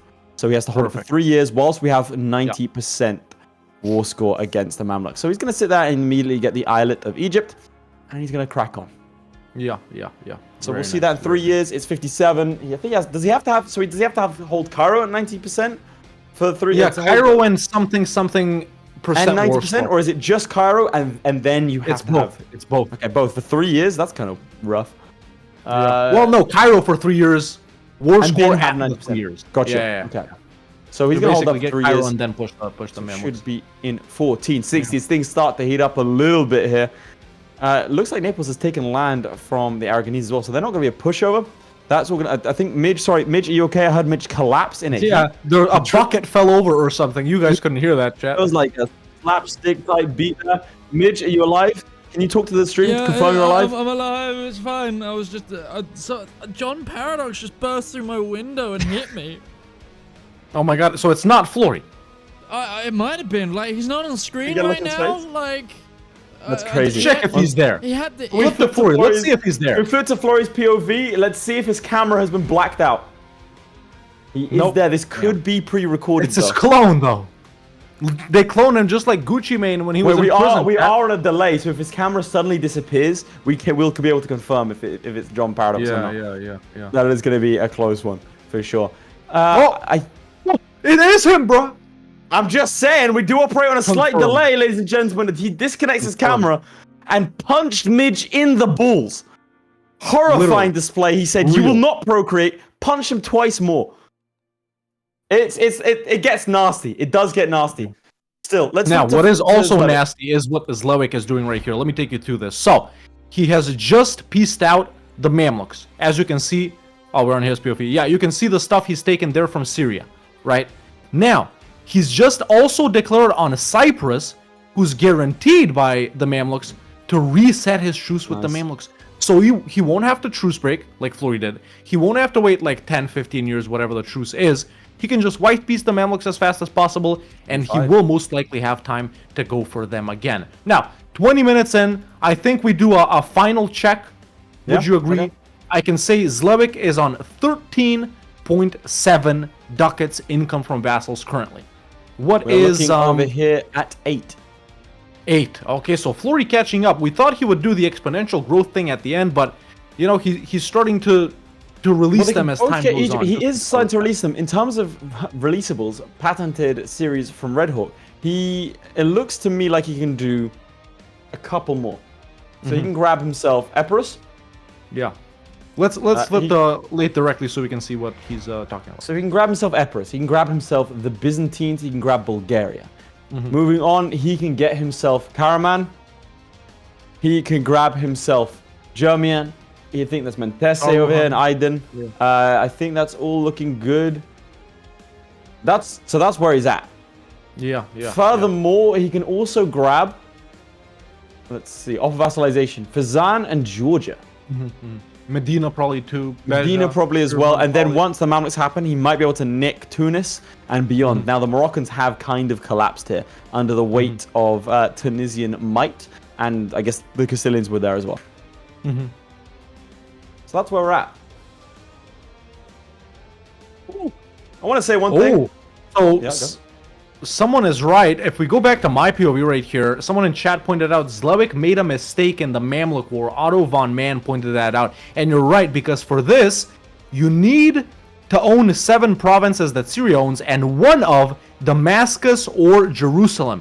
He did not take any of those 2 provinces. So what we thought is a big brain move to reset the truce with the Mamluks is actually a small brain move to fix his mistake to take one of Damascus or Jerusalem. I mean, it's So only going to thank be you a for little pointing that bit out, of, chat. like Damascus. Like it is going to be a longer piece. Yeah, he will have. There we go. problems. There we go. He's gotten Damascus. Mamluks are out, and now he can just annex and release Cyprus, which is what I think he's going to do. Yeah. Yeah, Very he's probably going to have to very truce nice. break. You are correct. Thank you, chat. Yeah. Yeah. There's now, whilst Lebanon we're and kicking Syria, back- though. I will say, whilst you're kicking back and relaxing, you can check your Twitch Prime subs. We have hit the goal. We have already gotten Season 3. But if you are watching on Twitch, you click subscribe, and then it'll tell you if you have a free Twitch sub or the Prime sub. What you have to do is click that button, and you're good to go. It costs you absolutely nothing. It would be great to get as many as more as possible. And now you can see this is actual footage of Hawk playing EU4. This is why he had to grow the hair. His brain simply grew It's just too big. Yeah. Over There it here, is. this is one of the most I took famous that photo. photographs. Yeah, he took that photo. We were in the shower together, as you can see. We were contemplating what is caravan power at that point. I remember that very clearly because no one knew at that point. Paradox were like, we're going to put that in, and we were like, okay, we got to come up. What is it? And I was like, yo, what do you think about inland trade power? They was like, sure. We told Paradox, and they were like, you boys are right. That's what caravan power is. So you have us to thank for that. As ZLEWIKK declares on Hungary, a very big Hungary actually, who's taken most of Bosnia and almost all of Serbia. I was going to You say, know, we could they also can be thank ALF'd as Orban, well. for using his can't be Prime. bothered. Midge, make sure you update that global producers. Now, can I flip to my POV? Because I want to show you a little something. Yes. The Ottoman reconquest of Caesarium. He is fighting Austria directly. And over here, that's a problem. He should be fine. But the numbers are in his favor. But that's nasty. A couple of bad rolls for him. I mean, he's a -7, 71%. He should be able to liberate Constantinople. These guys bunch up and he gets a couple of unfavorable moments. This could look bad. He doesn't have the manpower to back up his claims.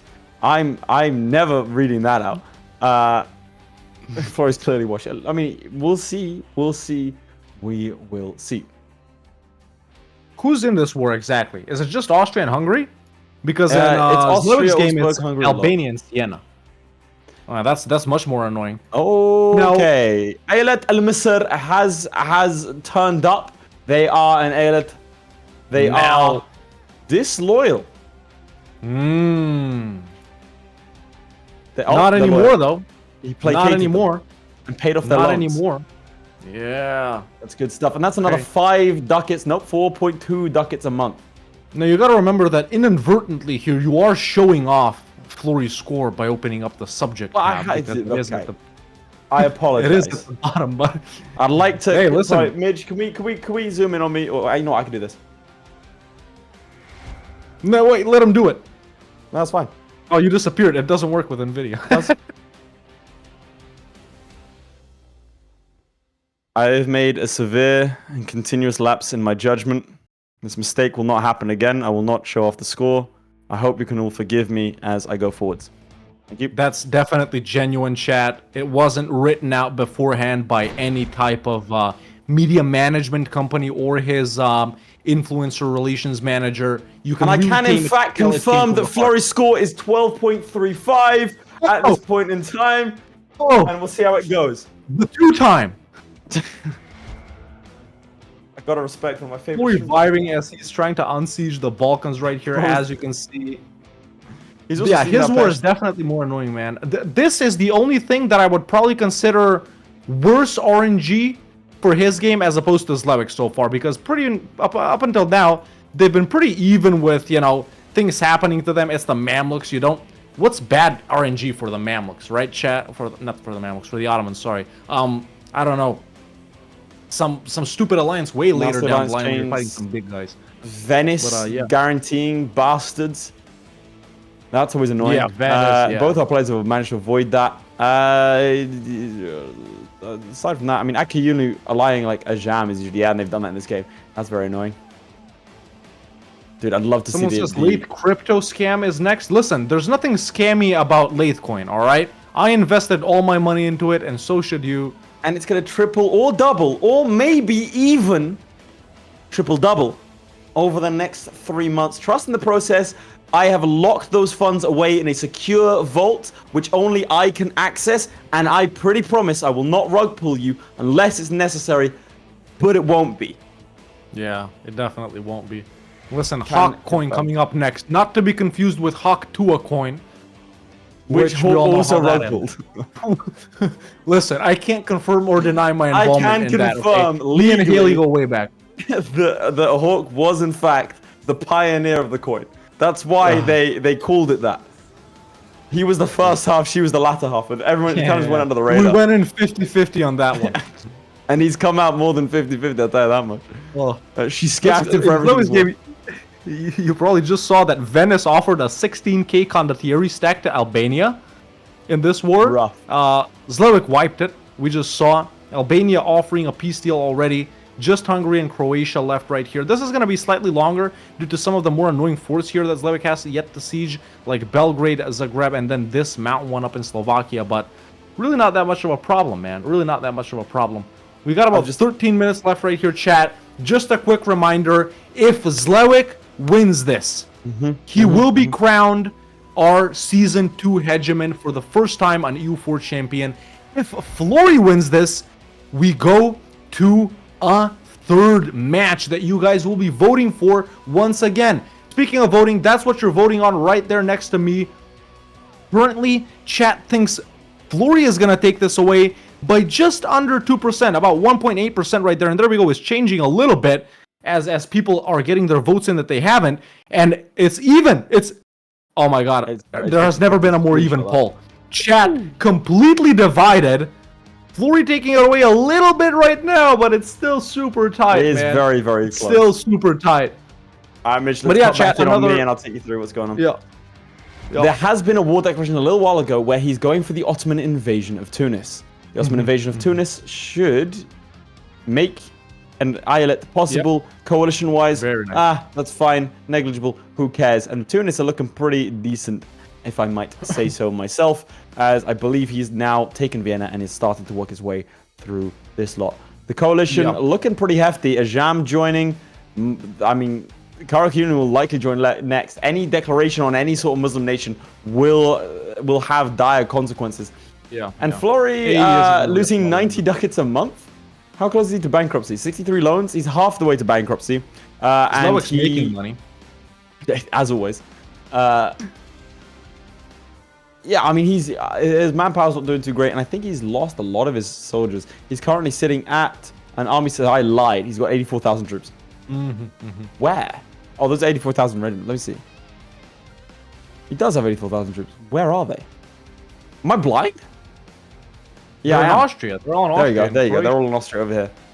Yeah. Fantastic. Well, I think what do you think next moves are for FLORRY as we enter into the final 10 minutes? Right. He's got to go for the tiny guys, or I don't know. You know, Akuyumu's in that coalition. Everyone's in the coalition. Like, just go for someone that isn't in it, man. Yeah, just go for anyone. someone that isn't in it. Now, 10 minutes left. I want to flip to my POV or ZLEWIKK right here because he has just pieced out Albania. He is getting ready to piece out Hungary. I don't know why he's waiting. Does he have that? So he doesn't have that thing that makes Hungary an eyalet. And there we go, another deck on Venice now, who brings in Savoy, Weird Alliance. Annoying. Where is that mission that lets you do that to Hungary, I wonder? There it is, so... Yeah, I guess... First he needs to do that? I guess No, so. what did he do with Hungary right here? He just immediately pieced them out. White piece? No, he just like- took land from Croatia. But what? To release Dalmatia? To I mean, vassalize FLORRY Bosnia? actually, weirdly enough, so it's my POV, if you don't mind, Midge, has done the same. That's very interesting. As now he marches on Tunis, both these players ramping up a little bit. I'm going to give him a 10-minute warning. Yep, go ahead and give them a 10-minute warning as we can flip back to ZLEWIKK, for example, and see how he's going to progress I in couldn't that split him, you know. I really couldn't. Venice war. There we go.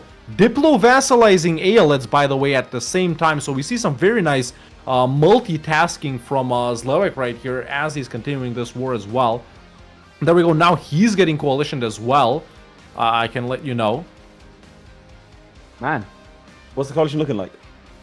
So the coalition isn't really too bad. It's only Ferrara, Hizen Kaifa, and Landshut. That's a weird Yeah, it's a weird one. natural Oh, allies. Austria's joined now. The Pope has joined as well. So both our players getting coalition. It's getting tricky to do stuff right here, man. You know, we will see some odd declarations by the end, but both of our players are going to start to be very limited. But chat, while we're here, while we're observing ZLEWIKK wrap up some of his final wars, I just want to take a moment to say that, you know, this might be the final match of the season. If you guys are enjoying everything you've seen so far, man, not just today, you know, you can always subscribe on YouTube or follow on Twitch if you haven't already, because we did announce Season 3 will be back in June. And of course, if you aren't a member on YouTube or a subscriber on Twitch or anything like that, and if you do have the ability to do so, go ahead and do so, because we do this independently, no sponsors, no nothing. It costs us a lot of money to run these shows, and your support would be on top of that, you will get access, if you do it now, to the final after party of the season. An after party is if you are a YouTube member or a Twitch subscriber, then you get to join us for the after party, which is where we sit down and very candidly, very casually talk about the game today. We sometimes chat to the players, and it's just like a nice way to round it off. I'm really excited to go to the after party this time, because it'll be the final one for a good couple of months until June. So we'll see how that one transpires. Yep. What's FLORRY up to? Let's see what FLORRY's up to. Right FLORRY is doing his best. You know, he's out here living his best life. He's vibing. Right now, he's at war with Haflaf. I don't think they're great. One of my favorite nations in the EU4, criminally underrated. For sure. Barber traditions, good stuff. Now, he is going to be looking to establish an islet here. I think we're beyond caring about a coalition, but is that a coalition and a half? And I would be surprised if... There we go, he gets the fort. Look at the... Can you flip to my POV? Let's do that. This is the current coalition. Damn, that's actually pretty big. Letting Tunis means a lot of these guys will join. Karakayuni will join again. Yeah. So we are looking potentially at the tail end. Both these players, we approached... I mean, it's been a quick challenge. We're approaching the final 5 minutes. Both the players have done very, very well. There are guys that would actually be vassalized. There's a lot that would be vassalized. Like a lot. Yeah. So we'll see if he's able to pull that one off. I'll go ahead and give these guys a 5-minute warning when it happens, and we'll go side by side for the direct comparison. Hey guys, I think people are seeing through our script. I need to change it up. Wait, what's one of this DM? Yo. Nightbird. That is one of our... Let's get rid of that message. Let's get rid of that message. Just, you know, because he's a senior executive producer. He's actually the only senior executive producer that currently... Big Oiler. He has legal control of the channel. So we gotta, you know, make sure you send it in DMs, man. I don't want to violate my NDA you made me sign. You know? Yep. So let's keep it on the low. But yeah, last 2 or 3 minutes is where you pretty much set up all the ALS that you haven't already. Try and go for some diplo-vassalizations that you haven't already. Maybe pop off a final war, because you can diplo-vassalize ALS during wars. However, you can't release guys that you haven't released. Like, for example, Bulgaria, Eretna, you know, Biz, other guys we were talking about here with Blaze. So, you know, I don't think FLORRY is going to subsidize. You don't think he's gonna subsidize? No. I think I'm gonna see. Give subsidies. You're having a deficit was running loans, and honestly, it's a pretty hefty amount. Think about it. If you're giving them a subsidy, like over here, I can't show it. You know, let me select a nation that I can show it off on. France is probably making money, right? France is. Yeah. Okay, so if I go over to like Nevers, I can't. But why not? What the? It's weird with the gifts and the subsidies, but you can send a gift. The frick? Maybe you can't subsidize. France can't subsidize nations. Close the thing. Close the thing on the top left, and now open up again. Yeah, I can't give subsidies at all. Huh. Well, I guess subsidies are busted in this latest patch. What happens at 1250 producers? Well, let's get there and find out. There is actually something pretty special. Yep. All right, so we'll see. I can't figure out the subsidies. Am I cooked? Am I an idiot? Chat, is it over for me? Let me try it. Ming's rich. Is it grayed out for you as well? No, Ming's running a deficit and has loans. Bastard. Frick, who the frick makes money, man? Korea? Korea makes money. France, Castile, England. No, it's grayed out. Yeah, I don't know. That's weird. No idea. Well, maybe there's no one to. Well, actually, no. No, it's just grayed out, man. What? Only Ayutthaya can give subsidies. Yet another reason why Ayutthaya is big. Yep. I'm just saying, like, when will we learn that your actions have consequences? ZLEWIKK actually lost land in this last war. Because of loans? None of these guys have loans. He gave up these 2 provinces to Venice. Why? Let's go to him directly. Is this his final push? This final 3 minutes, we're gonna give them a 2-minute warning chat. So he's looking at Albania, right? There we go. There's the final, guys. There's a retina. So he's gonna make them an Aeolate now. There we go. Nice. Let's see who's next. Some Diplo vassalizations on Dawasir, on Najd. There we go. He's just waiting a little bit. Mitch, can we go side by side? Right now. Yeah, let's go final 5. 3 minutes remaining. If he can pull it off, ZLEWIKK might be the first man to dethrone the back-to-back EU4 champion. This man has literally not lost in a decade. This could be it. This could be it. It could be. I don't want to jinx it. I don't want to say anything, but these guys have met in certain finals before. Florry has always triumphed. He's always come on top, apart from in a EU4 1v1 when it comes to, like, you know, MP stuff. But still, in terms of EU4 1v1 challenges, Florry has never invested. Will we see a game 3? Will we see a king fall? Will we see a god bleed? Will we see a resurgent ZLEWIKK? You can see the Polish flag behind him, like on the football t-shirt. He's doing it for Poland. Will Poland be able to crown its first ever champion? And now you realize how big this is, man. Do you realize how big this is? Like, I've 2 heard minutes, setting chat, it up in a is square. all that separates us from knowing if ZLEWIKK is going to be champion or if it goes to game 3. Because if it goes to game 3, man, there's I don't think we have any predictions from that. The remaining challenges are insane. Yep. And if ZLEWIKK does it 2-0 on Florry, like out of 3 games, having lost all, I don't know, man. Florry might need to rethink it. We might have to stop the Dutch hegemony. Less than 2 minutes remaining. ZLEWIKK continuing on with his Diplo vassalizations. I am currently seeing from his income from vassals, and I can let you know that it is huge. I don't know Florry's. I mean, we're going to have to see how effective they can be in these last couple of seconds. Both these players renowned for being last-second merchants. L'Equipe, 10 out of 10 for both these players on certain points. Yeah. Very, very rare, and that's mainly because their last-minute play. Florry does pop out Byzantium. ZLEWIKK close on his heels with Byzantium as well. Bulgaria's been released. It's going to be so close. It is actually going to be so close. They're both performing the exact same strategy. They both have... did he get the Mamluks? ZLEWIKK did not get the Mamluks. That's a big That island. might be the difference. I think he does have more overall. We might be going to game 4, ladies and gentlemen. There is just over a minute remaining. No matter what happens, chat, let's get some W ZLEWIKKs and W Florries in the chat. Massive respect for both of these players. Some of the best EU4 players in the world after your casters right here. And probably a couple of Chinese guys, let's be real. This is the pinnacle of EU4, ladies and gentlemen. W Florry, W ZLEWIKK, no matter what happens, if we go to game 3 and Florry wins it all, or if ZLEWIKK, you know, wins it all in this one or in game 3, it doesn't matter. We got 20 seconds left. There we go. Lath has just gone to warn them. Am I correct? Indeed. There we go.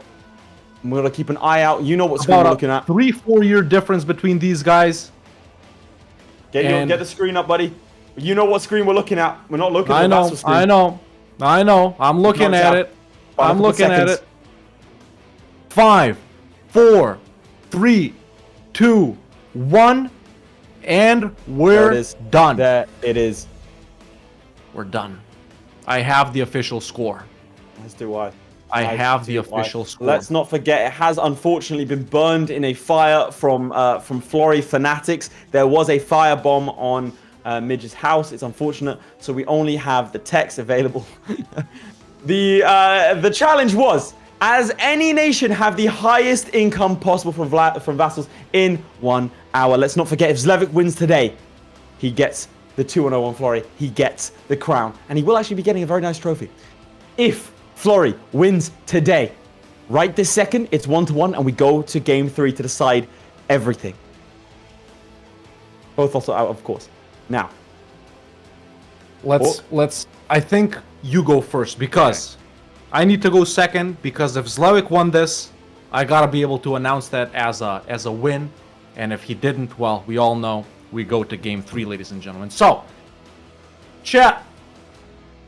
5-6 grueling weeks might have brought us to this. I think it's time to find out the score. Lath, what was Florry's income from vassals? Florry's income from vassals. If we go up here, navigate to this tab here. 65% bonus overall. Remaining tribute plus 25%. Shout out them. 50.40 is the order of the day. The most rich of them all being the islet of Tunis. Who knew the Tunisians were built like that? But 50.4 is it. Was it enough? Let's find out. Let's flip to my POV and I can show it off.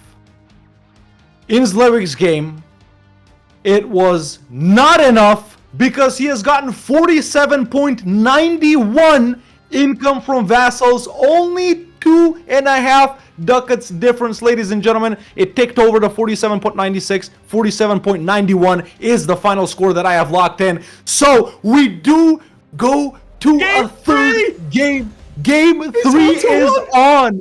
It's on, and it's gonna be one final one that decides it all. The 3 most conquest-focused challenges remaining. God.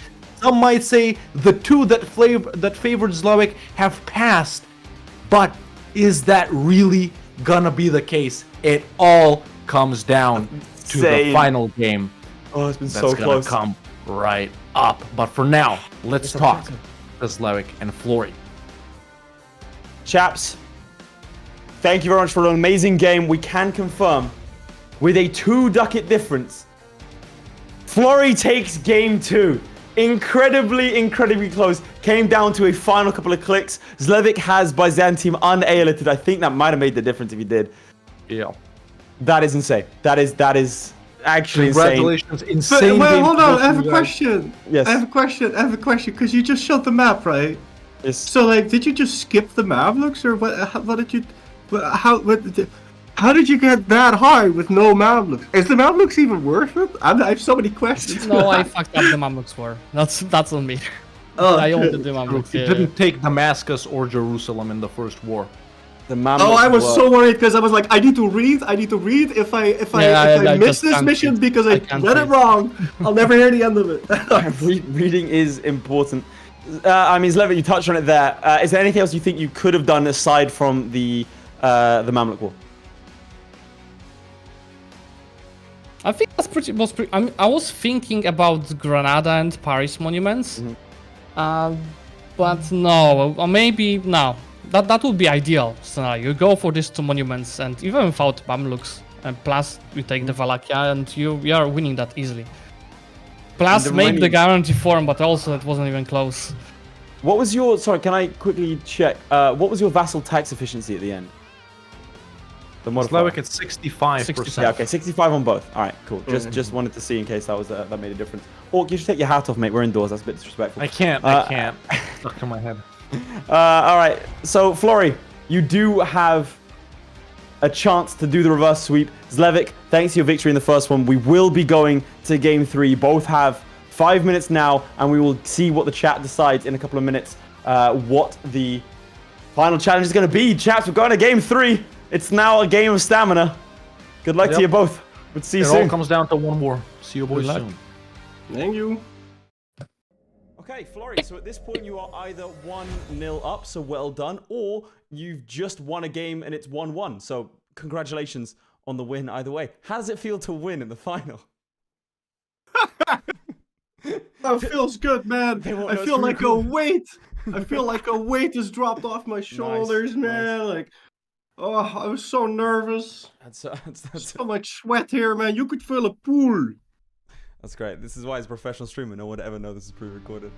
Oh, man. Right, so I could ask you the same things that we've asked you every time, but I think that's a little bit boring to ask you, what does it mean to be in the final? You've been here before. You know exactly how it is. So I'll give you 1 or 2 Parabellum questions, and I just want to talk about some EU4 stuff in general, if you don't mind.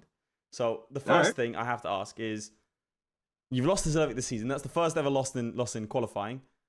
How does it feel to go up against him again? Are you a little bit more nervous than you would have otherwise been? No. That hasn't really changed. But I mean, I have lost in a qualifier before against Venomite. But yeah, Oh, yes, I was most nervous last week actually, because it would be like, oh man, I might not even make the final if I don't win this.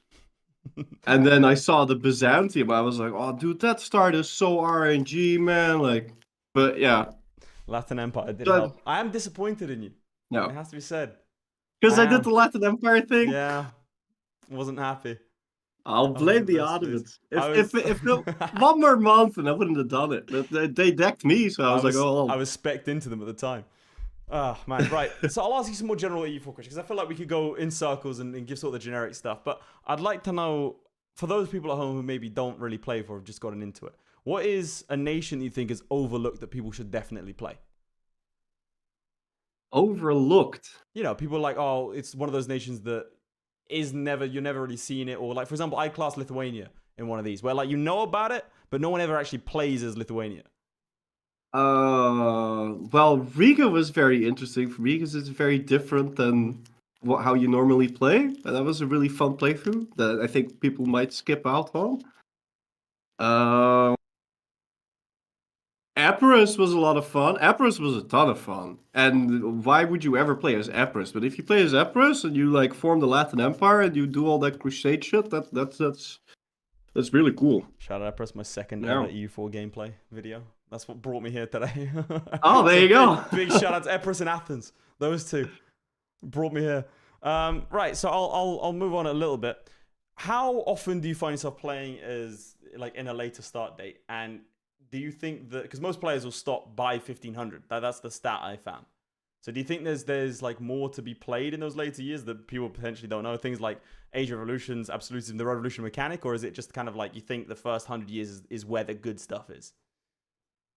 I think the first 100 years is usually where the good stuff is, because at a certain point they're going to be really powerful, and then you feel like there's no point playing the game anymore unless you've set some sort of grand goal for yourself, like, oh, I'm going to I don't know, do a one culture or whatever. That's when you go into the later start dates. And I do think it's a shame, because playing in the late game can be a lot of fun, but yeah, it's just you're so powerful that it kind of becomes like a drag, right? Mm-hmm. So but later start dates, I don't know, because at the same time, people always want to be efficient, right? So they don't like later start dates, because they're like, well, then now I have 200 years that I'm not going to be able to utilize, which they probably won't, but they still feel like, oh yeah, no, I'm gonna make sure I have the most time possible, right? Mm-hmm. Well, it's like sense. I don't think people would play the Sims and then start as a senior, because they're gonna be like, oh no, I want to get the most gameplay, right? It's a one-to-one correlation. That's what I've always heard. It's one-to-one, yeah. Do you play a lot of Sims? I actually played quite a bit, yeah. No, I've played quite a bit of the Sims. It started when I moved out of my parents' place, and I was like, okay, I'm gonna try and make like a layout of my apartment. And I started playing The Sims, and I was enjoying myself so much that I kept playing it. Nice. And then I started min-maxing The Sims, so... So it went to hell. So you're telling me the best base for Bellum EU4 is play The Sims? Everyone else, that's how you do it. That's how you qualify. Play The Sims, yeah. Is it like, which Sims though are we talking? Sims 3 is the best one. Did you ever play Sims Medieval? Nah. You're missing out. Nah. You're missing out. But I mean, isn't that just Crusader Kings though? Yeah, I guess. It's a little bit more sordid, in my opinion, but sure. You know, we'll move back to EU4 and move back to Parabellum. So for the final, you're going to have 5 challenges to prepare and less time than, you know, you're not going to have like the full like 30, 40 minutes. How do you go about preparing for 5 different challenges within a shortest period of time when you only know that, you know, minimum 2, maximum 3 will actually show up? Yeah, so the first thing you would do is try and figure out what chat's gonna vote for.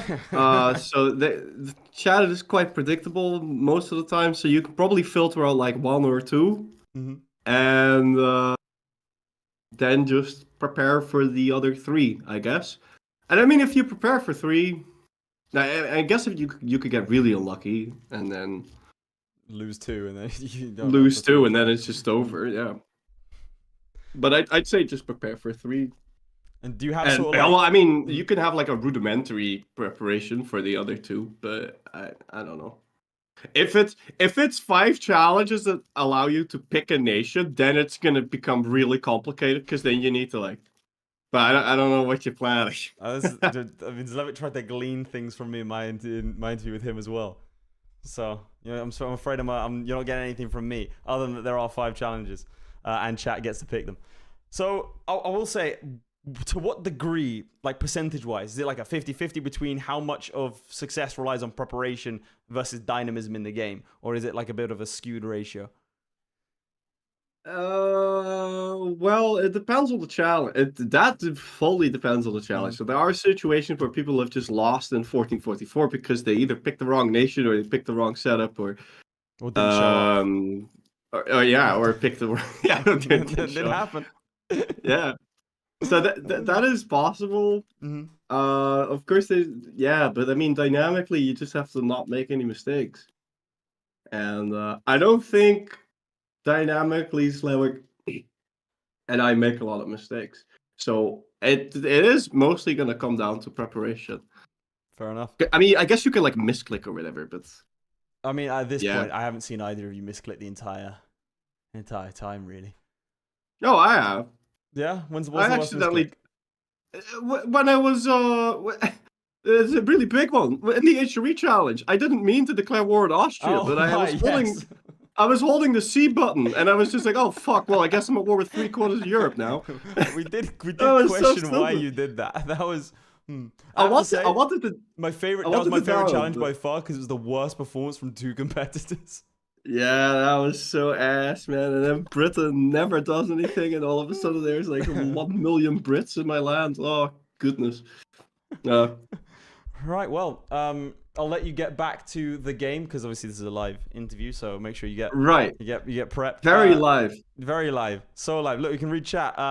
Jackmeister43 says, "Nice hat." See, it's there.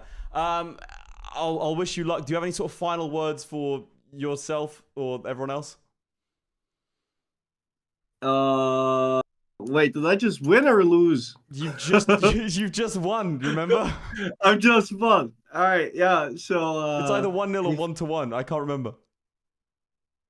Well, that's kind of important, right? I mean, I guess it doesn't really matter. You still got any final words? Keep calm and carry on the struggle. It looks like you're reading a poster right now, bro. You're looking off screen. I am. All right, we'll leave it there. Thank you very much, Florry. Appreciate it. All right. Bye-bye. Well, there you have it, ladies and gentlemen. That was Leith and Florry chatting it up a little bit, you know, to ease us a little bit, to calm us down from the hype that we've just seen, not just in this last duel, but the one before that as well. Just a quick recap. In the first match, Zlewik took it away by so little. In the second match, Florry took it away by so little. You guys voted for Zlewik won the 18 Dev province one. Florry won the, this vassal one. We have 3 remaining. Leith, why don't you remind our players of this first one right here? Absolutely. So, you have 3 remaining that you will be able to vote for. We'll explain how that will work in a second. But the first one is a wolf in black sheep's clothing. Starting as at Kyunlu, have the most promises. Pure Conquest is an incredibly powerful nation in the right hands. You have an insane general, insane cavalry combat modifiers, and a great mission tree to boot. So, Pure Conquest focus. Hawk, what's the next one? That's right. Next we have, ladies and gentlemen, the alternate start date one. We've said it many times. We're testing our competitors on so many different things this season, and we're continuing that trend in the final. This is Spain with the S, starting as Spain in the War of the Quadruple Alliance. Own the most old world provinces. Spain starts off in a really tough position there, at war with most of Europe. So, you got to get out of that before you do things. And then we have the final one right here. Over here, let them cook. Starting as a custom nation with no more than 50 points. Own the most provinces in the old world. So those are our 3 choices, ladies and gentlemen. Those are the ones you're going to pick.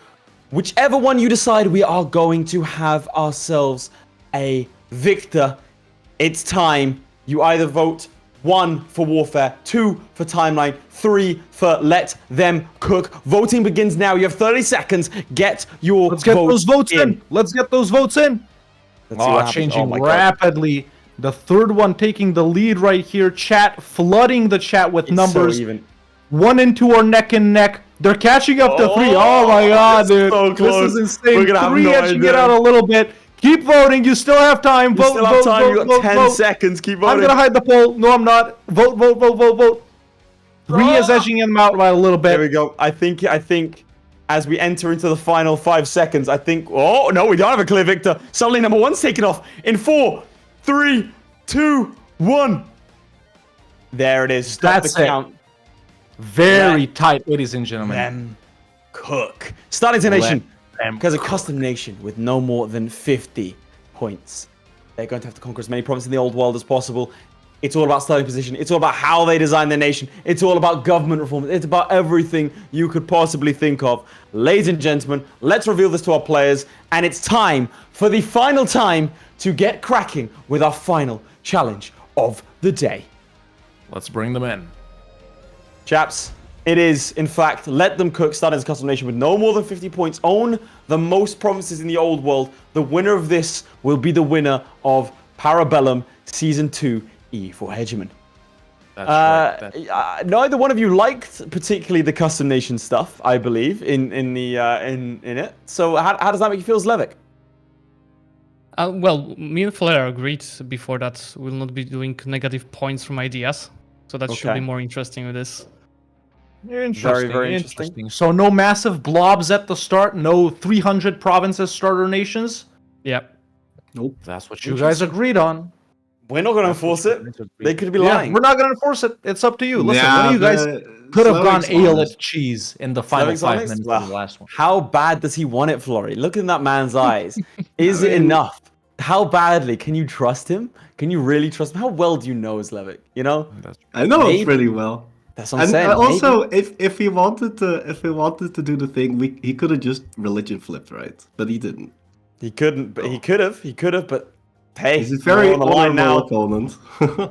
Well, Listen, we'll to quote see. my friend Sun Tzu right here next to me, history does not remember the honorable. Instead, it remembers the victors. So, Very true. You know, And to quote with Sun that Tzu's as you second will. passage, don't be a bitch. So it could, In it Chinese. could, I mean, it is in Chinese. It could be a masterful strategy here. It could not. Either way, chaps. Florry, how you feeling going into this one? Well, I'm not sure. I had a plan. I don't know how well it's gonna work because I'm gonna need to play on speed 3. But I think it's the only plan that can work on speed 3. So I'm gonna stick with my plan. And if I just don't fuck up, then I think I stand a pretty good chance here. Because There I've you got go. a pretty clever plan. But I'm doubtless that he doesn't have a good plan either. So like. The and mind ZLEWIKK, games what begin. about you? How are you feeling about this one? You know, we said you weren't really a fan of this type of challenge. What do you have to say? Well, it will be all up about the plan. So I'm curious what Flair is gonna cook. Well, that is Well- the name of the challenge. We will, in fact, be Gentlemen- letting him cook. Well, this is the final match of the season. As we all know, we hope to see you guys in June. Just a quick reminder for the audience, Season 3 will be back in June. Now, Floor, you have the chance to become the second, time back-to-back champion right here. ZLEWIKK, you have the chance to become, the one time, steal the title from Flory. Any final words, boys, before you get into this final match that decides it all? Let's Let's make this not one go as with close as the last two. Nice. Let's There do you it. have it. Florry. There you have it. Good luck, and I hope you don't get a regency, because I wouldn't want to Ow. win like that. That's mind games. If you remember the first time these guys no. met in Parabellum, ZLEWIKK I lost know. to the Regency. I would say that's a low blow. I would say that's psychological damage. But hey, we'll leave it up to these guys. The games have started. If you don't mind, both of you hopping into the multiplayer lobby. Remember, don't touch the custom nation button just yet. We will tell you when to get going and when you can start designing your nation. All right. Good luck to you both. Next time we speak to you, one of you will be victorious. Good luck. Good luck, man. Luck. Thick with tension. That's how I would describe that. Yeah, They know what's at stake. You They can know. feel the air like you're in Louisiana chat. You can simply grab it. But that's it, man. I think this is the pinnacle of conquest in EU4.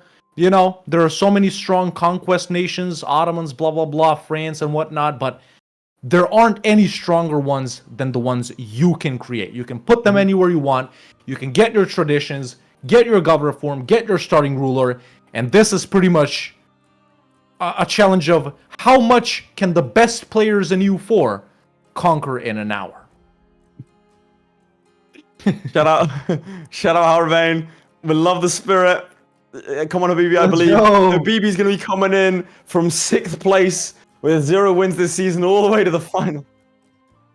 He did retire as well last week. He said his permanent stop. Anyway, as Hawk mentioned, we're looking forward to some good conquest. We're looking forward to some good gameplay. Both these guys have not disappointed us this entire season, and now it all boils down to just one game. Just one opportunity, one moment. Do not miss your chance. That is also Sun Tzu. Once again, in Chinese. In Chinese. Waiting for Florry to load up his game, and then we'll be cracking. Hawk. Anything you have to say? You know, we've been talking to everyone else. Me and you haven't really talked to each other. I think it's been a phenomenal season. I think it's the best season of Parabellum ever, both in terms of production value. I'm looking around you. Both in terms of, I think, us, like me and you and Midge, kicking it up a notch. I think we've hit new heights. I mean, the viewers as well have been fantastic. There he is. Yep. Shout out to the viewers. There's Midge sucking on a lollipop. Yeah, he does that after he's killed a man.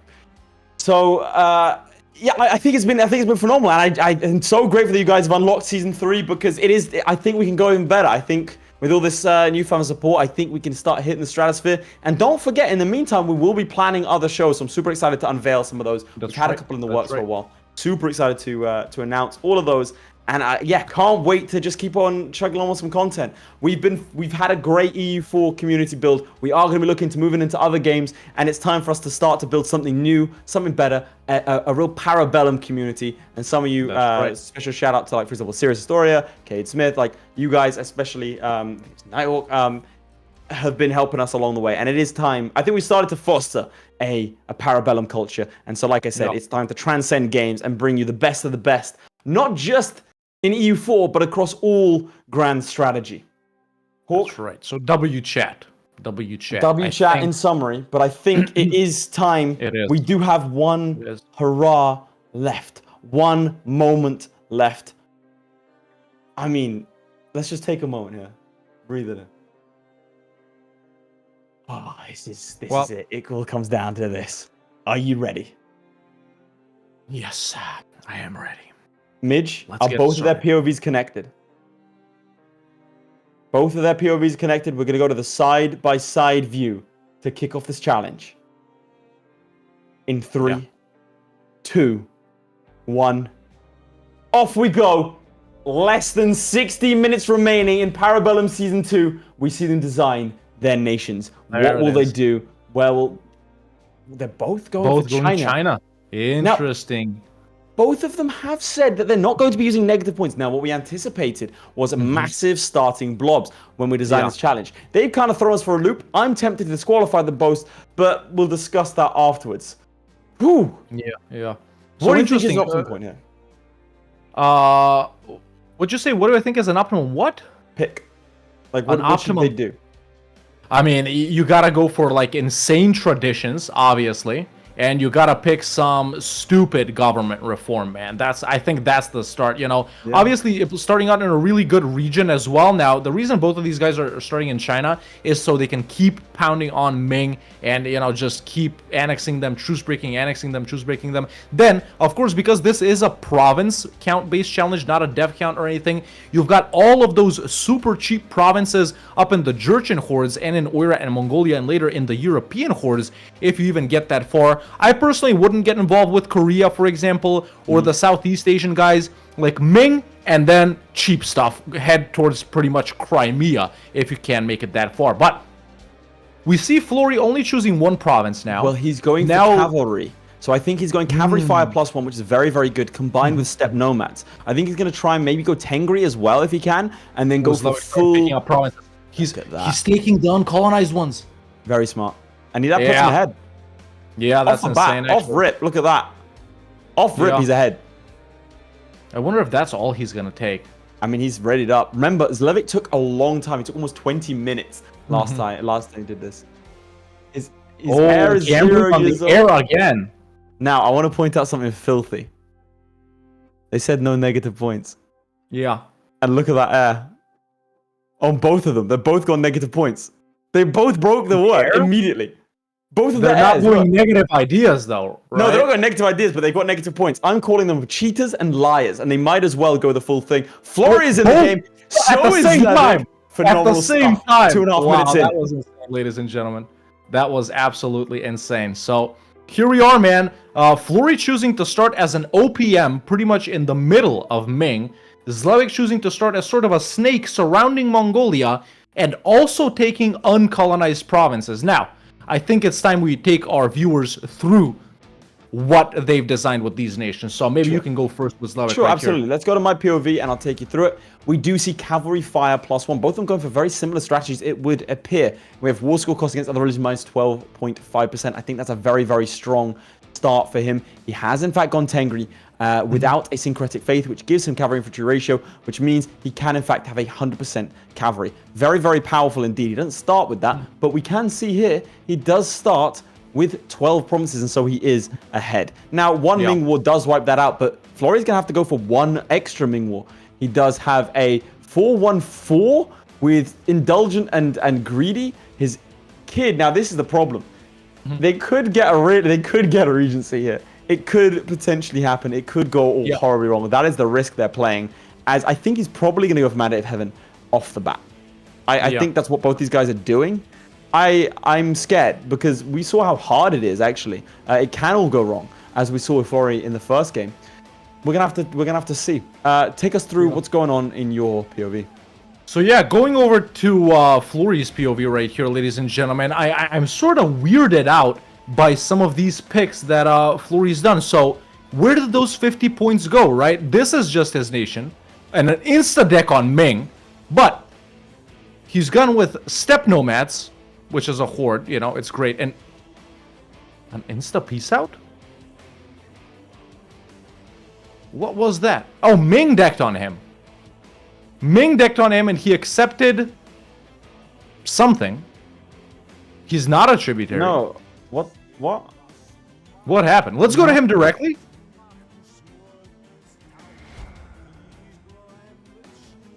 So, what just happened? What did he do? He's forcing speed 5 right here. He is running pretty fast, even though it drops him down, as we can see. He's currently faster than ZLEWIKK. Yeah. His government. Okay, so we can stay on Florry right here for a minute, but his government reform, going back to what he's chosen, he is a steppe nomad, so a regular horde, and for his ideas, he's only taken cavalry fire +1. The rest of it is useless. Like his other tradition is center of trade upgrade cost, and everything else is stupid. So I really don't see where he's poured in his points. If you're an OPM, you can instant peace for war reps. So he wanted a truce with Ming. So he decked on Ming, and then gave them war operations. Can you check that? Yeah, he is paying war reps to Ming. I can confirm that. 0.34 ducats a month. And now going back to where he uses his points, his starting guy is a 006 calm guy. Oops, I'm staring at the ocean right here. 006 calm guy, air 000, concert 000, bad traits. Like, where did he put his points? The province is not even devved. It's the gold mine, sure. It's a gold mine, so I think that's where his points are. No, it's 333. He hasn't bumped it up. I know, but what I'm saying is his like the 50 points. I think he picked the gold mine. It can't cost 50 points. No, but check his ideas. Then he's also gone for the cavalry fire. Yeah, that's it. I think it does cost 50. Interesting. Yeah, but he is running pretty fast right now. If you don't mind. His income, he is making money. Ducat 70 currently. 3.45, but Now he's Zlewik, losing. to my POV, ZLEWIKK has actually taken more territory. In the time it took for that to all to happen, he declared war on Solon and annexed them completely. It looks like he's raising their stuff now and is now going to core it potentially to try and get a large tax base. He does have a larger income, and he declares war on more of these guys on Nikva now. Yeah. He hasn't become. He's actually been guaranteed by Oira. Has he? Very, very nice indeed. Very, very nice indeed. That is remarkable. That's fortunate. Has to say the least. I mean, it does mean that Ming is less likely to declare on him. That's We'll have to see. I mean, where else does he go from here? Do you think he should have taken these two provinces? And then he has a border with Uzbek? I mean, Uzbek can nasty fight Yeah, that might have been worth it, but I'm not sure, honestly. Let's have a look at these battles. No leader. He could put a leader in, he just doesn't. Yeah. You know, as This is the chat, coverage as you guys file. can Look see, at as that. you guys can notice, we're a little bit weirded out by some of these picks that they've done Very because, weirded out. you know, when me and Lath did these designers, right, we used negative ideas and we got like, you know, this much land pretty much in Europe, Most right, in the Western middle of Europe. Super high dev tax base, so you can pummel nations hard, This is man. what we were thinking with this. We were thinking that's that what they we were were going to thinking. build like massive nations. That's what and we were then hoping. we'd see we were hoping that they'd have like a Ming-esque nation, bigger than Ming, right? Yeah. With insane That's hard. ideas, and then they just go mental. And instead, they really turned it. They're not breaking any laws right now, but I do feel like we need to punish them severely. So I'm instead going to look at the 50-50 poll. Look at that. Yeah, the poll is Both- exactly 50-50, Chad. Well, not anymore, but... It's so close. This is our closest final. I think. It's ridiculous. Oh, an air death. Interesting. An air death for ZLEWIKK as he does. He can get a regency. He cannot get a regency. No. It's also a horde Oh, right. anyway, so he's underage. So I think that's probably why they both set their guys to 0. Yeah, obviously, chat, we'll keep an eye on the time. Given that there are massively high stakes, we don't want to hop out of the game. But if ZLEWIKK does pull ahead massively, then we will put them both into a single-player game and go from there, of course. Huh? You mean Flory? Well, put them both in. Let's put a GoFundMe campaign for a new PC and new internet connection for Red Hawk. We want to see the live for next year Parabellum campaign. That's true. So if you want to see Hawk pick up a new PC to help our production quality, make sure to become a member on Twitch. Make sure to subscribe on Twitch. You can see currently Twitch is massively leading YouTube members. YouTube is slacking at the moment, and that means that all those guys get access to the after party media as well as behind the scenes. We will be leaking more stuff just to the producers about upcoming shows. Now you know Parabellum season 3 is coming. Do you know the challenges? Do you know potentially what we're thinking about? Do you know who we're thinking about for the qualifiers? Only the producers will know that. So if that's the kind of thing you want to see, including also unedited footage of me doing some of these challenges, that's right. Then make sure to do that. And help me out, chat. Help me out. Joker. I'm running on a 720 right here, NVIDIA GTX 720, and dial-up internet. My upload speed is 28 kilobytes per second. So if you want to see, these games run faster, you gotta hit that. Subscribe button on currently Twitch. has his significant other with a coat hanging out the window, and then her fingers inserted into the Ethernet cable. She is acting as the antenna. Just poor girl. She's been out there for hours now. Yeah. But we still let's get some W's in Raining. chat for that. It's hailing. There's actually a volcano erupting. Yes, I live in Pompeii. Oh my god. It's 300 BC all over again. Well. What do you mean you live in Pompeii? I thought you lived in the Faroe Islands. Oh, I'm so sorry. Anyway, we'll move on very quickly from that. Over here, we do see that Heisey is actually going to stack wipe ZLEWIKK. That's kind of nasty. So he does have a bit of liberty to declare war and take on these guys. He does have 3 nations he can take. And then it looks like Ming are actually on low mandate currently. And at some point, it might trigger this unguarded nomadic frontier at some point, which obviously will be very nice for him to guarantee a victory. But frankly, once he has the base stacks, I don't think he will be too far off of getting everything himself, especially if he's raising, because he's also going to have loans, manpower, and everything else. What's ZLEWIKK's score currently? Because, he's doing a regular game, right, chat? 25. He's playing as Poland. 25, you said? Mm-hmm.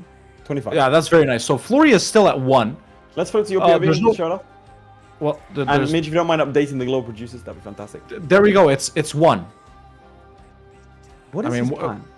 What do you want to see here? You can go to him directly. Maybe he is doing. Hog just hosted my place. Next time I have 120 upload and download. Gotta trek to Toronto. Well, you live outside of Toronto. I'm so sorry. Bear. I have 300. It's we were joking so we could get your money. Oh! Oh, there's a deck. What's he gonna do? How's he gonna do it? Impossible, surely. No way. He can't do this. That's illegal. That's illegal. Is he actually gonna do this? No. Really? We might have a problem here. This game is gonna break. Let me just say that. It's 1451 for me. Okay. Should we go ahead and pause it now? Yeah, I think so. Let's pause it now. We'll pause it now. We'll pause it now. Yeah.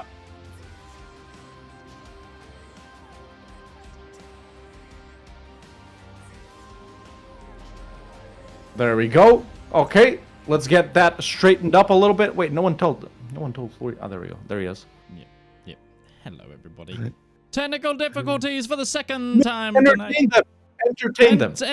Well, that's entertainment. Well, what I'm gonna do to entertain you is just to say hello again. Thank you so much, everybody. I hope you've all enjoyed this season, like the boys have been saying. Can I actually just get some dubs in chat for the casters, for Lathe and Hawk? Nobody. Hell yeah. We don't get to thank these guys. Like, these guys every week go time out of their busy schedules. These two are some of the biggest EU4 creators that are out there, and they do this for free. They do this essentially for nothing, for pittance. It's a donation at this point. Their time, their energy, and their ideas, their brains, they could just take these challenges and turn them into YouTube videos for their own content. Like, they could be just making that bank. You know, they could be driving their third Lamborghinis, but no, they're here, they're doing Parabellum. So I just want to say thanks to my good friends and hosts here, Lathe and Red Hawk. Like, this show is nothing without them. So yeah, let's give some absolute wins for them. Make Midge bigger. Make Midge bigger? I mean... Well, you keep donating, I get bigger. Don't worry. That's all I can say there. But I mean, if you want me to, do you want me to, I can just. Also, I'm wearing a green suit tonight, so I'm kind of phasing out. But the boys are just like full on chatting right now. They are going. They're discussing their heavy. Don't look at them. Don't look at them. Don't look at them. They're there as just, you know, everything. But yeah, who do you guys think who's gonna win? Like, I'm gonna bring back the. Oh, he's back. Okay, sorry. Hello. So I'm just gonna inform the audience of what's gonna happen. Sure. We've decided we've made a snap decision. We are going to be hopping out of both games because right now the gameplay hasn't been affected. We are nervous, we are scared, we are shook from the third place playoff. So we're going to give these guys unfettered conquest. What that means is we're going to drop out and make it a single player game. Both their POVs we'll see directly. We're going to have to commentate on what we can see. We already know the base understanding of what's going on. So Hawk and I are going to be hopping out and letting them play at their best. Both of them have really, really good PCs. They're not worried about internet anymore. There's no problems with that, and it'll be a pure even one. Usually, we stay in, and it's not a problem, but just because it's the grand final, we don't want there to be any questions about the winner. Right now, they've both been playing as fast as they possibly can, so we don't have any issues dropping out at this point. We believe it is 100% fair. So we paused the timer. We're letting them both know. We just want to get ahead of any potential technical issues. We would hate for this to be won on a technicality. That's why we're doing this. Pretty extreme measure, but that's the point. Florry forcing speed 5 meant that Hawk was 6 years behind. So we really don't I was want to 3 years behind. ZLEWIKK is in-game 6 years behind. So we have two problems right here, chat. ZLEWIKK being slower and Florry running away from me. Not slower. ZLEWIKK's not slower. He's just been playing. ZLEWIKK's not slower. He's been playing slower, if that makes sense. He's been pausing, whereas Florry's been doing speed 5 the entire time. So they both had the same opportunity, if that makes sense. Bear in mind, Florry's just been sitting there doing nothing all game. ZLEWIKK is up. So we're going to be hopping out both these games. We are going to be cracking on. I'm actually going to jump into a voice call with them both at the same time to tell them 3, 2, 1, go, right? And then I'll come back and we'll start the timer, okay? I need to hear the 3, 2, 1 for the timer, though. Okay, I'm going to drag them back in here, Midge, and drag I'll them tell in them here, to yeah. Okay. And then kick them out. Chaps, we are going to, we're going to drop out your games now, and I'll count you down, like, in voice chat, 3, 2, okay, wait. how much time left? How much time left? Mitch? 47 minutes and 47 seconds exactly. 47 minutes. Okay. Okay? Thank you. So we're both exiting the game. Hawk, are you out of your game? Yeah, I'm out. Okay, chaps. Get cracking in 3, 2, 1. We're restarting. Go for it. There we have it. There we go. They dragged themselves Nice. down. This makes life a lot easier for us. Well, let's focus on one at a time. Life easier. Let's focus on one at a time. Let's focus on FLORRY, if you don't mind. Because he has finally started his war. Yes. Yeah. So, like we said, chat, FLORRY is about 5 years ahead of ZLEWIKK right here, but he has not been doing anything. And he did start his first war because his truce with Ming ran out. So, let's see how this Conquest versus Ming is going to go right here. Now, because of our cameras, we can't actually... And why are we kind of lower? I'm kind of Did you move us down a little bit? bro. What is this? Midge is panicking. He's calling me slurs. That is a new one. I have not heard that slur, ladies and gentlemen. New slur unlocked from the whitest man you'll ever see. Fantastic. All right. Either way, getting back to it, we can only presume right here that Mandate is low. We're about to catch a massive battle right there in Changsha. That's huge, dude. I mean, no leader. That might be stack wipe. Unless, nope, it was a stack wipe. Now, do you think he goes and chases? That's big. Very nice. That's actually huge. That was huge. But yeah, let's keep in mind that FLORRY is currently very, very behind ZLEWIKK, ladies and gentlemen, in terms of how many provinces he owns. As he gets another massive dub right there in his capital, he is 1 to ZLEWIKK's 20-something. So ZLEWIKK did start off with quite a lot more provinces than FLORRY. What was it, like 15? Something like that? 12 provinces, yeah. So what is that? I don't know, man. Midge, you got to change the layer of that one. There you go. We got Parabellum Season 3 before U5. And before GTA 5, or GTA 6, dude. True. At this point, who knows? You might get Season 4 before U5 and GTA 6. And GTA 6. Bro, we're going to get to Season 10 before GTA 6. I'm just saying. That's true. Right. That's true. Let's see. Okay, so FLORRY's aim has to be here. By the way, he does not have that much manpower. He has to keep cracking on. That cavalry fire +1 is doing wonders for him. But he has to make sure he's scorching the earth and getting the insane first. Oh, nice. He did have cavalry fire +1. He also had the advantage on ZLEWIKK's custom nation of obviously more provinces, but he did have the minus 12.5% war score cost against other religions. He is Tengri, so it's pretty good. And can you feel that, like, those vibrations in the air? FLORRY bouncing his knee. You can see, actually, there might be an earthquake in bouncing us right now. Like, it's pretty... It's just started, as late said it. It's pretty bad. Guys, FLORRY is chewing and vibrating. This is peak EU4 gameplay. And frankly, I thought this man was insane. But 50,000 dead Chinese might disagree with me. This is phenomenal stuff. Yeah, let's flip to can we flip to ZLEWIKK and see how he's going over there? Let's see what ZLEWIKK's up to, because FLORRY still hasn't conquered anything. Now ZLEWIKK is actually blobbing out in those Jurchen guys, as we can see. He's fighting Ming. He's gone for it as well. Guys, but there we go. He is in the Ming War as well. You know, I think they're fighting Ming at the same time. Either of them hasn't taken a province from Ming, but ZLEWIKK already has provinces. Now, if we go by, let's say maybe they both conquer all of Ming and that's it, obviously ZLEWIKK wins, right? ZLEWIKK does win in that case, and we do have a new subscriber. Thank you very much. I mean, oh, dude, look at those numbers. It looks like, Twitch is 20 ahead. They're actually 18 off of a 200 as well. A 200 goal, and we are what, like 37 off of the YouTube member goal. Again, this could be your final chance for a little while, so make sure to get those in early, chaps, and we'll see you at the after party where I am going to be eating KFC. I'm gonna have to order it during this game. I'm eating a wrap. Damn. I love wraps. That is true. He does spit bars in his spare time. Because my chin keeps going outside of the screen. There we go. There we go. Much better. Much better. But yeah, ZLEWIKK, man, with his Polska Gurom custom nation, and you don't want to know what that word means in Polish, by the way. ZLEWIKK just breaking all norms and traditions right here by using such horrid words that most people don't know what mean. But there we go. He's just gotten Shenyang, so his voice can now push to Beijing. Do you think both of our players are doing Mandate of Heaven? Surely. Maybe FLORRY isn't. What, you think it'd be better? They get cores? No, I'm saying for the war, for the Casabella, I think it might have been 554 is an air. It might be better for FLORRY to have picked, and maybe he's done this, to have picked the Steppe Nomads one, because I think that is show superiority. And he's definitely going to get superiority over the Ming. Getting to Beijing before his province gets sieged, impossible. But he can get 65% war score from just Barcelona. Can we flip to him actually and we'll have a look? Oh yeah, he's already at 32%. Lone maxing, as we can see, big. ladies and gentlemen. About 40 minutes, almost 40 Yeah, minutes. but the problem is he doesn't have any troops. Oh, no, he does have troops.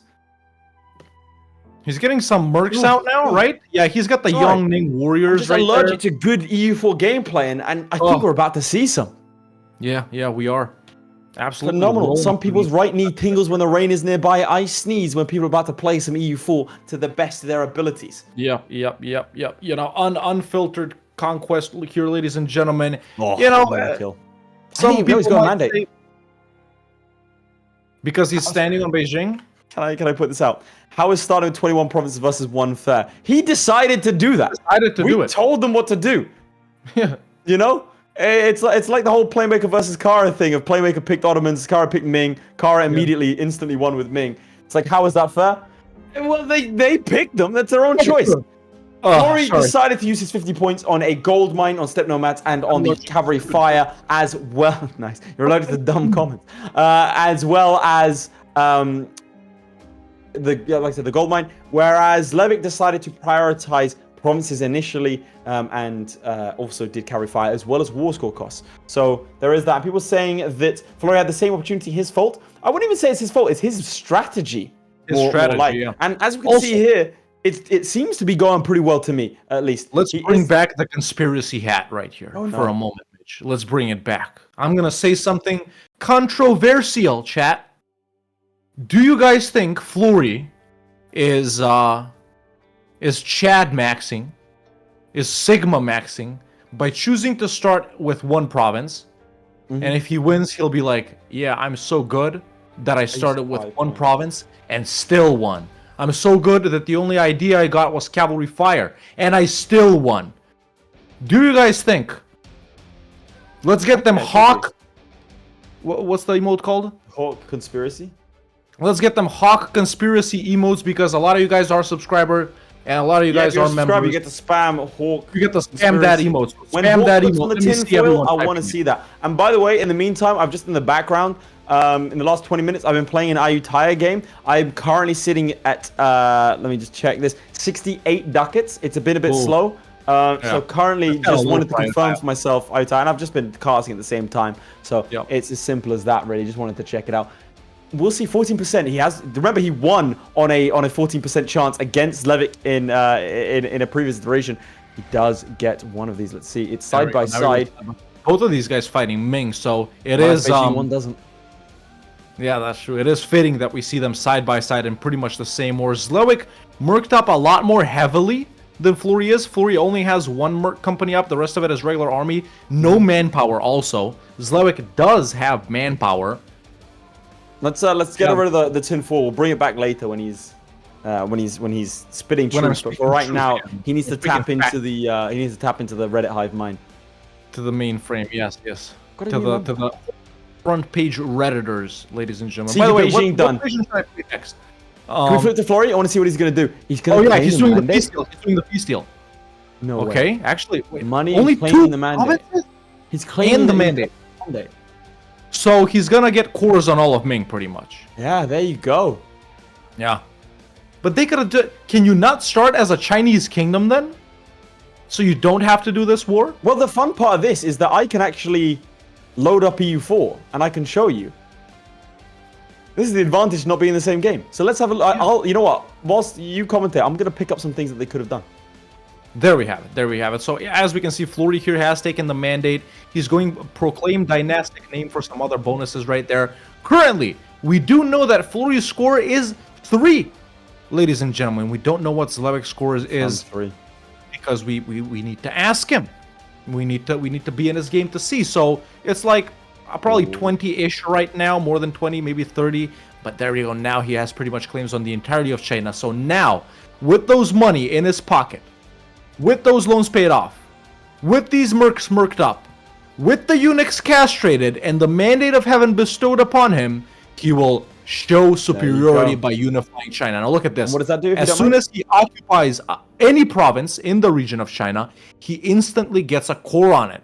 So he can keep taking max provinces for free from Ming here in these following wars. My only question is, couldn't they start just as a Chinese kingdom and have those cores, you know, straight from the bat? Or do you got to check the mandate? Let me see. He started in Hengyang, right?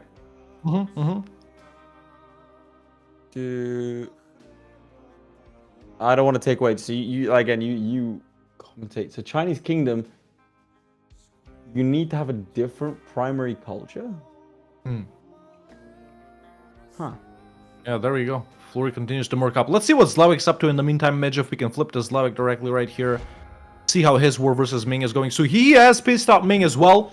Continuing some regular minor wars, as we can see, tribal feud versus some of these guys are looking too. He has not stolen the mandate, as we can see. He's only taken Beijing. So even though these guys are fighting the same nation, and if we can get, there we go.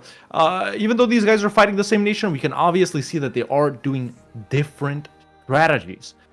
We can all tell, we're not blind here, most of us, what the number is, you know. Zlewik is obviously in the lead right now, almost halfway into this challenge, ladies and gentlemen. He is behind on years, but that's because Flurry was speed 5ing at the start. So there you go. There's a deck on, what were these guys called? Korchin. Ming is in this war as well. What Zlewik can do is reset his truce with Ming, perhaps, or even take more provinces from them in this same war. But yeah, while we're here, man, and we're seeing their conquests and we know their strategies now, Midge, if we can bring the poll back up again, I want the chats to get to voting again. Maybe someone's opinion has changed. Maybe someone voted for Flurry, but they're like, oh, Zlewik's strategy is better. So let's get those votes in. 1 for Zlewik if you think he will be crowned a champion of Season 2 of EU4 Bellum by taking this match, or 2 for Flurry. All right, let's see it. Everyone on Twitch and on YouTube, wherever you're watching, whether you're on phone, PC, or your Samsung smart fridge, not sponsored, get those votes in. Now, Lath, how's it going with those? It's going pretty well. I'm gonna show you right now whilst we have a little bit of a lull. Midge, if you would be so kind, can you go ahead and show off this? So I'm looking at Hengyang, right over here. This is similar. So I managed to get 226.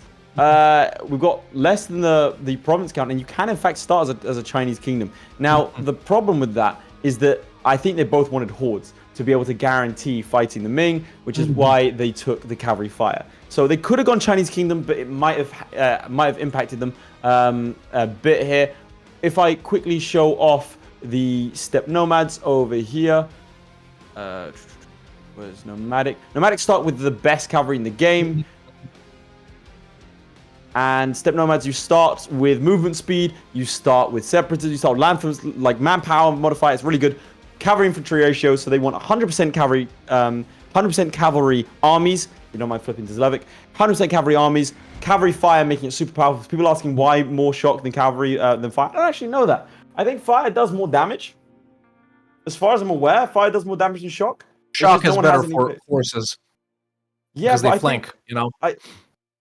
That's just what I've heard. I have no idea how that actually works, chat. But someone in the chat said, did Zlewik make a mistake by not taking Mandate First War? What do you think about that?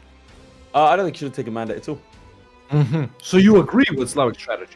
I do. I don't know if I would. And there we have it.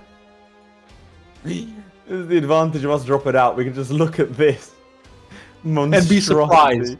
Now, I don't think everything is occupied by him, man. I think Oirat's got occupation on a lot of those things. Because from where I'm standing, I think some of those lines aren't the same shade of white. Zoom in and enhance. There's Oirat out. Yeah. Damn, that's actually really bad for him. Yeah, Oirat took a lot here. Oirat took a nasty amount of territory. 66% war score. What is he doing? He's automating sieges, but... Did they automate? Oh my god, I thought you had to select regions. I'm learning so much. I mean, that's what I would be saying if, yeah. He didn't select it. No, look. They're just sieging everywhere. That's ridiculous. We knew that, of course, and we use it all the time. It definitely We just have to help out. Is he allied to Oira? No, he's not.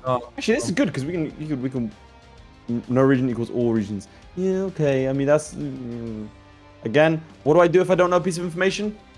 Bang! I knew it all along. You can't. I know more than you. Immediately. What if I do if I can't win war? Hit the tilde key, bruh. He's become Confucian. He's become confused.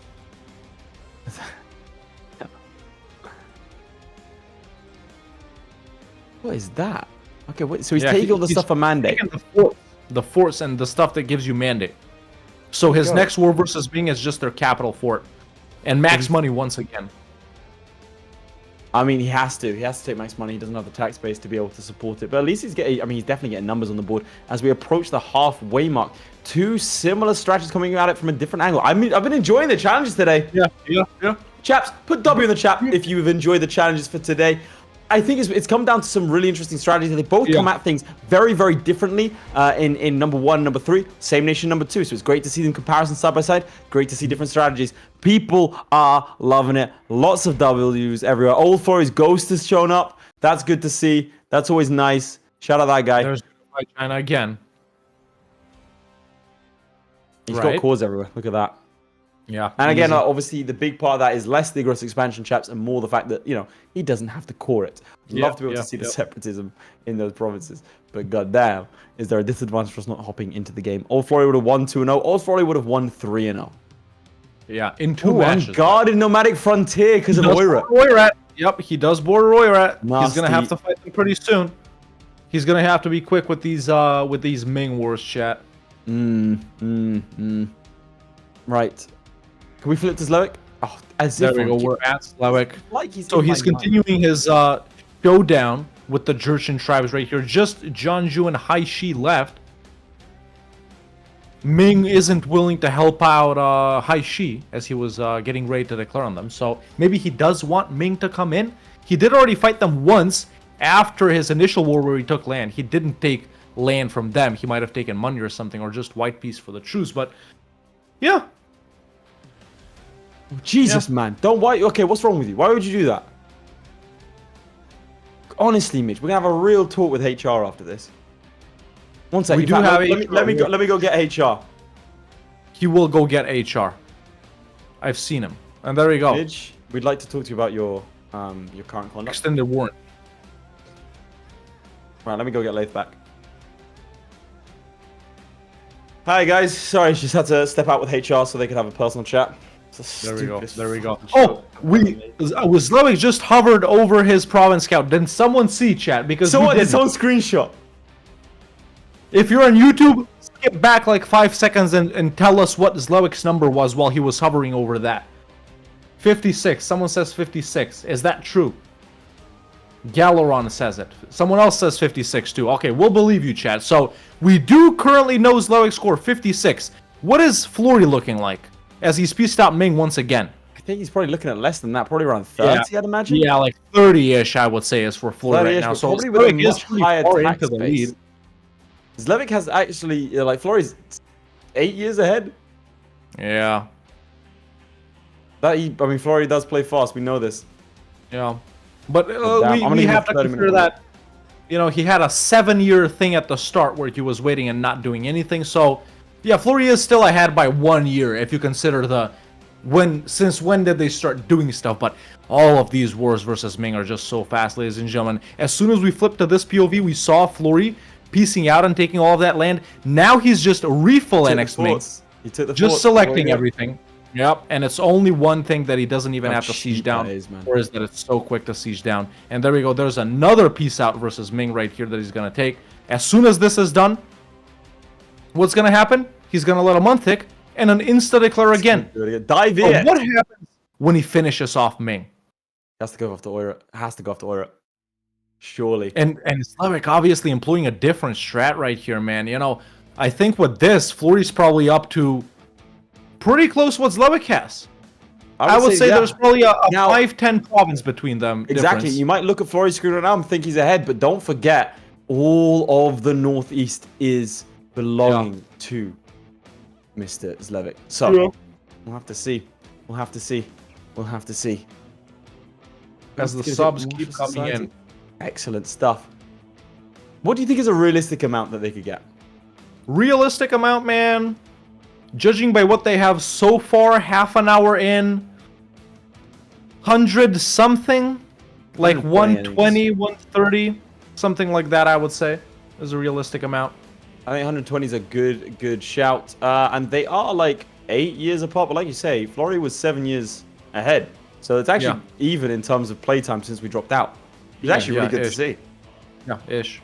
We can see that when they are unpaused, though, FLORRY is running way faster with his speed. I mean, that's Well, the EU4 skill is contingent on how good your PC is. We've seen That is true. BB That is fact. not very good at EU4 anymore because of his PC. That's how it works. That's exactly Yeah. how it works, in fact. His old legs didn't work anymore, and some might call him the LeBron James of EU4. Retired. Sad to see. Sad to see. Shout out. Shout out. Shout out, Habibi. Gone from us too soon. Yeah, yeah. He might be back next season, though. Ladies and gentlemen, we might bring him in a special capacity. Now, someone asked earlier, Midge, if we can go back to a single POV so I can show off what I want to say. Someone was asking earlier, what happens? Oh, it's gone. The 1250 is not there anymore. We're gonna go to Well, after someone was asking earlier, what happens if we hit 1,250 producers? Well, Habibi will get to maybe join us on a match or two for about 5 or 10 minutes as That's a what we're special offering. caster if we hit 1,250 producers, If you ladies want and gentlemen. Habibi to come back, you know what to do. If you want Habibi to come back, you know what to do. That's right. That's right. But yeah, here we are as FLORRY man. He's taking down Ming once again, declaring on a Diviet tributary instead of Diviet directly to not drag in Ming along with Diviet because, you know, separate wars versus them. This is a conquest war versus Diviet. I'm pretty sure of that he is, you know, started considering blobbing out of China only because sooner or later he's going to get Ming done, man. We're 25 minutes left. In about 5 minutes, Ming is going to be done. So he has to start pushing into Southeast Asia, guys. Into Oirat, especially because Unguarded Nomadic is still ticking. He's probably going to have to go into the Jurchen, guys. With Korea, I wouldn't bother because they're too annoying. And yeah, it's like one more war with Ming, man. Yeah, as soon as he's done with this, one more war. 4 more years, you know? So yeah, let's see what's when do you like. think he goes in against Oirat? As soon as he's completely done with Ming, or if he has to before that, perhaps. Oh, there we go. He dipped with Diviet. I really thought he'd conquer them. No, he didn't. He like. Hey, look, I watch you all for years. We all appreciate your videos. Parabellum, good luck to both ZLEWIKK and FLORRY. Thank you very much, my friend, Mr. Reaper. Good to see. We have been doing this for years, chat. We are officially old. If you look at a picture of Lee from last year, it's actually hilarious. It is a lot. It is a lot. I don't like looking at it. And also, people start like one of these upstart EU4 new YouTubers popped us with the you guys are like unks to me. Bro, we hit unk status. They're like, you're the old dogs. When did that happen? What happened to the fresh faced guys that went to PDXCon 2022, bro? 21 it was. 21, not even 22. It was PDXCon 2022. It was 22? Yeah. There you have it. It was 20. Yeah. The last PDXCon, they looked at us, they were like, these idiots, never again. Yeah, they never did one after that. Well, after what Midge did in the Hoi4 room with the unexploded shell, I don't even want to say it, bro. I think that's the reason they canceled the whole thing again. But the orphanage next door, it was horrifying. Anyway, we'll crack on with what we're talking about here. Can we go back to ZLEWIKK? I want to see what his strategy is. Because right now we see an Oirat declaration and a Ming declaration for... oh, God. He's gone on to Korea. Now, we did say we didn't want to see anyone go after Korea because that is a level 3 fort in Korea. Very, very nasty. And their provinces are so high def is the thing. Takes way too much time. I'm wondering why he's... Oh. He's not decking on Ming because he's waiting for Mandate of Heaven. Yeah, he has a truce. He made a mistake not doing it first war, man. Yeah, not claiming it from there. Ming is actually being destroyed by various hordes now, which again is bad for him. We're gonna have to see ZLEWIKK. I mean, ZLEWIKK is a last-time merchant. Can we get a photo up of Bald Hawk? It's needed. There's Thank you one for of the him in shower. $2 Reaper. Because you did give us $2, I will request Midge to drop a photo of bald me. Bald era is over, chat. No. Well, that one, I don't know, find one. It's on Twitter. It's on Twitter. Just type in Red Hawk EU4, it'll pop up. Yeah, just type in Red Hawk like EU4. photo is him in the shower. Bald era is over. Hair era is now. Bald era will be back in about 2 or 3 years. Gotta keep it fresh all the time, and it's gonna get annoying sooner or later. Secret announcement at 1,250 producers. Hawk will shave his head live on stream. That's right, ladies and gentlemen. Confirmed. just lied now. Habibi, yeah, now we just lied. We might get $1 million if we hit 1,250 That's subs. not lying though. That we're not like that is not. Yeah, you like, might. It could like. might. All right, we're gonna see. They're gonna get trapped now. What am I doing in that photo? I don't even know where that's from. Can you show where it's from? Why is he up there now? Because I feel like I've taken that Oh. for something that you've asked me to take. But he can take so much from Korea here. That's insane. That's a thumbnail, Hawk. That's a thumbnail. You're looking to the side. There you go. Ah, that was a banger I video, though. recognize Yeah, that it's one. got to be for a thumbnail, because I wouldn't take that cringe of a picture in real life. But you guys know we got to do soy faces. There it is. Oh. You won't believe. You won't believe what ZLEWIKK did to Korea in this competitive EU4 tournament. Incredible stuff. Incredible stuff. by the way, that's a big one though. If That you one a guys lot want to more. believe, if you don't want to just watch these streams, or if you had to go take a shit, or something like that, and you missed something, you can always subscribe to our YouTube channel, whether you're watching on YouTube or on Twitch, because we do have separate videos of every single match that has gone on so far, edited videos. We can skip the boring parts, and we will have that same thing of, why am I big now? Of the same thing of what we're watching right now. So there we go. We're actually a couple of subscribers away from 15,000 subscribers on YouTube, and I want to get that as quickly as possible because I want to pass Midge's main channel in subscribers because he's threatened. Well, I don't want to say what he's threatened to do on Twitch, but Midge is let's very just say violent in real life. let's just say it could be fun. I'm hearing sobbing. I'm hearing crying. That bucket fell down again. I think he's assaulted his cat. It's sad to see. Anyway, Florry in the meantime has pretty much wrapped up Ming right here, ladies and gentlemen, just leaving them with stuff that's outside of China, so he doesn't get cores on those. Yes. He is fighting Oirat. He has stopped the Unguarded Nomadic Frontier disaster, and the best part, he will get cores for free on all of the Oirat provinces that are located in China. But of course, China I don't think will be enough if ZLEWIKK gets all of it. Now, 20 minutes left, and I'm going to go ahead and warn our players very soon. ZLEWIKK's not in China, and it's concerning me. Yeah, he does have a lot of provinces behind, but I think Florry is probably ahead at this point. Florry now doesn't have the resources as much to be able to push beyond China. I would say that's the only saving grace that ZLEWIKK has. But ZLEWIKK does need to get a move on. He does need to start heading out into China. He definitely maybe needs to see a truce break or two.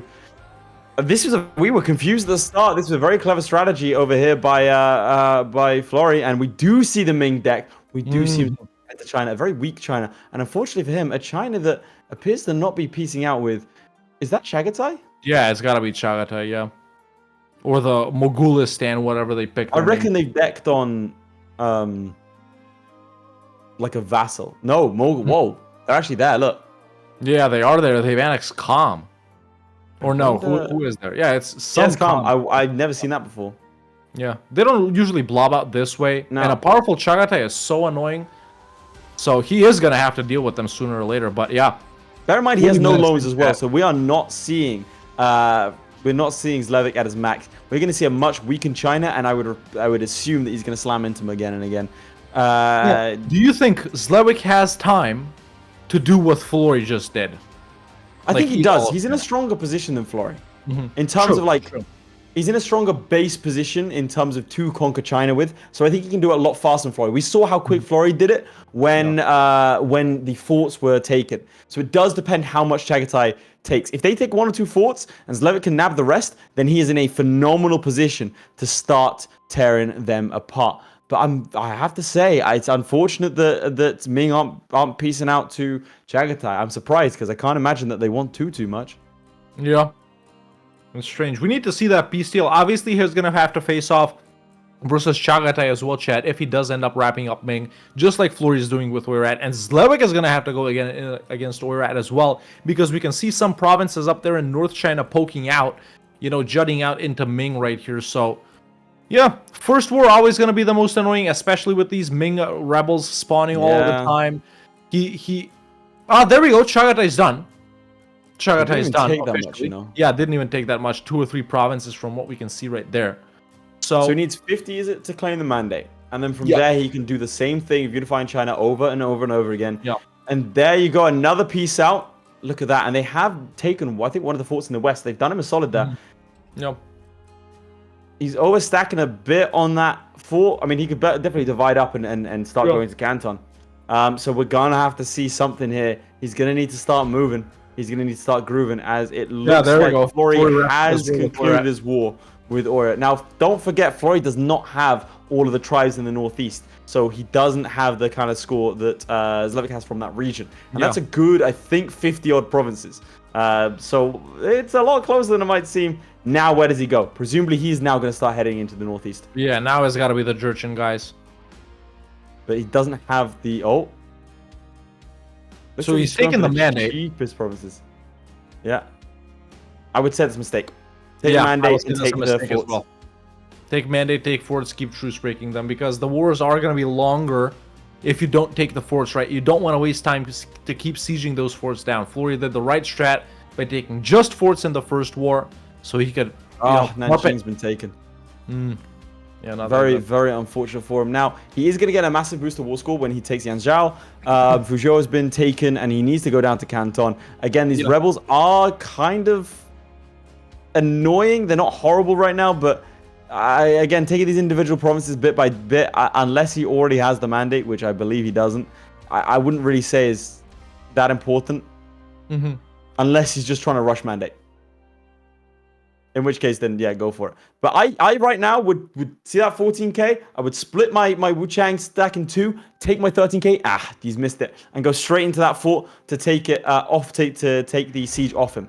ZLEWIKK, he's got to be a little bit... You can see him grimacing a little bit. He knows he needs to be moving a little bit faster here. I mean, we got 15 minutes left. Anything can happen. But I really do think, there you go, that's a good siege. He now needs to start taking these forts back. And again, he could have had that fort for free. And that's going to slow him down just a little bit more. And it's going to make him want to take more risks, which is making him more likely. FLORRY definitely in the stronger position. But don't forget, Korea and the Jurchen tribes have both been taken. So he's not out of the fight yet with 15 minutes left. We do know that ZLEWIKK works his best in the last few minutes. I've said it before, I'll say it again. There is no one better in the final 5 than ZLEWIKK, and I'm including FLORRY in that list. So we'll have to see. Now, will he just go for forts? It looks like he's just going to go for territory. Those aren't going to be cores, though. No, they're not. No, they are not. Again, I think... Well, he can't take the forts. Correct. He can't take the forts. Yeah, they're not cores yet. They're not cores yet. Absolutely correct. But he can take the forts down south. I would like him to take Nanjing, Fuzhou, and Canton. He can't split the 24k as the independent army. Oh, God. Okay, that makes sense. Yeah. He's actually got a very small amount of actual army right here. It's like 11k from what I'm seeing. 12k or something like that. So he should be able to run. He has the 7k. He has that 7k over on the Chinese capital, which, by the way, 35%. He does, in fact, win it. That's a good move, but he has to take Nanjing. And again, we're just going to have to wait and see. Can we flip to FLORRY in the meantime? Oh, that's unfortunate. Another war versus Oirat and Jianzhou right there to finish off Ming. Jianzhou is a Ming sorry, it's the other way around. Ming is a Jianzhou vassal in FLORRY's game, by the way. So yeah, that's how it's progressing, man. FLORRY does seem to be ahead right now. ZLEWIKK sort of lagging behind as we're getting ready to get down to the final 10 minutes, ladies and gentlemen. Who's it gonna be? Just a quick reminder, whoever wins this match, ladies and gentlemen, is going to be our Season 2 champion. These guys have already faced off 3 times this season. First match, ZLEWIKK won. Second match, ZLEWIKK won. That was the first one today. Third match between these guys, the second one today, FLORRY took it away very narrowly. Only 2 and something ducats difference in that vassal income challenge. I mean, it is very close. And now... Can we flip to ZLEWIKK? Because I think he did get a 4 siege general, which is obviously going to be very, very important here. Did he? As far as I'm aware, he did. That will be very nice for him. 35%. The sieges are just not going his way. Okay, that's why is my lip like that? He does get Nanjing, finally. Does take the mandate. Wait, is he not taking the mandate? He must be taking the mandate. Yes, he gets unified China. Yeah, there we go. Let's see, what does he do here? Does he go for one of these? No, that's not the one. But, you know, good enough. Population census is good enough. Now, it's a race against time for ZLEWIKK. He must feel like he needs to catch up. Yeah. He's got to know that FLORRY has more than him at this point. He must. Is he giving his best? Is he doing the most? Is he EU4 maxing, ladies and gentlemen? Well, here we're about Province to see it. tax devved up to 1. Production 9. Mill 10. Soldiers' households and barracks built. Merchants sent. Austria and France insulted. He's going for Heisey as well. Surely not. I think he just needs to go for... Okay, he just needs to go. You see how he's clicking too much? It's because he's in two minds. He just needs to go. Deck it, deal with the consequences. That's what he has to do. He's thinking too much. Chap saying FLORRY's got this. We have just over 10 minutes remaining. You can get Ming in that time. We've seen it before from FLORRY himself. He can get it in that time, but he needs to go. He needs to go now. Yeah, he's just bringing them back up. He's putting back forward. We might see him cracking under pressure here live, ladies and gentlemen. Haishi is not the wave. You've got the mandate. You got a truce break Ming immediately. Oirat is not the target right now. Or it's not. Oirat will be more annoying than Ming because they're he's arming. He's looking at Korea. He needs to go for Ming. He needs to go for the truce break. He's forced tributary on Oirat. I think he clicked the wrong CB. Did he? He forced tributary. Did someone in chat catch that? Did he declare tributary instead of unified China? He forced tributary. Now, chat. A little throwback to the last challenge. One of the reasons ZLEWIKK might have lost is that misclick in his first Mamluk war where he didn't take Damascus. That caused him to not have the Mamluk vassal, which might have caused them to lose it. Everyone in chat saying rig. I want to be clear. If ZLEWIKK hadn't misclicked or misread when it came to that previous challenge, he would have had an Egypt vassal. If he had managed to do it literally 2 months earlier, he would have been able to transform the Byzantines. Remember, it was just over 2 ducats difference. He would have won that second game and beaten FLORRY 2-0. As it currently stands, FLORRY is definitely ahead. If you want to go ahead and give him the 10-minute warning, FLORRY is definitely ahead. And ZLEWIKK needs to pull something incredible here. FLORRY doing what he does, surging ahead. Maybe in one too many wars. This might be his downfall. He may be biting off a bit more than he can chew as he goes off to Mogulistan, Yarkand. That is going to be very, very tricky. FLORRY is a very consistent player. We know that. We've seen that. It's a good strategy that he went with off the start. A similar strategy to ZLEWIKK, but ZLEWIKK did not go for the mandate. And it's simple. Decisions like that can cost you 5 weeks of progress. Let's not forget, the previous match was the first time that ZLEWIKK has tasted defeat in almost 2 months. The man has been a machine. A L'Equipe 10 out of 10. Rare for him. We will go to the final 5 in 5 minutes time, chaps. It's going to be very close. Can we go back to ZLEWIKK and see if he's making any headway? Has he realized that it's a forced tributary war? You know, these forts that Oirat conquered from Ming are also going to hold him back. His exposed provinces in the north that he got manually are going to hold him back. I think at this point, you know, ZLEWIKK is known in the media as a man with ice in his veins, you know, never showing that he's flustered. Oh. And that's a perfect use of that meme right there, ladies and gentlemen. Caught in 4K or 240p, I should say. That's the best thing I've ever seen. That's one of the best memes. Oh, that's made by Midge. That's made by Midge. No. Just to clarify, that's two people's thing. I just put them next to each other because they worked. Bring it back up again. In fact, it's so good you can show it full screen for like 2 seconds.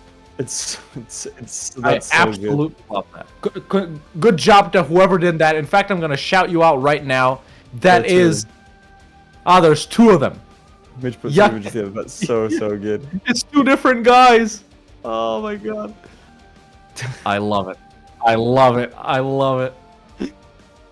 The stream means, bro. It's so good. That means that if ZLEWIKK loses this, that is That is a why. meme you will never forget. Bro is gonna get memed on forever. Bro is gonna get memed on with that specific meme forever. I just want him to know that. But there we go. Continuing his forced tributary war versus Oirat, by the way. It's just, I think, man, this is the first game of the season. So how many games has ZLEWIKK played? 5 plus the 2 previously, 7. This is the 8th game in this season. And honestly, the first one we can critique ZLEWIKK in. Honestly, The first one we can say, he did that wrong. He shouldn't have done that. There are misclicks, like last time with Damascus. That's not something really to critique. It's like, But this, I think, this might be a strategy failure as well. You know, just not getting the mandate first war, not pushing hard into Ming, getting bogged down in this war versus Oirat right here with 7 minutes on the clock. Yeah, yeah. I think some people are saying he decked on Oirat because of the tribute, like the Unguarded Nomadic Frontier. I don't think it had enough time to take over that much because he just got the mandate. Yeah. So I'm a little bit... I'm not sure about that. Let's see. He's looking to wipe Now he's got to know his tribute. Yeah, there you go. He noticed it. Yeah. You all saw it in his face, chat. That little, little smile that says, "I fucked up." And that's it. He ends the war with Oirat, ladies and gentlemen. Makes them give some stuff back to Ming as well. Oh, it's a shame that he's coming in this. Like, he's been on fire this season. We were talking in the interim between game 1 and game 2. We thought ZLEWIKK had this. We really thought ZLEWIKK had this. We even thought ZLEWIKK had this in the previous match. Yeah. But that Damascus, not taking Damascus, and not ALEting the Mamluks due to that, and then the final not ALEting Biz, and now this. Here it is. A last hurrah for the Polish Prince. A man, a giant amongst men. All season has been phenomenal. Let's see what numbers he can put up on the board. Let's see what kind of damage he can do. Let's not forget 5 minutes is a long time. I will not oversell it, but you saw how quickly FLORRY was able to do what he did. He definitely did it in about 10 minutes. ZLEWIKK to do that is going to have to be twice as fast. If he's able to get all of China, then he will beat FLORRY, but it is a tall order. It is going to be a problem, and it might be too much for a man who, frankly, has been infallible up until these final 2 games. Remember that first game of Florence? Literally perfect. It was so good, it was basically just a Florence game. And now we're starting to see shades of the old ZLEWIKK. Look at this. Look how quick this game plays. 35% within a minute of attacking the Ming. There are signs of life in our old boy. It's 5 minutes left. I'm going to go ahead and give him a warning. And FLORRY is, in fact, in the meantime, made it all the way to Uzbek. Now, gentlemen, no matter what happens right here, 5 minutes left. I want to see you, chat. Spam this right now. Let's see W ZLEWIKK and W FLORRY. No matter what happens, chat, we want to give big ups to these players for showing up day in and day out. 6 weeks in a row, month and a half, bringing you the pinnacle, the best EU4 entertainment anyone anywhere has to offer. These titans of EU4 going at it head to head. No matter what happens, no matter who takes it, we want to thank them for bringing this entertainment to us. So we can really raising the bar this season from both of them. They've both been phenomenal. They've both been incredible participants. You know, you love them. We are confirming season 3. I have no doubt in my mind both of these guys will want to return. That's right. That's right. Well, no, they are auto-invited. Either way, they'll be first and second. Student is also auto-invited. He's third. The rest of the players that want to play will have to re-qualify. That's right, ladies and gentlemen. Look at this. I mean, this is a very good performance by FLORRY. Capping off a resurgence. I mean, since his loss to ZLEWIKK, he has been on a tear. You can't say the man has made a mistake, really. No. I mean, he was shaky early on. Maybe he got cocky. Maybe he forgot exactly what he was fighting for. Against Playmaker, potential. I mean, Playmaker fought 1 war and almost beat him. Playmaker probably should have beaten FLORRY there. That was a very close match. Did lose to ZLEWIKK and then decided something has to change. Something things cannot keep going like this. Something has to give. And so we do see a resurgent Florry ready to defend his crown. And he's 3 minutes away from defending it successfully, I would say, as Florry, as ZLEWIKK starts to put together his final rush, his final hurrah. And chaps, we have 3 minutes left for you to get your Twitch primes in, for you to subscribe on Twitch, for you to become a YouTube member. We will have the after party. We're going to analyze all of these games in depth and have a chat and maybe leak some of the ideas that we have for next season. But this is your final chance. You're not going to get another chance. This is it. The final 2.5 minutes left up until 3 months' time when Season 3 is going to be taking place. So take it all in. Look at that. Still phenomenal from ZLEWIKK. Hang on a second. Hang on a second. Let's not forget how much territory he has in the Northeast. There are signs of life. This might be a lot closer than you might think. There he is. He goes again. Remember, there is no one better in the final 5. There is no one more competent than him in the final 5. He has taken the forts. He could take all of China. He could. He could. No. This could actually be really close.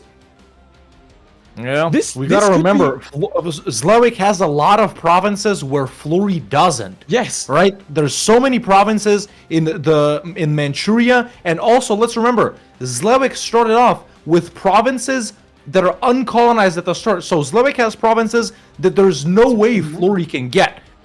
I'm gonna say it. If ZLEWIKK can piece this one out and do another one, I think he'll do it. I think we'll have a game on our hands. I think he could. I mean, he's close. We can't quite see the war exhaustion, but it is very, very close. We enter into the final 1 minute 30. Ladies and gentlemen, we have a game. We wrote him off. Now, don't forget, he is going to get a good score. Like, Florry's going to get a good number of provinces from Uzbek, but he doesn't have Korea. He doesn't have the Jurgen tribes. Now, ZLEWIKK knows it's closing in on the time he has left. He knows he has to take risks. That's a good score. But look at that. All those one little stretch. That's something that ZLEWIKK already had. And he does peace out. He doesn't have the Jurgens. Is it enough? This is actually going to be super close. I didn't realize he didn't take the Jurgens. I thought he had. might call it. I think he has called it. Can you go and give ZLEWIKK a 1 minute warning if you don't mind? This is going to be ridiculously close. One peace deal and it could be there. He's going to get the... Oh no. Why aren't they piecing out with him? Florry's done. This is going to be close. This is going to be close. He's left. Let's go to ZLEWIKK. Let's go to ZLEWIKK directly. That's Florry's score. Locked in, locked and loaded. Now we're going to go to ZLEWIKK and see what he's doing for the final 30 seconds, bitch. There we go. There we go. Peace out versus Ming. Taking a lot. He can take a lot more. He's only at 69% war score. Nice, ladies and gentlemen.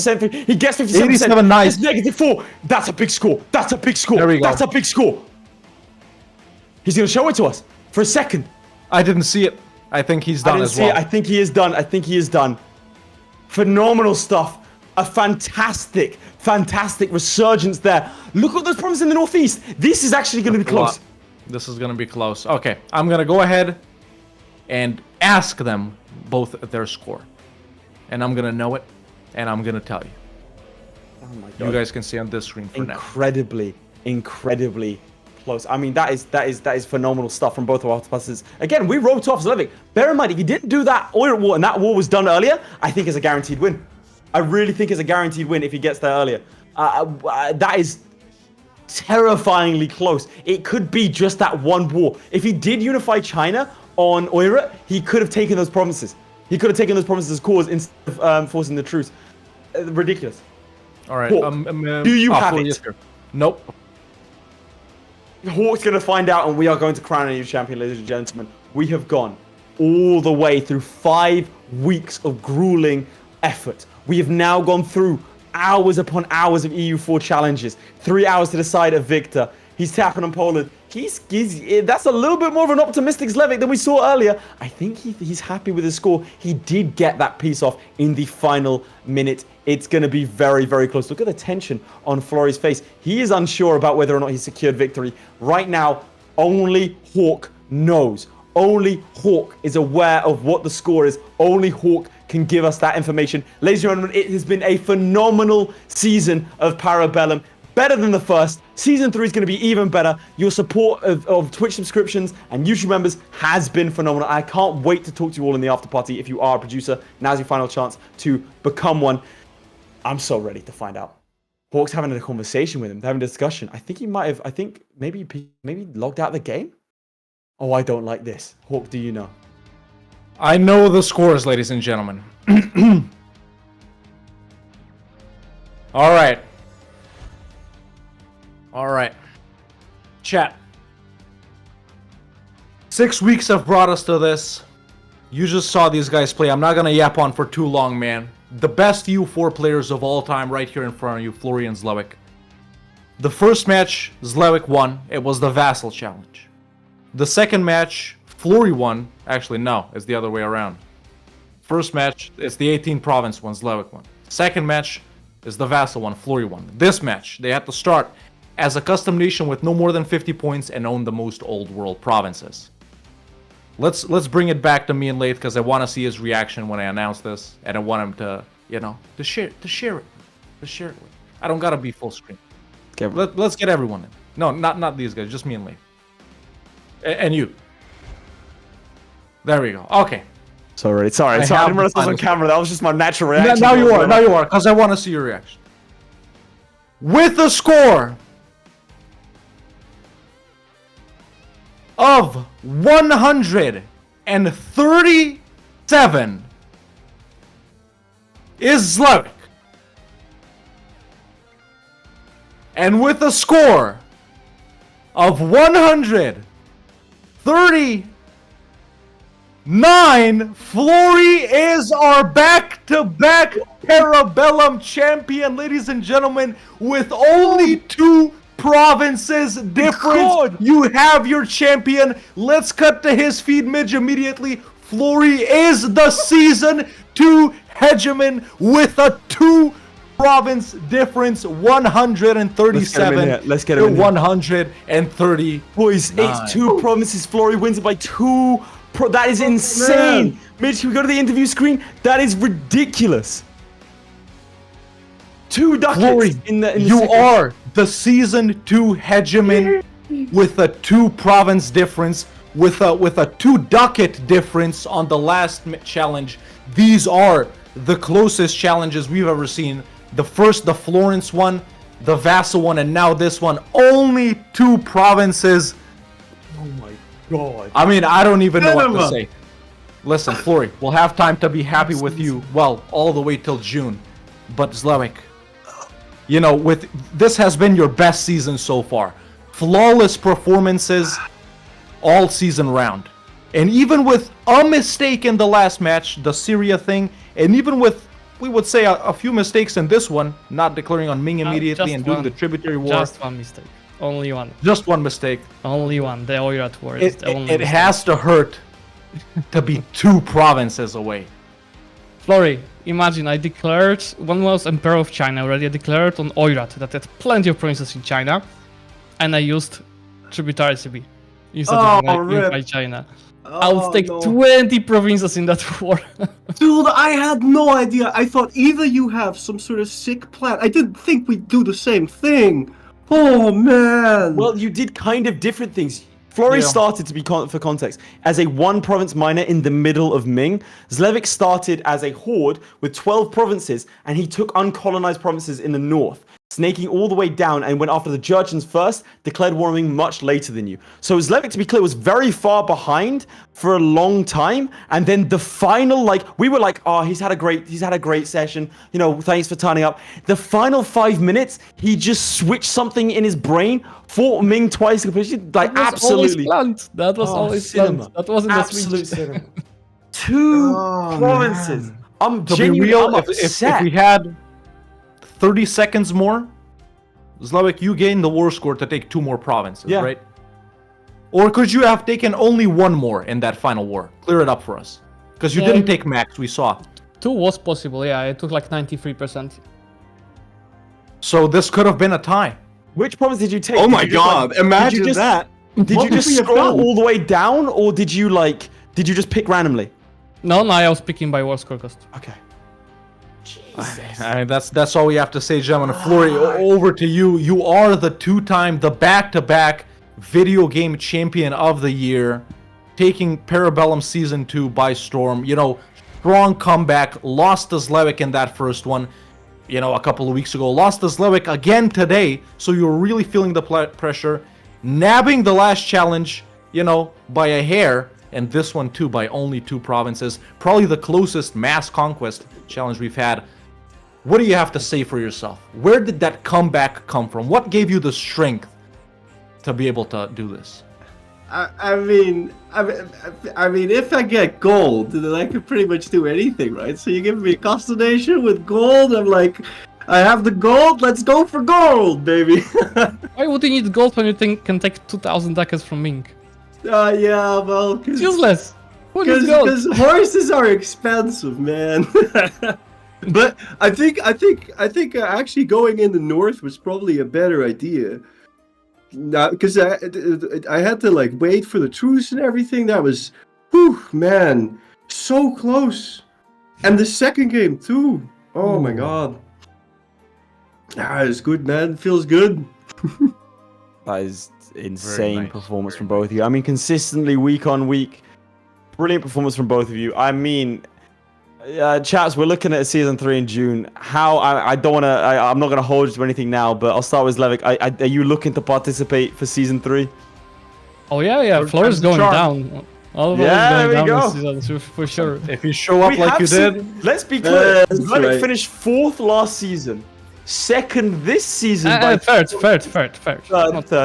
Third. Otherwise you would have dropped out. I'm saying 4th in terms of like general positioning. At the table. Won the elimination match to stay in. Then he gets into the final. Who knows what can happen? But I can confirm, Florry, that you will be getting yourself a trophy. ZLEWIKK will have something for you as well. That will trophies for Florry. Yeah, we need to get Florry's other trophy as well. So yeah, that's 7 of them. 7.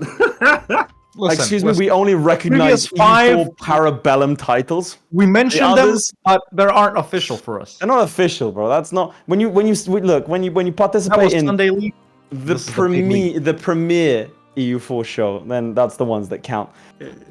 Yeah. I mean, by the way, ZLEWIKK, because you won the first game, I can now no longer count on one hand the amount of times I've lost in this tournament. Which is really annoying me, so I'll be ready for you next time, man. 3 out of 5 is me. I mean, look, it's been. Yeah, no, you're right. 4 times me. It's 4 times me. 4 times you, yeah. 4 times you, 1 time Venomite, 1 time Habibi. I mean, it's been great watching you two lock horns over the last couple of hours, chaps. I think it is time for us to say goodbye for a couple months. Let's give our passing remarks. ZLEWIKK, do you have anything to say in passing about the season? Even if we lost, Polska górą. There we go. Fantastic. And Florry, you are champion. We can confirm weeks and weeks of hard work, all paying off in the final. Anything to say about the season? GG, man. And also, I sweat more every single season. So there is gonna be a time where I lose this, like, it has to happen. But that day is not this day. Not a drop of sweat, Florry. Not a drop of sweat. Not a drop of sweat. Yeah, I'm sure. Today is not that day. You hear it first. That's the motto for this season. And that is a wrap. Gentlemen, thank you so much. We will see you hopefully in 3 months' time for season 3, where Florry, you will defend your crown again. And ZLEWIKK, we cannot wait to see you attempt to take it from him. Congratulations, and we'll see you next time. Thanks, guys. GG, man. GG. And there it is. There's a wrap on a season, boys. Season done. Yeah. Insane stuff. 2 provinces. I mean, 1 war declaration. Even the Ming War. Remember, he was faffing around a little bit, declaring the Ming War a little bit earlier. Getting those provinces, he could have gotten 2 more. We would have been going to a tiebreaker. Oh, a tie and the last match of the finale. I don't think we'll ever get closer than this. I know we always say we're going to top it. And yes, we can top it with better production, better challenges, better competitors, better everything. But this is something you can't script, right? How can we top it in a mass conquest challenge like this for them to be 2 provinces apart? If they get to conquer 20 provinces, sure, they can be 1 apart. But 137 to 139? Come on, bro. When you said 137, I was like, "Oh my god, is he done? He's done it! He's done it! He's done it!" And then it's ridiculous, absolutely ridiculous. That much. I thought he was at like 115, something. No, I know, like that. I know. Yeah. Well, But there we go. boys- We have a couple of members coming in last minute. Now is your final chance to redeem your Twitch Prime subs, to subscribe on Twitch, to become a YouTube member, because immediately after this, we are going to go to the after party where we're going to sit, have a chat. That is it. Twitch looks like they are 10 away actually from their goal of 200. We will be back in a couple of months' time, but keep an eye out on the Discord. Join the Discord if you haven't already. Subscribe on YouTube. Keep following us on Twitch, on Twitter, everywhere, because we are not done yet. We will be hosting shows in between now and season 3. There we go. That man's just made it into the after party, and we'll discuss more of that as well as our sentiments later on. Hawk, it's been an absolute pleasure to cast alongside you, my friend. Really has. It has been a phenomenal season. Season 3 is going to be even better. That's all from me, Hawk. Passing remarks, please. Listen, no need to yap on any longer. Let's give W's to Midge, W Lath, W Meat, W you guys, everyone that played. Thank you so much for watching this season, ladies and gentlemen. Thanks to you guys, we will be back next season, bigger and better than ever, and we hope you guys once again come around to watch us. But from me and from my colleagues over here, thank you so much for letting us put on an amazing show, and Awesome. we'll see you next time.